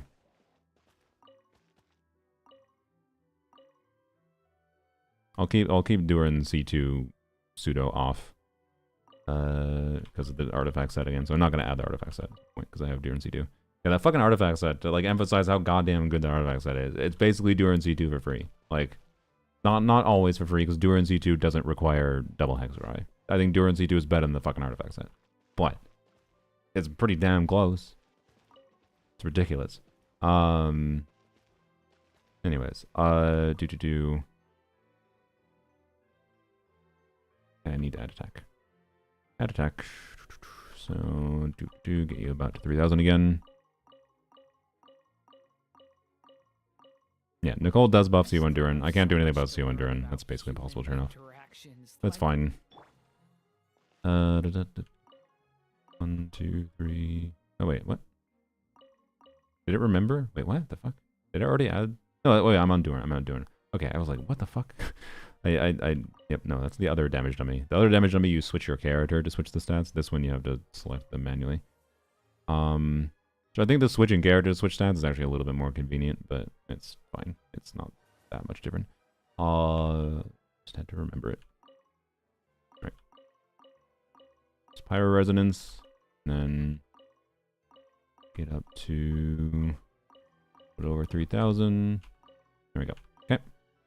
And then Mona, I guess, would technically be buffed too, which is interesting. Mona, I have CC's Mona. She would land Vaporize in this team with, presumably. Like, she doesn't have super high Hydra application, so burning shouldn't have any issue.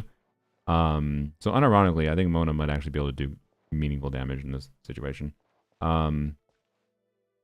Also, wait, I did say we were going to test Vaporize doing it, and I just played a burning team again. Don't worry about it. We can get rid of Emily, and we'll throw in like a different pyro unit, whatever. We'll keep Albedo. We can see what Albedo does with like Vaporize doing. I'm down.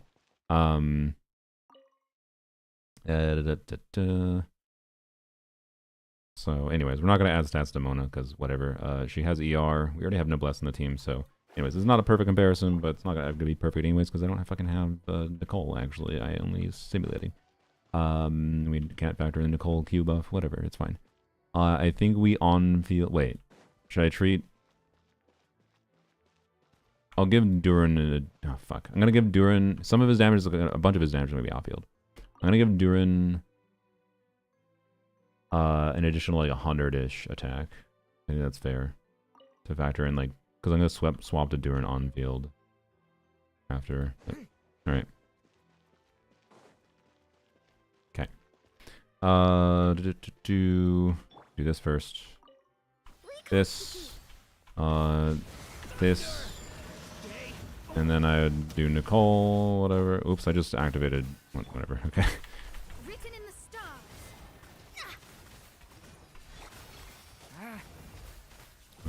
This was a little worse than I thought. Oops, I didn't mean to end the thing. That was not my intention. But it was a little worse than I thought.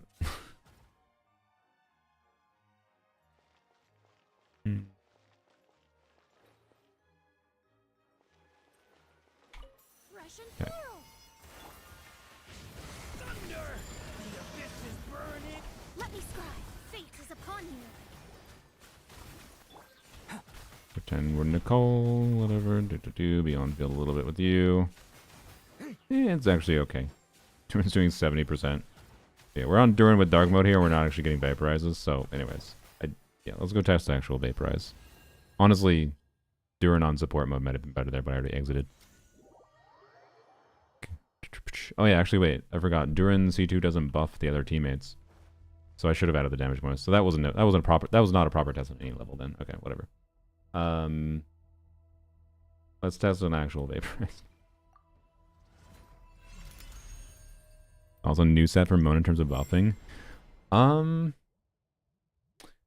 It will be better oftentimes, I think. Like Hydro bonus plus whatever the on-fielder is, right? Like in this team context, I have Durin on Noblesse. Well, to be clear, if I'm doing a Durin DPS oriented team, I'm just gonna throw in Bennett. We're not gonna use Bennett, but he'll get Pyro Resonance. Epic. So I will use Albedo here because Bennett is now the placeholder for Nicole. But I don't know, like Nicole. Oh, I forgot about I had TDDS on. Should have given that to Durin. Yeah, sorry. I don't know. The new set gives 2-piece ER, which makes it easier to potentially build her for some damage stats. I don't know. I think it's probably one of the more compelling options, but it's going to depend on the exact team you're doing, right? So in this team, though, would you put it on Nicole or would you put it on Mona? What the question is, I guess, what would you put on Nicole if you're not putting?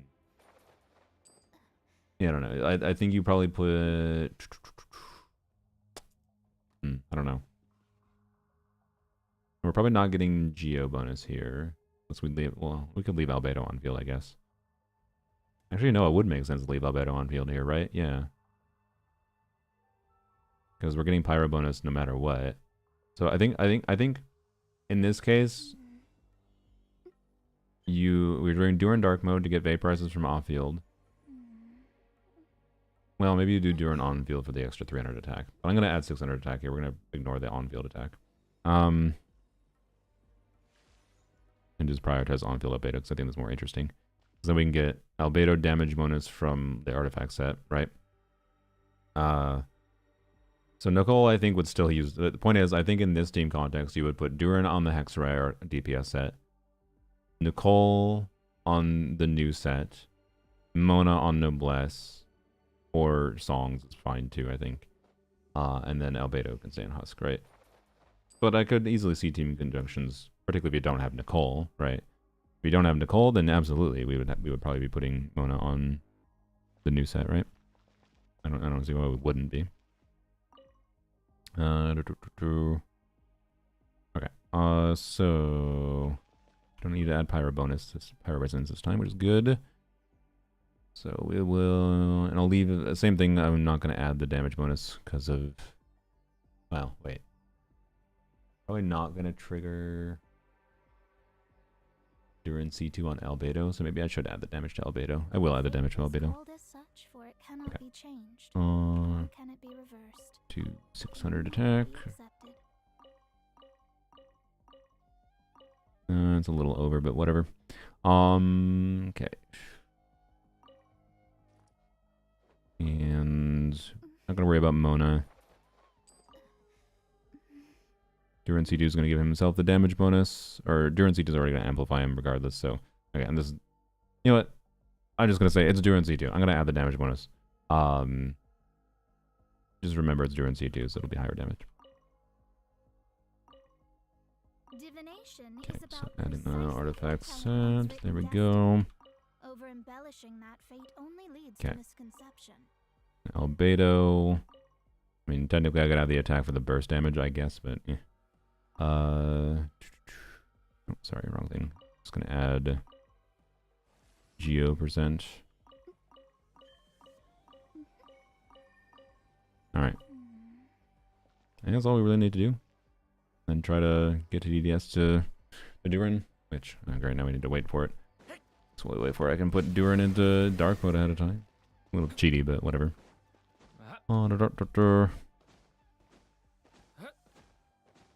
Joe and Lonnie enjoy kind of considering Nicole Durin because I skipped him last time. Yeah. Yeah, Nicole definitely completes the picture for how Durin was balanced at minimum. Maybe Overvape during Anefa, Alice Durin. Yeah, probably. And Anefa being buffed by Nicole is in a very interesting context, potentially. I'm curious how, like, Arlecchino Overvape will work out. This is something I'm not going to bother testing now, because it's too weird to... there's no way to meaningfully, properly factor it. This would be like a... It'd be actually better to do it on spreadsheet.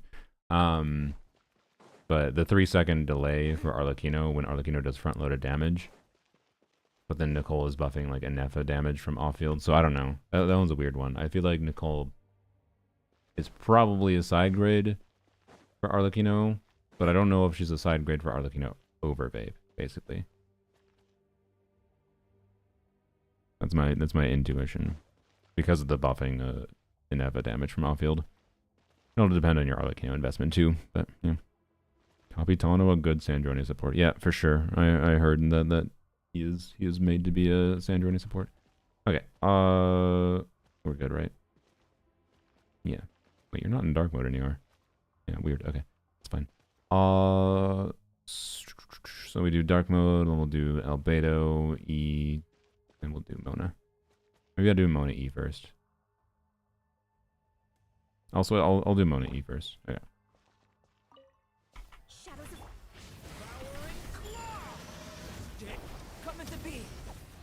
Written in the stars. 1, 2, 3, 4. And we like on-field Albedo. I forgot to do Nicole, but whatever. I don't know. It's off-fielder bullshit Gober team. Oops, I didn't. Fuck, I pressed G by accident. I don't know. It was a rotation. He was doing a bunch of damage, but honestly, I don't. This is not gonna be better though. This was with C2 Durin. This is like that's like a lot worse at a baseline than I think what some other things I've been doing are. I don't know. Maybe the Albedo synergy isn't there basically. I think I'd have to put another attack scaling unit instead of Albedo. So like a Nefa. Nefa probably would work there. Yeah, so I think I'd have to put in a Nefa. I can tell you Durin DPSing with Mona and Albedo does work, but Cole probably doesn't make sense. But yeah, Nefa should have been pretty good. And that team would, I don't know. It's weird because like you could like on-field Bennett at different times for each of the units, but I think she's an upgrade in the Overload team since she enables the artifact set. Oh yeah, the artifact set. Yeah, that's true. That's probably a meaningful factor. That overpowers the 3-second loss of the 300 attack. Like 300 attack is an end-all be-all, and you still get it eventually, right? So yeah, she's almost assuredly an upgrade then for there. But I don't know. Wait. What is the team exactly? It's Arlecchino, Inefa, Nicole, Mona? Because you have to have Hydro. Is Mona enough Hydro to supply overvaping for Nicole? I didn't even think about that. Or sorry, for Nicole. For Arlecchino? I don't know. Is this the remains of the Jeff chat? Yeah. But anyways, where is it? So I guess sneeze. It's fine. Okay. Did I not? Oh, this team. Oh wait, that was with C2 Shalom though. Okay. Did I try it? Did I not try it with Mona? I don't know. I thought I did try it with Mona. Maybe I didn't. But this team was getting freaking like 160k. But that's C2 Shalom combined with Frina. I assume with Mona instead of Frina for a C0 should be equivalent or better. And then I don't know. I've heard people getting really good results from that. I'm pretty sure people with Shalom and C0 even with Mona here would probably get better results than what I just did with hypothetical Nicole. But it'd probably be pretty similar at the end of the day with factoring Nicole's quill buff. But a little bit worse. Maybe a lot of it worse. I don't know. Hard to get a vibe check of that right now. With a weird off-fielder E team. Does her C2 always procs Moondrifts on Lumi hit, and that adds all the damage to her? Wait, okay, sorry. Okay, activated my C2, Linnea, and Shalona is now 320k DPS relatable. With Shalona only doing 1% more damage than Linnea. Hey. It's not completely wheelchair, at least. I see. Yeah, she takes all ownership. That's funny. I don't know. If there's some team that you want a burning check for. My vibe on Nicole is, yeah, she's a balanced character. She definitely does not break team building at this point. I mean, it's part of why I've said how I've said for a while that like in the past I've been like, okay, I could see why they didn't want to release an off-field sorry, not off-field, a team-wide attack buffer, because of the fact that like they didn't want to break the balance of how they balanced off-field DPSs previously. But they've power creeped enough that now that doesn't matter. So for a while I feel like we've been in a state where they could have made a Nicole type kit that buffs off-fielders and it just would have been balanced. But I think they could have done it any time, to be clear, because how they've done it is smart, right? Where she doesn't buff as much as... This is what I've said forever. I said this fucking years ago. Where to make an off-field attack buffer... Sorry, my brain. To make a team-wide attack buffer that isn't just immediately better than Bennett, you just have to make her buff less than Bennett, but buff the whole team. That's what she fucking does. So, I don't know. She just fits in this weird conjunction of, like, off-fielder focused teams, and I think the main annoying thing about Nicole, quite frankly, is just the artifact set.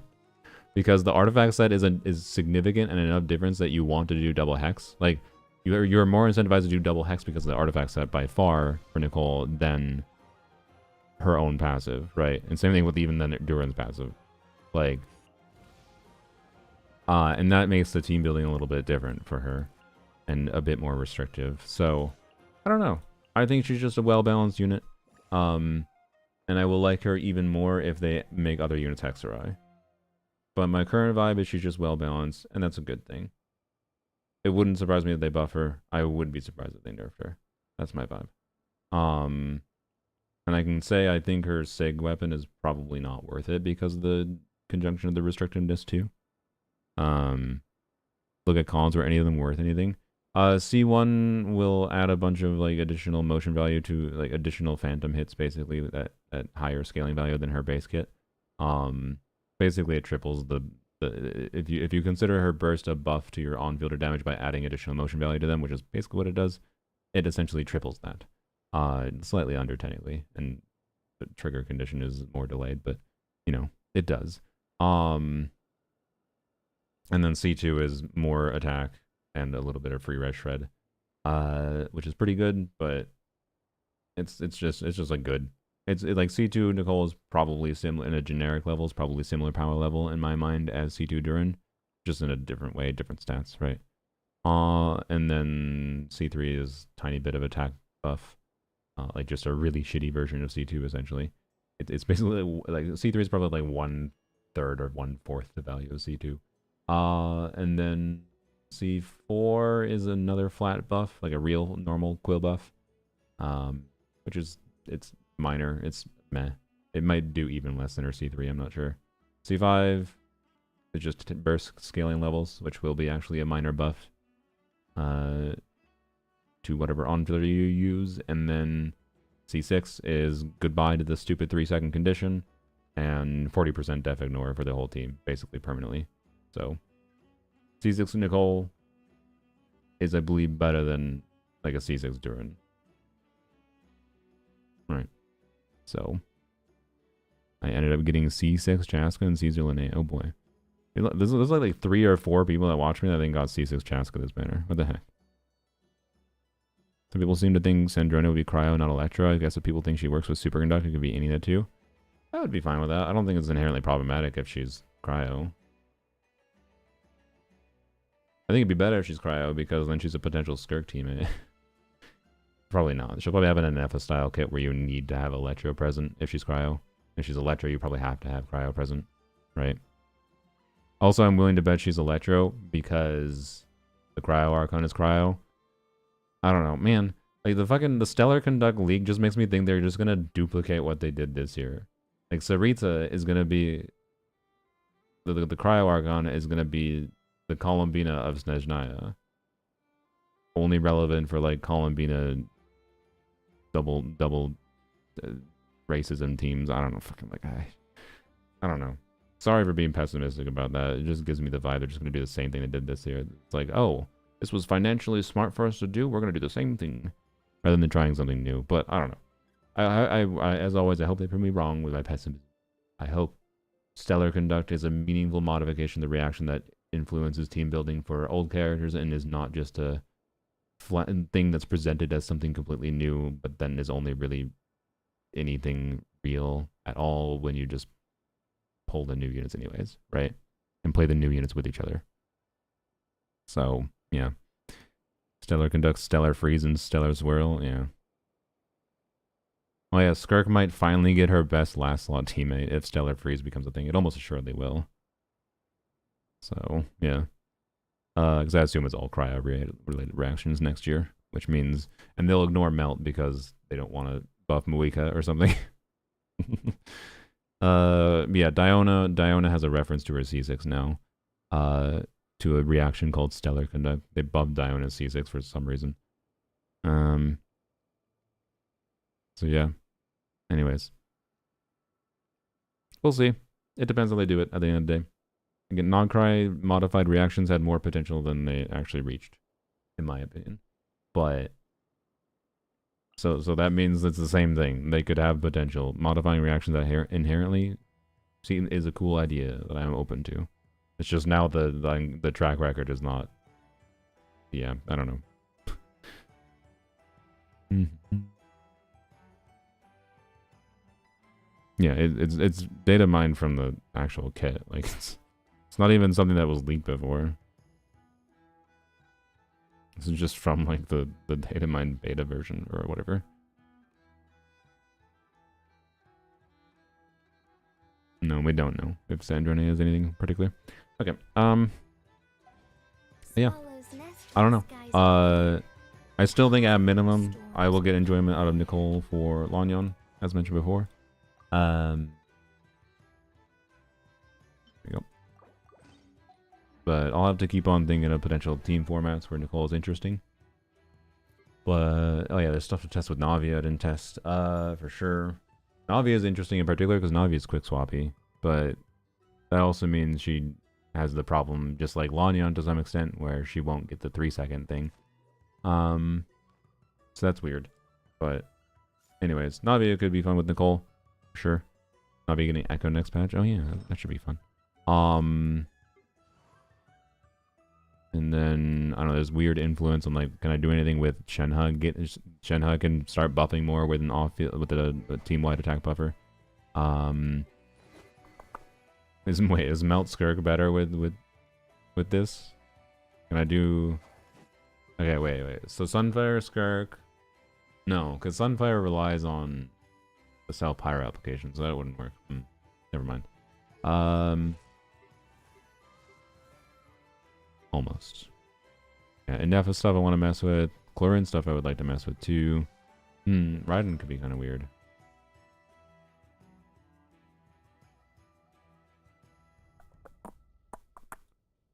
Set those. Oh yeah, Auron. I definitely need to muck around with Auron because Auron min-maxing with his passive damage, getting an attack buff for him seems kind of interesting. Particularly because you need Auron. What is it? Auron, Indefa, Nicole. I guess Durin. I guess yeah. Wait, no, I need Hydro. Fuck, Mona. Want Hexarai and want Mona. So yep. That's something interesting too. I don't know. In that case, do I put? Yeah, would Nicole be on the set there? Yeah. You know, I think Nicole will still be the one on the set. So I don't really care about Hydro bonus that much. No, maybe it is better to have Nicole on like Noblesse in that team and then put what's her bucket Mona on their set, new set. Okay. Cryo Swirl and Super Granite because of the exceptions for Skirk's Void Rifts. Yeah. What do you mean there's exceptions? Because Skirk does trigger Void Rifts on those, but yeah. So yeah. Anyways, I want to mess around with Oron. Could be interesting. Oh yeah, official stuff. Didn't mess around with official at all. Official might be a little bit weird in that she can snapshot the buff, which is interesting. She can already snapshot Bennett, right? But yeah.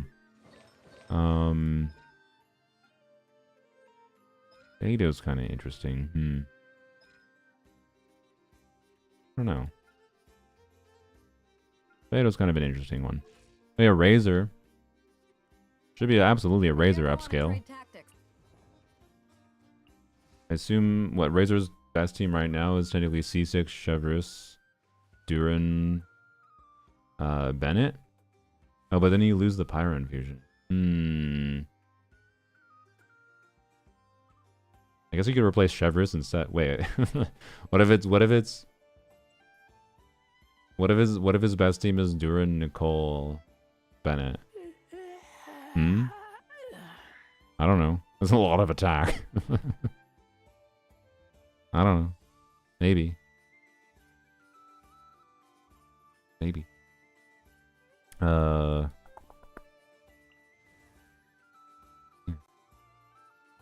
See, Lolly.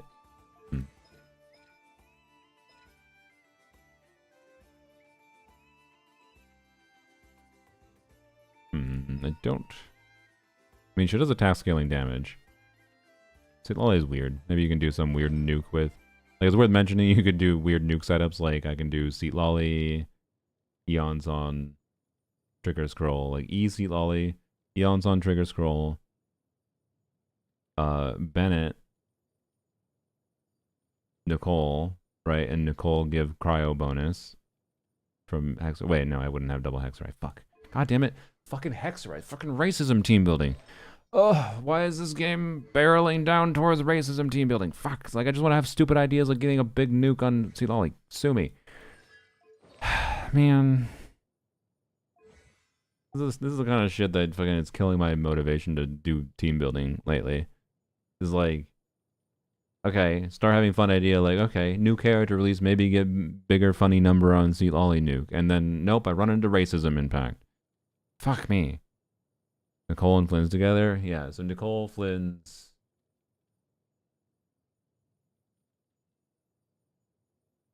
Do we just run Mona? Mona instead of Columbina? We gotta do double racism, though. So we gotta... I guess we don't have to, because the artifact set for Flynn's isn't relevant. So, never mind. So how about Nicole... I mean, maybe it's a variant of like what I recommended before with so Flynn's Columbina Duran official is something I really liked before. Maybe instead it's Nicole official Columbina Flynn's. I also feel like it'd be cool if you could do if we could make it make sense. You know what Nicole means, by the way? I want a fucking Hydra unit that does attack scaling damage off field. We have Singcho, I guess. But anyway, so Flynn's, what about Flynn's, Anefa, Nicole, I mean, maybe Singcho, I don't know. Right? Yeah, I don't know. There's some cool things there. Probably work decently. I don't know. She's a weird character to think about. I'm glad we have it now. But yeah, my suspicion is it's never gonna like very commonly result in something that's like, wow, this is way better than what we had before. But it will be very nice. She should just be very nice. It's just like typical, similar story to Duran, but different. Because Duran does pyro off field, right? But she is just completely buffing focused. But having more team options for buffers is compelling. Like if I log into someone's account, and you know we need to use Bennett for one team, and then we want to do another attack scaling team somewhere else, and we don't have a Nicole available, it's gonna be like, well, that sucks, right? Like. Just having options is good. And to be clear, you don't need every option for every off-fielder or buffer in the game, like, for sure. But, I don't know. I really value versatility, so I don't have any qualms with feeling like, for me at least, for how I enjoy the game, Nicole being a safe pull. But yeah, I don't know. I think she's just gonna end up being a fairly balanced character, and I might run into being frustrated by racism passives. Because it's stupid because like in this case, like Nicole's kit isn't even that racism. It's just the fucking artifact set. So then it's just now it's loadout impact again, where I can use Nicole without the artifact set, but like also part of Nicole's power budget. It's like Eon's on. Part of Nicole's power budget isn't the fucking artifact set. But at least Eon's on can trigger fucking scroll without a goddamn Natlan teammate. Whereas fucking Nicole has to have a Hexerai, another Hexerai unit to trigger the fucking artifact set. So it means I have to change her damn artifacts all the time, and it also lowers her power value for like how it actually impacts team building. And now thinking about whether it's actually worth it to use Nicole versus doing something else. Ugh, yeah, and then the racist weapons on top of it. At least Nicole's weapon isn't that racist. It is racist, but it just buffs off-field Hexerai damage for some weird reason, so it doesn't really matter. It's a tiny buff, like it's 13% damage bonus to Durant, whoop-de-doo, or official. Other set is barely mentioned because the unit that wants it doesn't exist. Yeah, the other set is a for fun set. You pull Linnea? No. But yeah, and like if you're like wondering whether you skip Linnea for Nicole for what it's worth, I think like my vibe on some of the testing and that I've done and numbers I've seen from other people, well, with what we've yapped, is like again what I just said. You don't need to pull every conjunction of off-fielder supports in the game. And Nicole can benefit different kinds of accounts better than... Like, Nicole, I think, benefits my account more than Linnea does. But there's other accounts that Linnea would benefit your account more than Nicole would, right? And so, again, I think we're at a state in Genshin where if you want to continue progressing your account to have good team options, you want to pull some conjunction of, like... maybe the safe bet is, like, you probably should pull, like, 75% of the off-fielders that they release. 5-star off-fielders they release at this point.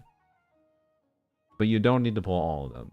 And like you can safely pull Linnea if it feels like it makes sense for your account for whatever reason. And then skip Nicole. Right? Like I do not think Nicole is a must pull for by any means. So yeah.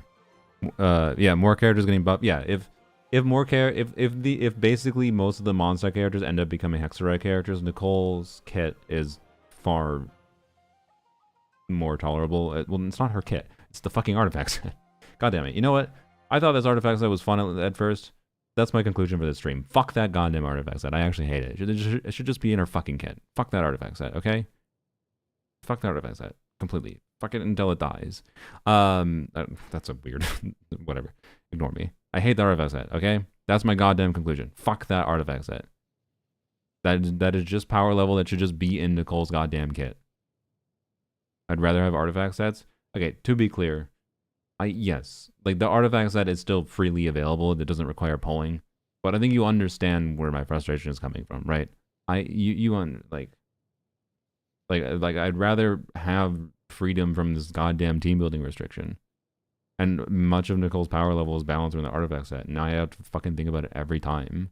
So anyways, I know that there's upsides and downsides to either. Yes, there's meaningful value. Like I literally did stuff this stream where we saw that the improvement that I expected from Nicole release for Varka C6. I mean, we're getting an improvement for Varka C6, but it's mostly the artifact set. Like that's to say I'm getting an improvement for my Varka for free.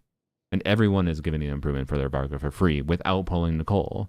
And that is the good part of it. Yes, I agree. It is not a bad thing they're doing a Hexerai support set.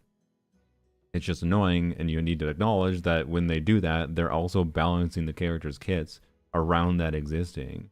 And it's annoying as fuck that it has a team building restriction to it. So, I don't know. I'd rather team building restrictions and character kits, honestly, than fucking artifact sets at this point. But what we currently have is both. It's an annoying conjunction of both. Which just makes things even more annoying to think about. So, one day we get a shielder set. Fuck, I'm just gonna add, sorry. Yeah, why can't we just do old game modes? Yeah. Anyways, I don't know. Nicole should be fun. But, mark my words, I'm going to be annoyed by having to change artifacts and having having a cool idea and then the artifact set not be enabled or not having a compelling Hexarai slot for whatever reason because they don't want to buff the other characters to be Hexarai. Blah, blah, blah, blah, blah. Back to YouTube, never again. Why? Because you use ad block on YouTube? Okay. Anyways. Worst case, Linnea does damage and heals, which is still pretty decent. Yeah. But anyways, I don't know. Genshin's in a weird spot. Whole value doesn't matter anymore because who knows if the character's relevant next year. Fucking just pull the characters that you like and have fun with them. I don't know. And I know I can have fun with Nicole. Getting an ad on YouTube doesn't stall me for 30 seconds. I mean, that's fair. I understand. But anyways. The rewind. Yeah, no, the rewind feature is something Twitch should just implement. Particularly with how their ad system works. Like, ads would be much less annoying on Twitch if you could just fucking rewind. But instead, Twitch decided that you can rewind on Twitch, but it's a little more janky than YouTube. And you have to be a subscriber. So, yeah. Anyways. I C6 Chaska, knowing it won't be meta, just fun variety teams. I mean, C6 Chaska is one of the best C6s in the game, as far as my understanding is. So, you could argue it is pretty meta, but anyways. Damn, I don't know. Lunar meta will be relevant when Snezhnaya comes. I mean, it will be relevant because they're going to rerun non-cry units into Snezhnaya, right? Like, Linnea and Zebai will... Well, Zebai might rerun before Snezhnaya stuff happens, right? But Linnea probably won't rerun until Snezhnaya stuff happens at this point. I'd be slightly surprised if she does, at least. And when Linnea reruns, they're gonna run a boss. Like, will it be Moongecko rerun? I don't know. Will it be a new boss? I don't know. But they're gonna run something that shills Lunar Crystallize specifically. Most likely it'll just be a Moongecko rerun, I suspect. But it depends on if they decide they want Fearless difficulty to be balanced around like full Zebai premium or something. I don't know. Navia, Sig, or Nicole? Navia. Oh, Chronicle Banner. I don't know. Chronicle Banner is scary, man. I can't you clear with Shalonen? I mean, I'm not worried about clearing on my account. I wasn't talking about, I'm talking about hypothetical Linnea reruns Moongecko, but also they could rerun, or sorry, not, they could choose to do a new boss, or increase the Moongecko's HP at Fearless difficulty. I don't know. I'll be able to clear Moongecko. Emily Nicole stuff? Oh yeah, for sure. I mean, like at a baseline, we didn't really do anything in depth, but Emily with Kanich. I did Emily Kanich, and I didn't add the artifact set to like turn off during C2 at least. Emily Kanich. This is with Kanich with Muiko weapon. And I didn't land my 5Es either. With Nicole attack buff factored in. Emily was doing 35% of team damage. With Kanich doing about 50%. And Kanich should be doing a little bit over 50% if I was playing better. So, yeah, absolutely. Emily gets a significant increase, and it's probably going to be one of the main things I spend some more time thinking about what I want to do with Emily. Emily official things actually seem particularly fun, but Emily Duran is also kind of almost a no-brainer. But I also kind of feel like what I would enjoy is on-field Nicole. If I can do like Emily official on-field Nicole to keep up burning enough to make sure the passive is there, then I can enjoy Nicole drinking tea. Plus, it'd be nice to show Nicole being relevant and useful without having to also pair her with Duran all the time. Yeah. Probably hold off until last week to find out if they want Navia Sig. Yeah, you have a lot of time. You do have a lot of time to decide if you can hold off. Yeah, Navia Sig is not that significant of an upgrade, I feel like, for Navia over something like Serpent Spine. In fact, I think it's a side grade. But Serpent Spine, well, it should be an upgrade in Abyss and whatever, but, or sorry, in Stygian. So, I don't know. Chronicle second half? Well, it's not first half, so I'm assuming it is. But yeah, I personally would get Nicole over Navia Sig, particularly with the scary fucking mess that is Chronicle Banner. Like, it's just fucking painful. If you have to, like, do you know how fucking painful it is? Like, imagine for a second Navia's weapon was on this banner, though. Instead of whatever this is. And you're wishing on this banner. This isn't possible. But imagine, it's literally impossible for this to happen. But it's very easily possible to happen on Chronicle banner. Imagine you have to spend 175 pity each. 150 wishes for Navia's weapon. Ask yourself then, do you feel like you would want Navia's weapon or Nicole? Particularly considering Nicole would give you, like, Prune, who may or may not be relevant, but she seems like she could be interesting. Right? Like, I don't know. Right, and plus, like, if you lose a guarantee, if you lose a 50-50 on Nicole, that contributes to capturing Radiance in the future, potentially, to work towards guaranteeing a future character. And, like, I just... Explore anything earlier? No, I didn't. We'd must been lost in testing weeds. I'll probably do a stream later this week. Maybe not tomorrow, maybe tomorrow. I don't know. Tomorrow, if I stream tomorrow, it'll probably be a Twitch-only stream. Just doing chill vibe exploration rather than anything focused. But yeah, I don't know. Like, I would not recommend Navia Sig over Nicole. That's my vibe. But particularly because I think Nicole could, even if Nicole is not an upgrade directly for you for Navia, will give you more team options for Navia. In case you need to use Bennett elsewhere, or you need to use Durin elsewhere, or need to use Columbina, Anefa, Linnea elsewhere. I don't know, right? Guilt tripping you. Ripple, I need chill material. Alright. Yeah. Probably tomorrow or Friday. Good option for my Varka, and the decision wouldn't be hard. I mean, if you have Varka, I think you should definitely... if you have Varka, you should definitely go for Nicole. Like... Because even if you don't get Nicole, you'll get Prune copies and more team options. Even if you don't get C6 Prune, more options for him. So, yeah. So I gotta make a Twitch account? I mean, you don't have to. I don't think... wait, actually, I don't know. Do you need a Twitch account to even watch VODs? I'm not sure. It's been months since a YouTube video that isn't sponsored. What the fuck are you talking about? What are you talking about? My literal last video was not sponsored. I would fucking love it. The Hoyoverse should fucking be paying for the creator server videos, frankly. In my opinion. I'm gonna say why specifically, but they should be. Also, the Varka video before that was also not sponsored. The No Hydro Zubai video was.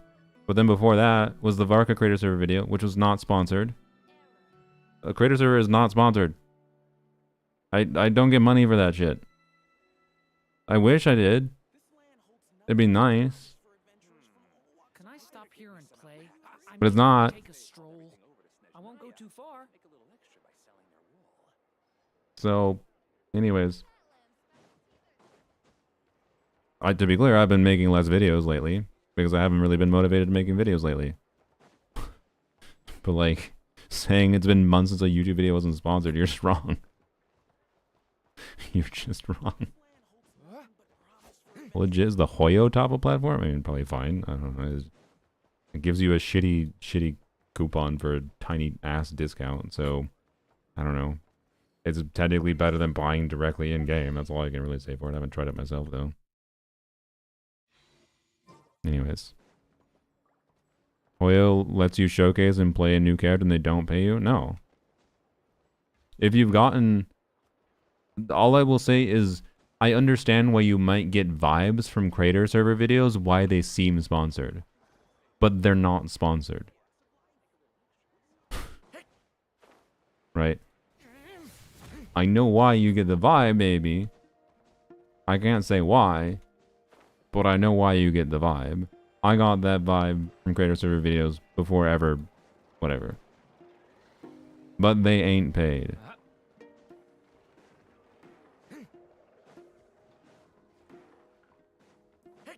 So anyways. Quest is 4 to 5 hours long, really? Do you have to do the quest to unlock the entirety of it? I didn't know that. You guys, really? You guys legitimately thought they were sponsored videos? Every sponsored video I have done has like a thanks for this blah blah blah is sponsoring this video. The creator server disclaimer? No, the creator server disclaimer is just like, hey guys, this is pre-release content. Shit might technically change. Never. Wink, wink. Shit might change. That's why that disclaimer is there. That disclaimer is there so Hoyovers can choose to change shit if they want to change shit between the like couple days between creator servers video releases and if there's any bugs on creator server, which there sometimes is. Like Varka, for example, they send out a notice of a bug with Varka C6. That's why the disclaimer's there. It's not a fucking ad read. It's not an ad read to say this is from creator server. An ad read is like, go check out Genshin Impact. Thanks for Genshin Impact for letting me check out this character early. That would be a sponsor. And to be clear, I'm not saying like there's no YouTubers that get paid for things that they don't declare as a sponsored video. There are YouTubers that do that. But I can tell you I wouldn't be fucking complaining about creator server if I actually got paid for it. Any bullshit with creator server wouldn't be worth it if I actually got paid for it, but anyways. First purchase, then there's an extra bonus for 8% for 5 purchases. Oh, okay, so it's convoluted and ass. That's what it is. Okay. It's like early product reviews. Yes, exactly. It is no different than like if I was a tech reviewer and Apple sent me their iPhone early. Apple is the same kind of company as Hoyoverse, where like if you review their product negatively, Apple will just not give you products early.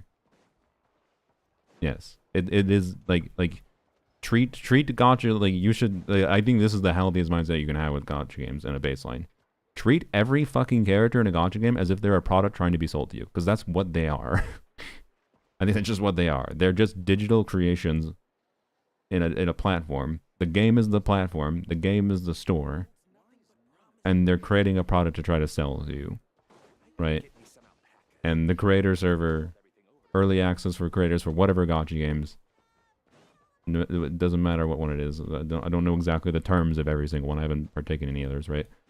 But they are early access so that creators can have more time to review the product ahead of time. So anyways. Are characters NFTs? I mean, they don't have blockchain to them, but as far as the baseline fundamental of they are digital assets that you purchase, kind of, yes. But I can tell you, legally speaking, if you went to court with Hoyoverse, like, do I own Durin C2? Then things get messy.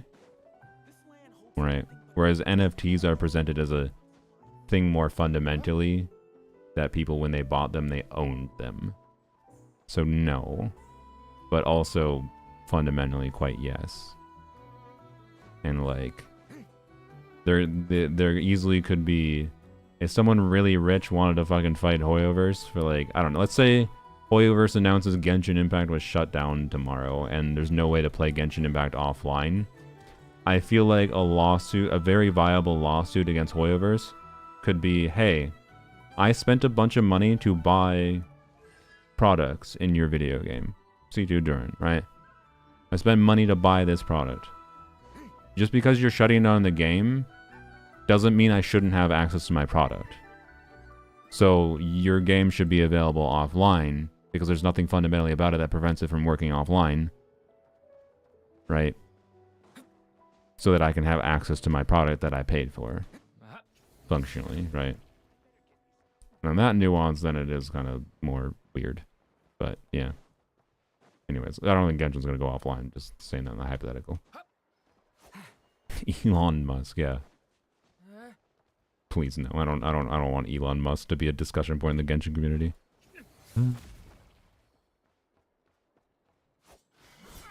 First, let me talk to you about Lupar. I've been personally using Lupar for over a year. They are safe years. Yeah, exactly. That is a sponsorship. I have had videos sponsored by the Genshin team directly, and I'd say thanks to Genshin for sponsoring this video. That ain't the creator server videos though. Anyways.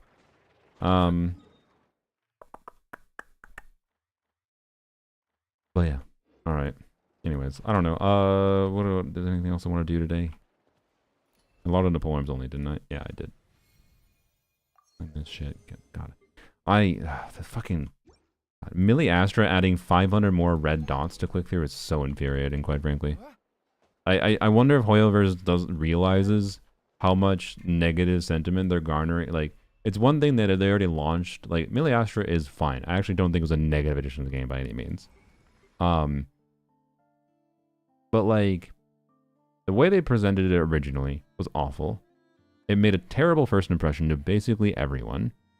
And then now, you have a lot of people, I bet, who don't actively partake in it, right? And yet you force them to be reminded about the annoying aspects of it by constantly throwing red dots in your face to click through, to claim rewards for shit that you don't care about. Like, you're forcing me to interact with this shit that I don't care about. This is just making me have more and more negative associations with this over time. That even if they made it better, makes me reject it, right? Like, does Hoyoverse not fucking realize they're basically anti-advertising and making people feel more negatively about this stupid game that they want to try to actually make successful because apparently they think they can make money from it? I don't know. Anyways, like, yes, it makes me more averse to even considering playing it. Yeah. Anyways, like, I have zero willingness right now. It's just, I'm constantly reminded by how annoyed I am by it. It's just like, fuck off. So, to be clear, if some friend of mine was like, hey, do you want to go play this? Sure. But right now, if like someone in chat was like, hey, this is a cool Millie Astra level, I'm like, okay, cool, maybe I'll check it out. Right? The only thing that would actually make me check out a Millie Astra level is if it's a cool custom combat thing that shows some kind of new clever idea. Right? Anyways, I think they are still shooting themselves in the foot with Millie Astra. It has more potential than they are making it have.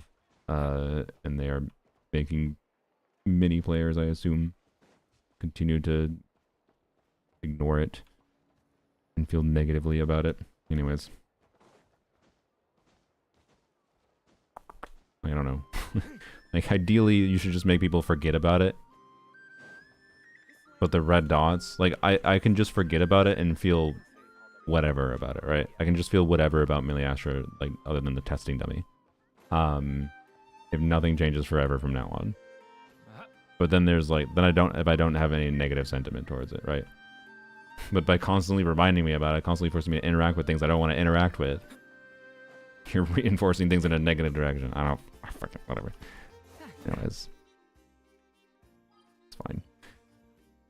I should take a break from Genshin and get too negative. I should just take a break. No, I can't take a break this patch. I need Nicole funds. Anyways. We'll see. Alright, anyways, probably not streaming tomorrow. If I might do a chill stream tomorrow, maybe still, but I really need to do my taxes, so let's go find someone to raid. Donate leftover viewers, I suppose. I'm gonna buy YouTubes.